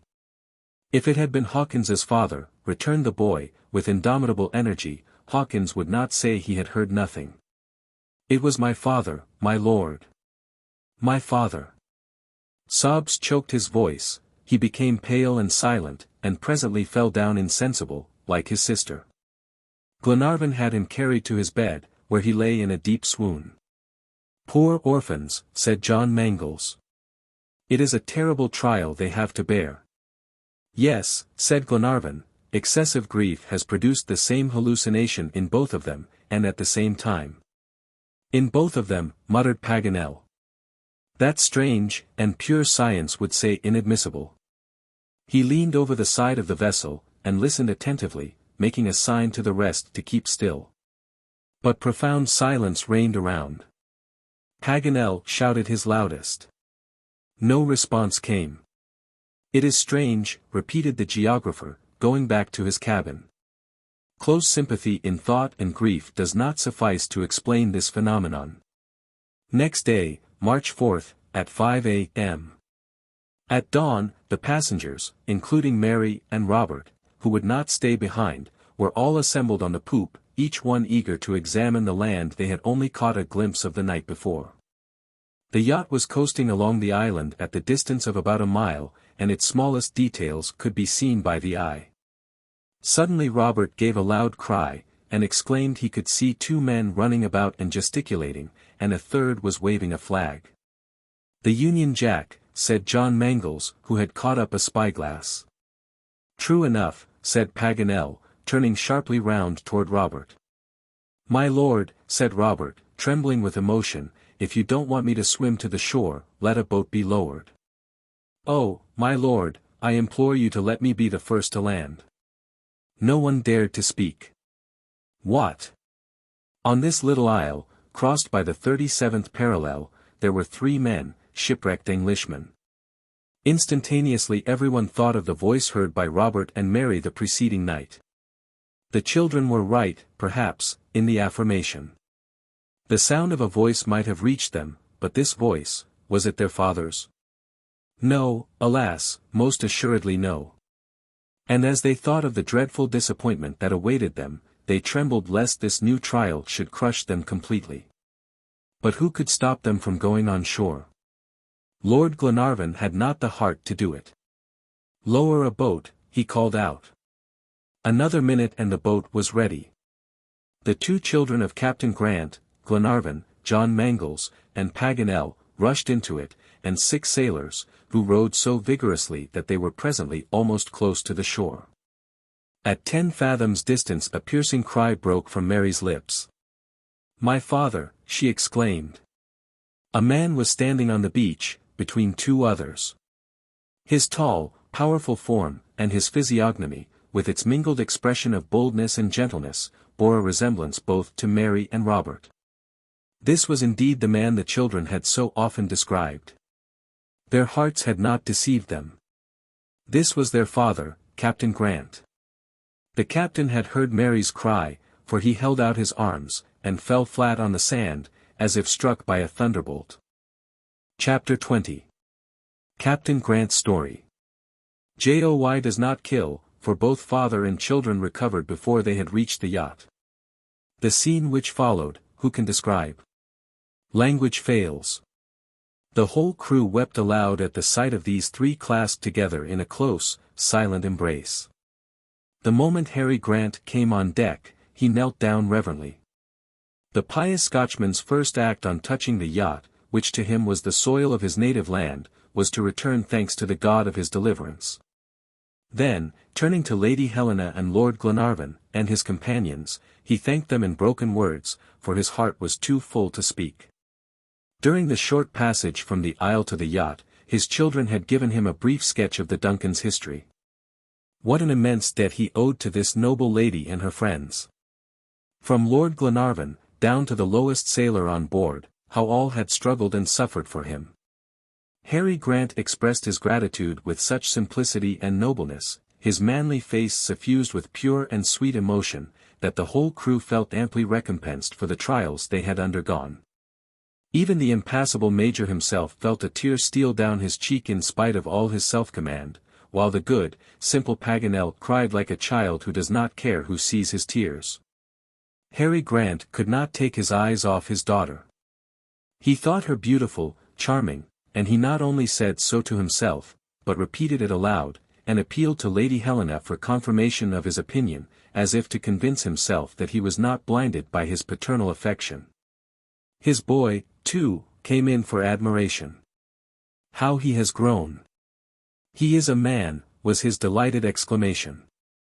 And he covered the 2 children so dear to him with the kisses he had been heaping up for them during his 2 years of absence. Robert then presented all his friends successively, and found means always to vary the formula of introduction, though he had to say the same thing about each. The fact was, each and all had been perfect in the children's eyes. John Mangles blushed like a child when his turn came, and his voice trembled as he spoke to Mary's father. Lady Helena gave Captain Grant a narrative of the voyage, and made him proud of his son and daughter. She told him of the young hero's exploits, and how the lad had already paid back part of the paternal debt to Lord Glenarvan. John Mangles sang Mary's praises in such terms, that Harry Grant, acting on a hint from Lady Helena, put his daughter's hand into that of the brave young captain, and turning to Lord and Lady Glenarvan, said, "My lord, and you, madam, also give your blessing to our children." When everything had been said and re-said over and over again, Glenarvan informed Harry Grant about Ayrton. Grant confirmed the quartermaster's confession as far as his disembarkation on the coast of Australia was concerned. "He is an intelligent, intrepid man," he added, "whose passions have led him astray. May reflection and repentance bring him to a better mind." But before Ayrton was transferred, Harry Grant wished to do the honors of his rock to his friends. He invited them to visit his wooden house, and dine with him in Robinson Crusoe fashion. Glenarvan and his friends accepted the invitation most willingly. Robert and Mary were eagerly longing to see the solitary house where their father had so often wept at the thought of them. A boat was manned, and the captain and his 2 children, Lord and Lady Glenarvan, the Major, John Mangles, and Paganel, landed on the shores of the island. A few hours sufficed to explore the whole domain of Harry Grant. It was in fact the summit of a submarine mountain, a plateau composed of basaltic rocks and volcanic debris. During the geological epochs of the Earth, this mountain had gradually emerged from the depths of the Pacific, through the action of the subterranean fires, but for ages back the volcano had been a peaceful mountain, and a filled-up crater. An island rising out of the liquid plain. Then soil formed. The vegetable kingdom took possession of this new land. Several whalers landed domestic animals there in passing. Goats and pigs, which multiplied and ran wild, and the 3 kingdoms of nature were now displayed on this island, sunk in mid-ocean. When the survivors of the shipwrecked Britannia took refuge there, the hand of man began to organize the efforts of nature. In 2 years and a half, Harry Grant and his 2 sailors had metamorphosed the island. Several acres of well-cultivated land were stocked with vegetables of excellent quality. The house was shaded by luxuriant gum trees. The magnificent ocean stretched before the windows, sparkling in the sunlight.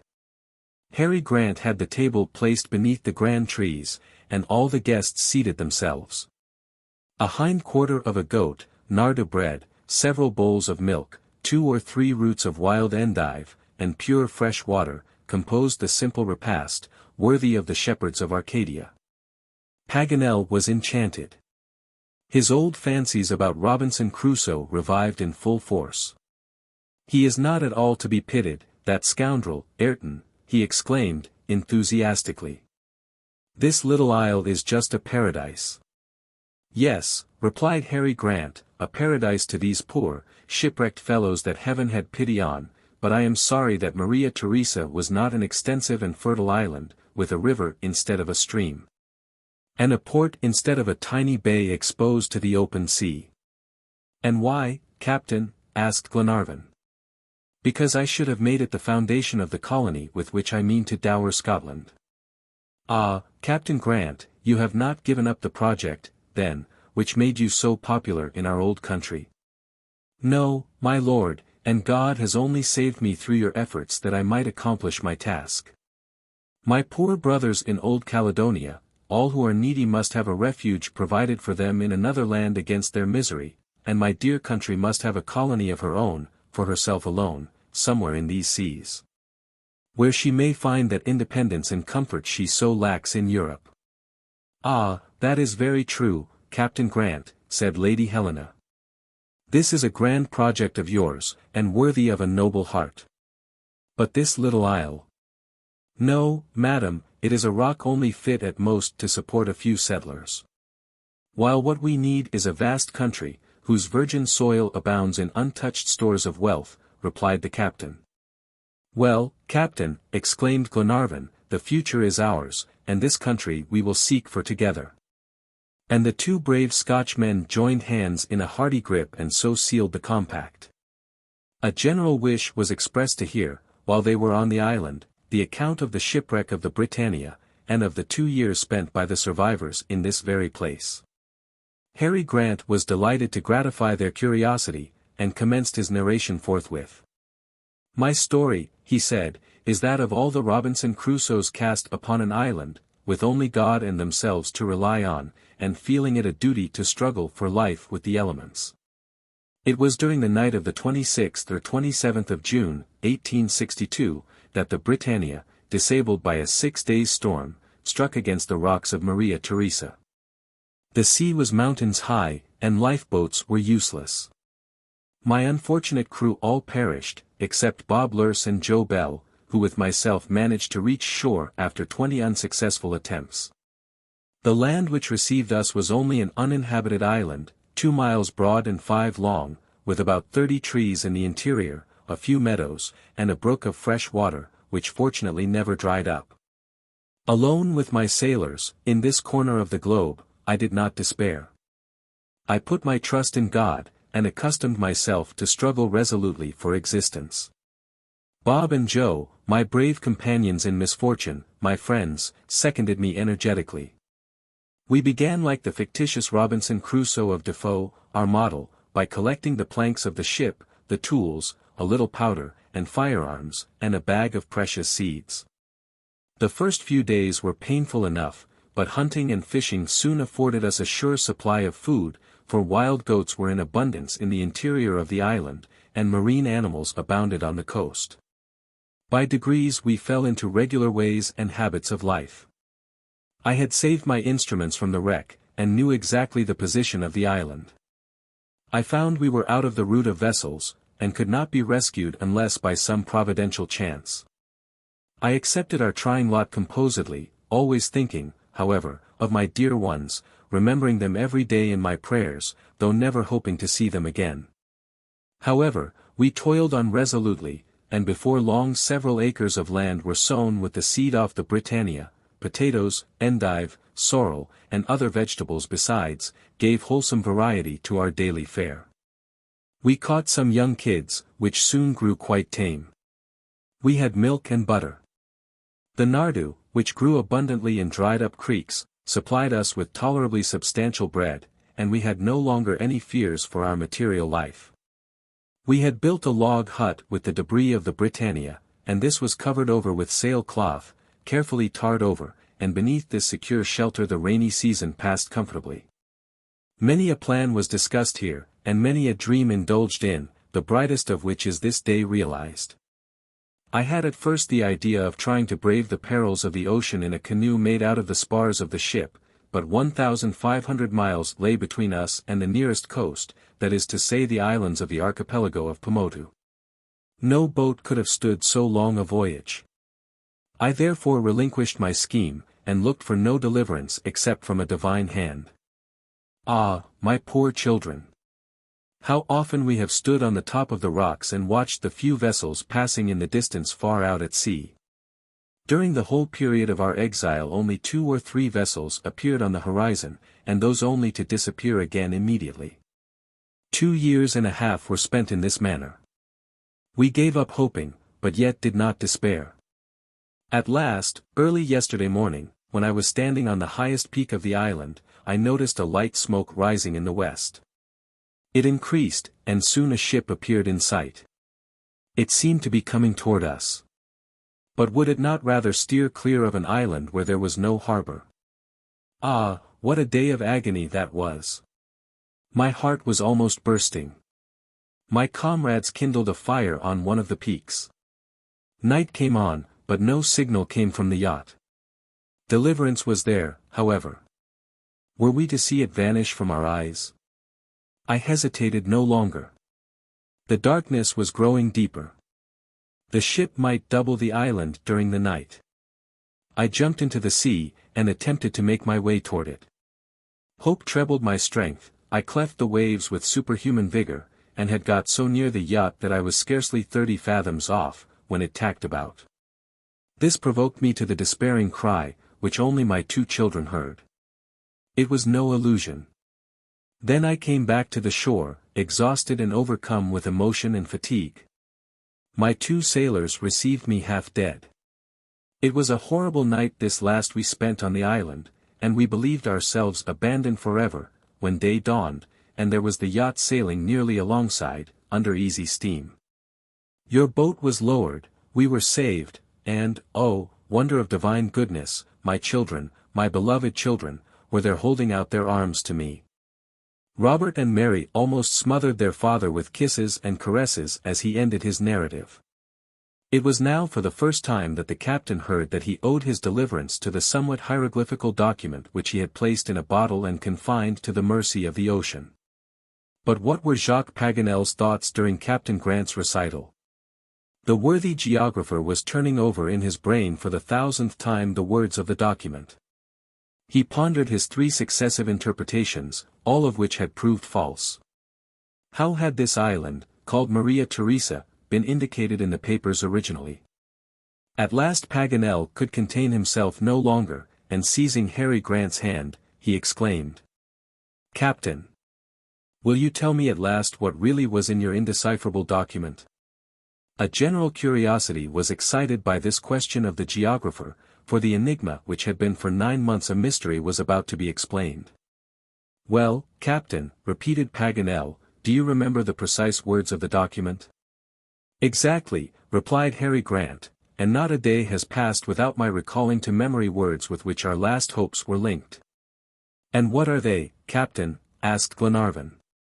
"Speak, for our amour propre is wounded to the quick." "I am ready to satisfy you," replied Harry Grant, "but, you know, to multiply the chances of safety, I had enclosed 3 documents in the bottle, in 3 different languages. Which is it you wish to hear?" "They are not identical, then?" cried Paganel. "Yes, they are, almost to a word." "Well, then, let us have the French document," replied Glenarvan. "That is the one that is most respected by the waves, and the one on which our interpretations have been mostly founded." "My lord, I will give it you word for word," replied Harry Grant. Le 27 Jun, 1862, Le Trois Britannia, de Glasgow, est perdu à quin sens luz de la Patagonie, dans el hémisphère austral. Parties à terre, du matelot était le capitaine Grant ont atteint l'île Tabor. "Oh," exclaimed Paganel.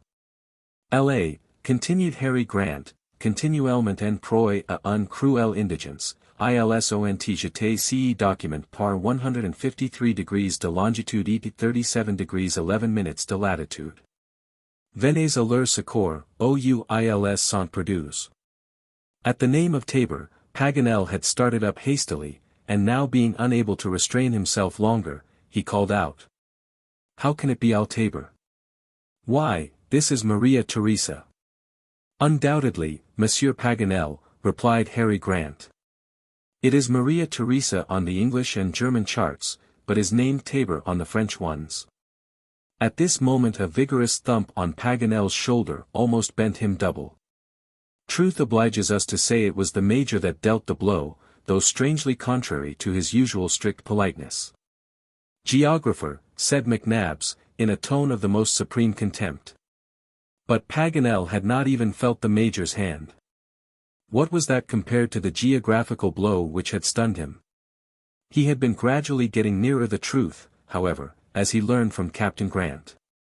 He had almost entirely deciphered the indecipherable document. The names Patagonia, Australia, New Zealand, had appeared to him in turn with absolute certainty. Contin, at first continent, had gradually reached its true meaning, continuel. Indi had successively signified Indians, indigenes, and at last the right word was found, indigence. But one mutilated word, aber, had baffled the geographer's sagacity. Paganel had persisted in making it the root of the verb aborder, and it turned out to be a proper name, the French name of the Isle Tabor, the isle which had been a refuge for the shipwrecked sailors of the Britannia. It was difficult to avoid falling into the error, however, for on the English planispheres on the Duncan, the little isle was marked Maria Theresa. "No matter," cried Paganel, tearing his hair, "I ought not to have forgotten its double appellation. It is an unpardonable mistake, one unworthy of a secretary of the Geographical Society. I am disgraced." "Come, come, Monsieur Paganel," said Lady Helena, "moderate your grief." "No, madam, no, I am a mere ass." "And not even a learned one," added the Major, by way of consolation. When the meal was over, Harry Grant put everything in order in his house. He took nothing away, wishing the guilty to inherit the riches of the innocent. Then they returned to the vessel, and, as Glenarvan had determined to start the same day, he gave immediate orders for the disembarkation of the quartermaster. Ayrton was brought up on the poop, and found himself face to face with Harry Grant. "It is I, Ayrton," said Grant. "Yes, it is you, Captain," replied Ayrton, without the least sign of surprise at Harry Grant's recovery. "Well, I am not sorry to see you again in good health. It seems, Ayrton, that I made a mistake in landing you on an inhabited coast." "It seems so, Captain. You are going to take my place on this uninhabited island. May Heaven give you repentance." "Amen," said Ayrton, calmly. Glenarvan then addressed the quartermaster. "It is still your wish, then, Ayrton, to be left behind?" Yes, my lord. And Altaber meets your wishes? Perfectly. Now then, listen to my last words, Ayrton. You will be cut off here from all the world, and no communication with your fellows is possible. Miracles are rare, and you will not be able to quit this isle. You will be alone, with no eye upon you but that of God, who reads the deepest secrets of the heart, but you will be neither lost nor forsaken, as Captain Grant was.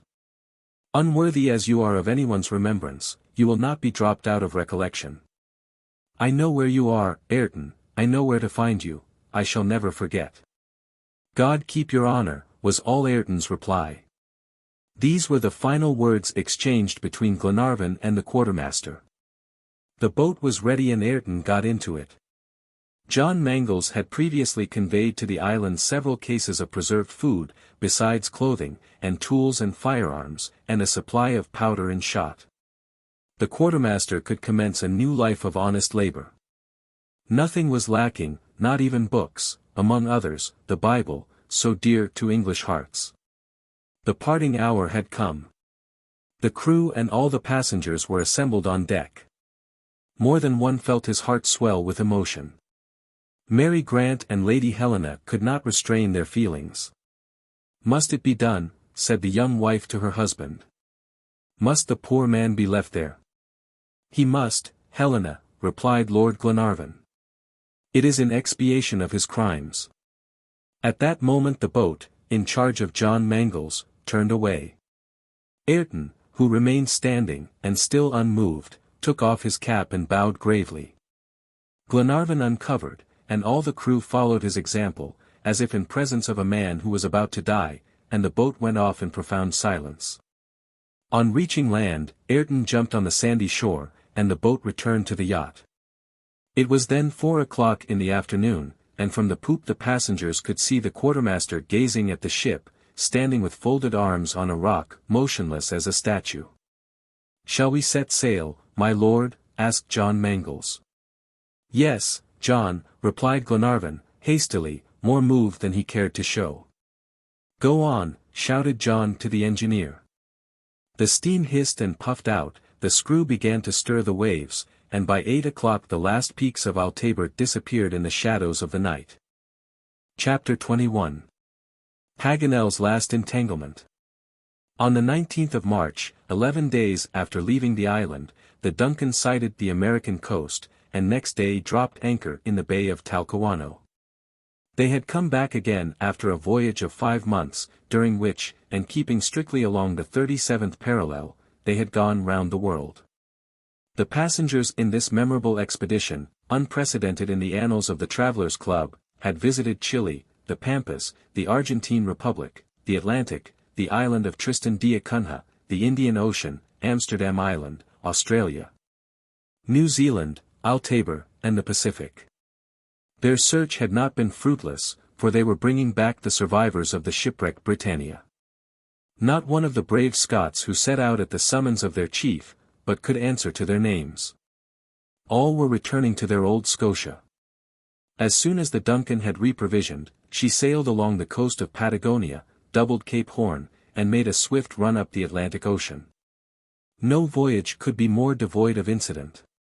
The yacht was simply carrying home a cargo of happiness.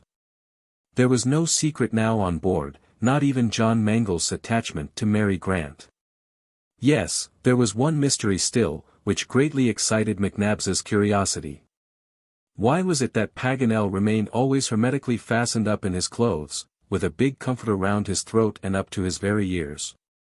The Major was burning with desire to know the reason of this singular fashion.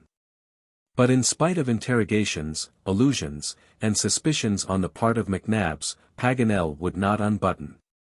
Not even when the Duncan crossed the line, and the heat was so great that the seams of the deck were melting.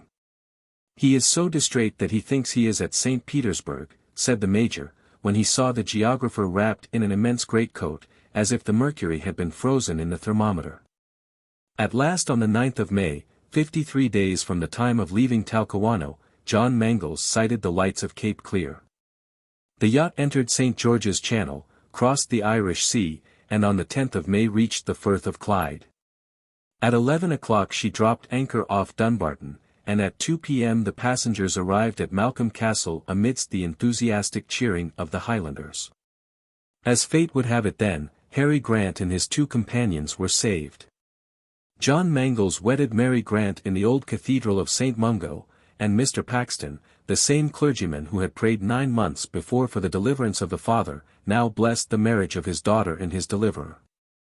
Robert was to become a sailor like Harry Grant and John Mangles, and take part with them in the captain's grand projects, under the auspices of Lord Glenarvan. But fate also decreed that Paganel was not to die a bachelor. Probably so. The fact was, the learned geographer after his heroic exploits, could not escape celebrity. His blunders made quite a furore among the fashionables of Scotland, and he was overwhelmed with courtesies.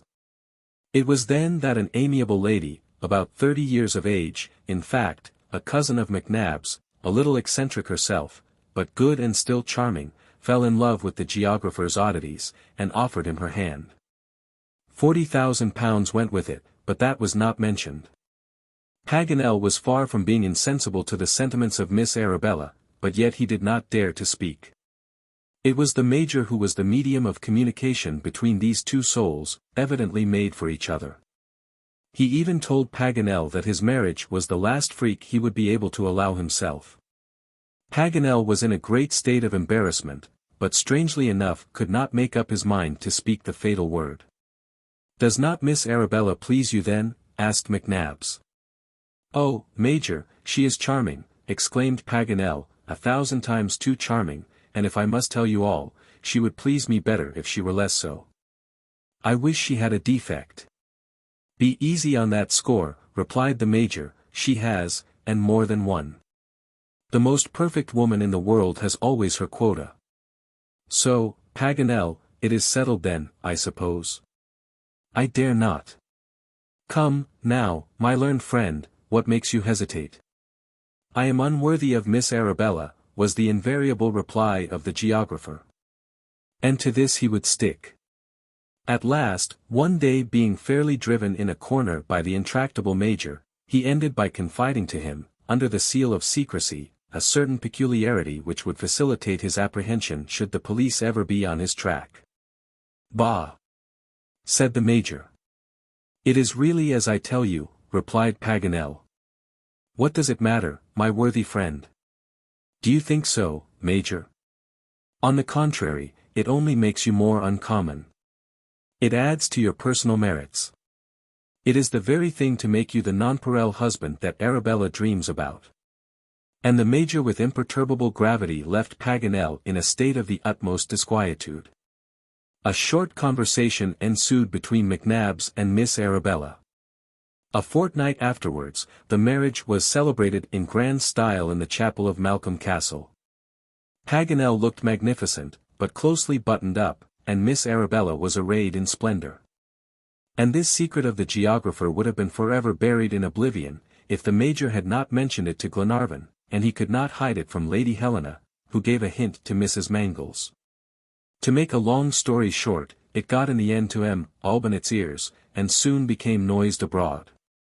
Jacques Paganel, during his 3 days' captivity among the Maoris, had been tattooed from the feet to the shoulders, and he bore on his chest a heraldic kiwi with outspread wings, which was biting at his heart. This was the only adventure of his grand voyage that Paganel could never get over, and he always bore a grudge to New Zealand on account of it. It was for this reason too, that, notwithstanding solicitation and regrets, he never would return to France. He dreaded lest he should expose the whole geographical society in his person to the jests of caricaturists and low newspapers, by their secretary coming back tattooed. The return of the captain to Scotland was a national event, and Harry Grant was soon the most popular man in Old Caledonia. His son Robert became a sailor like himself and Captain Mangles, and under the patronage of Lord Glenarvan they resumed the project of founding a Scotch colony in the southern seas.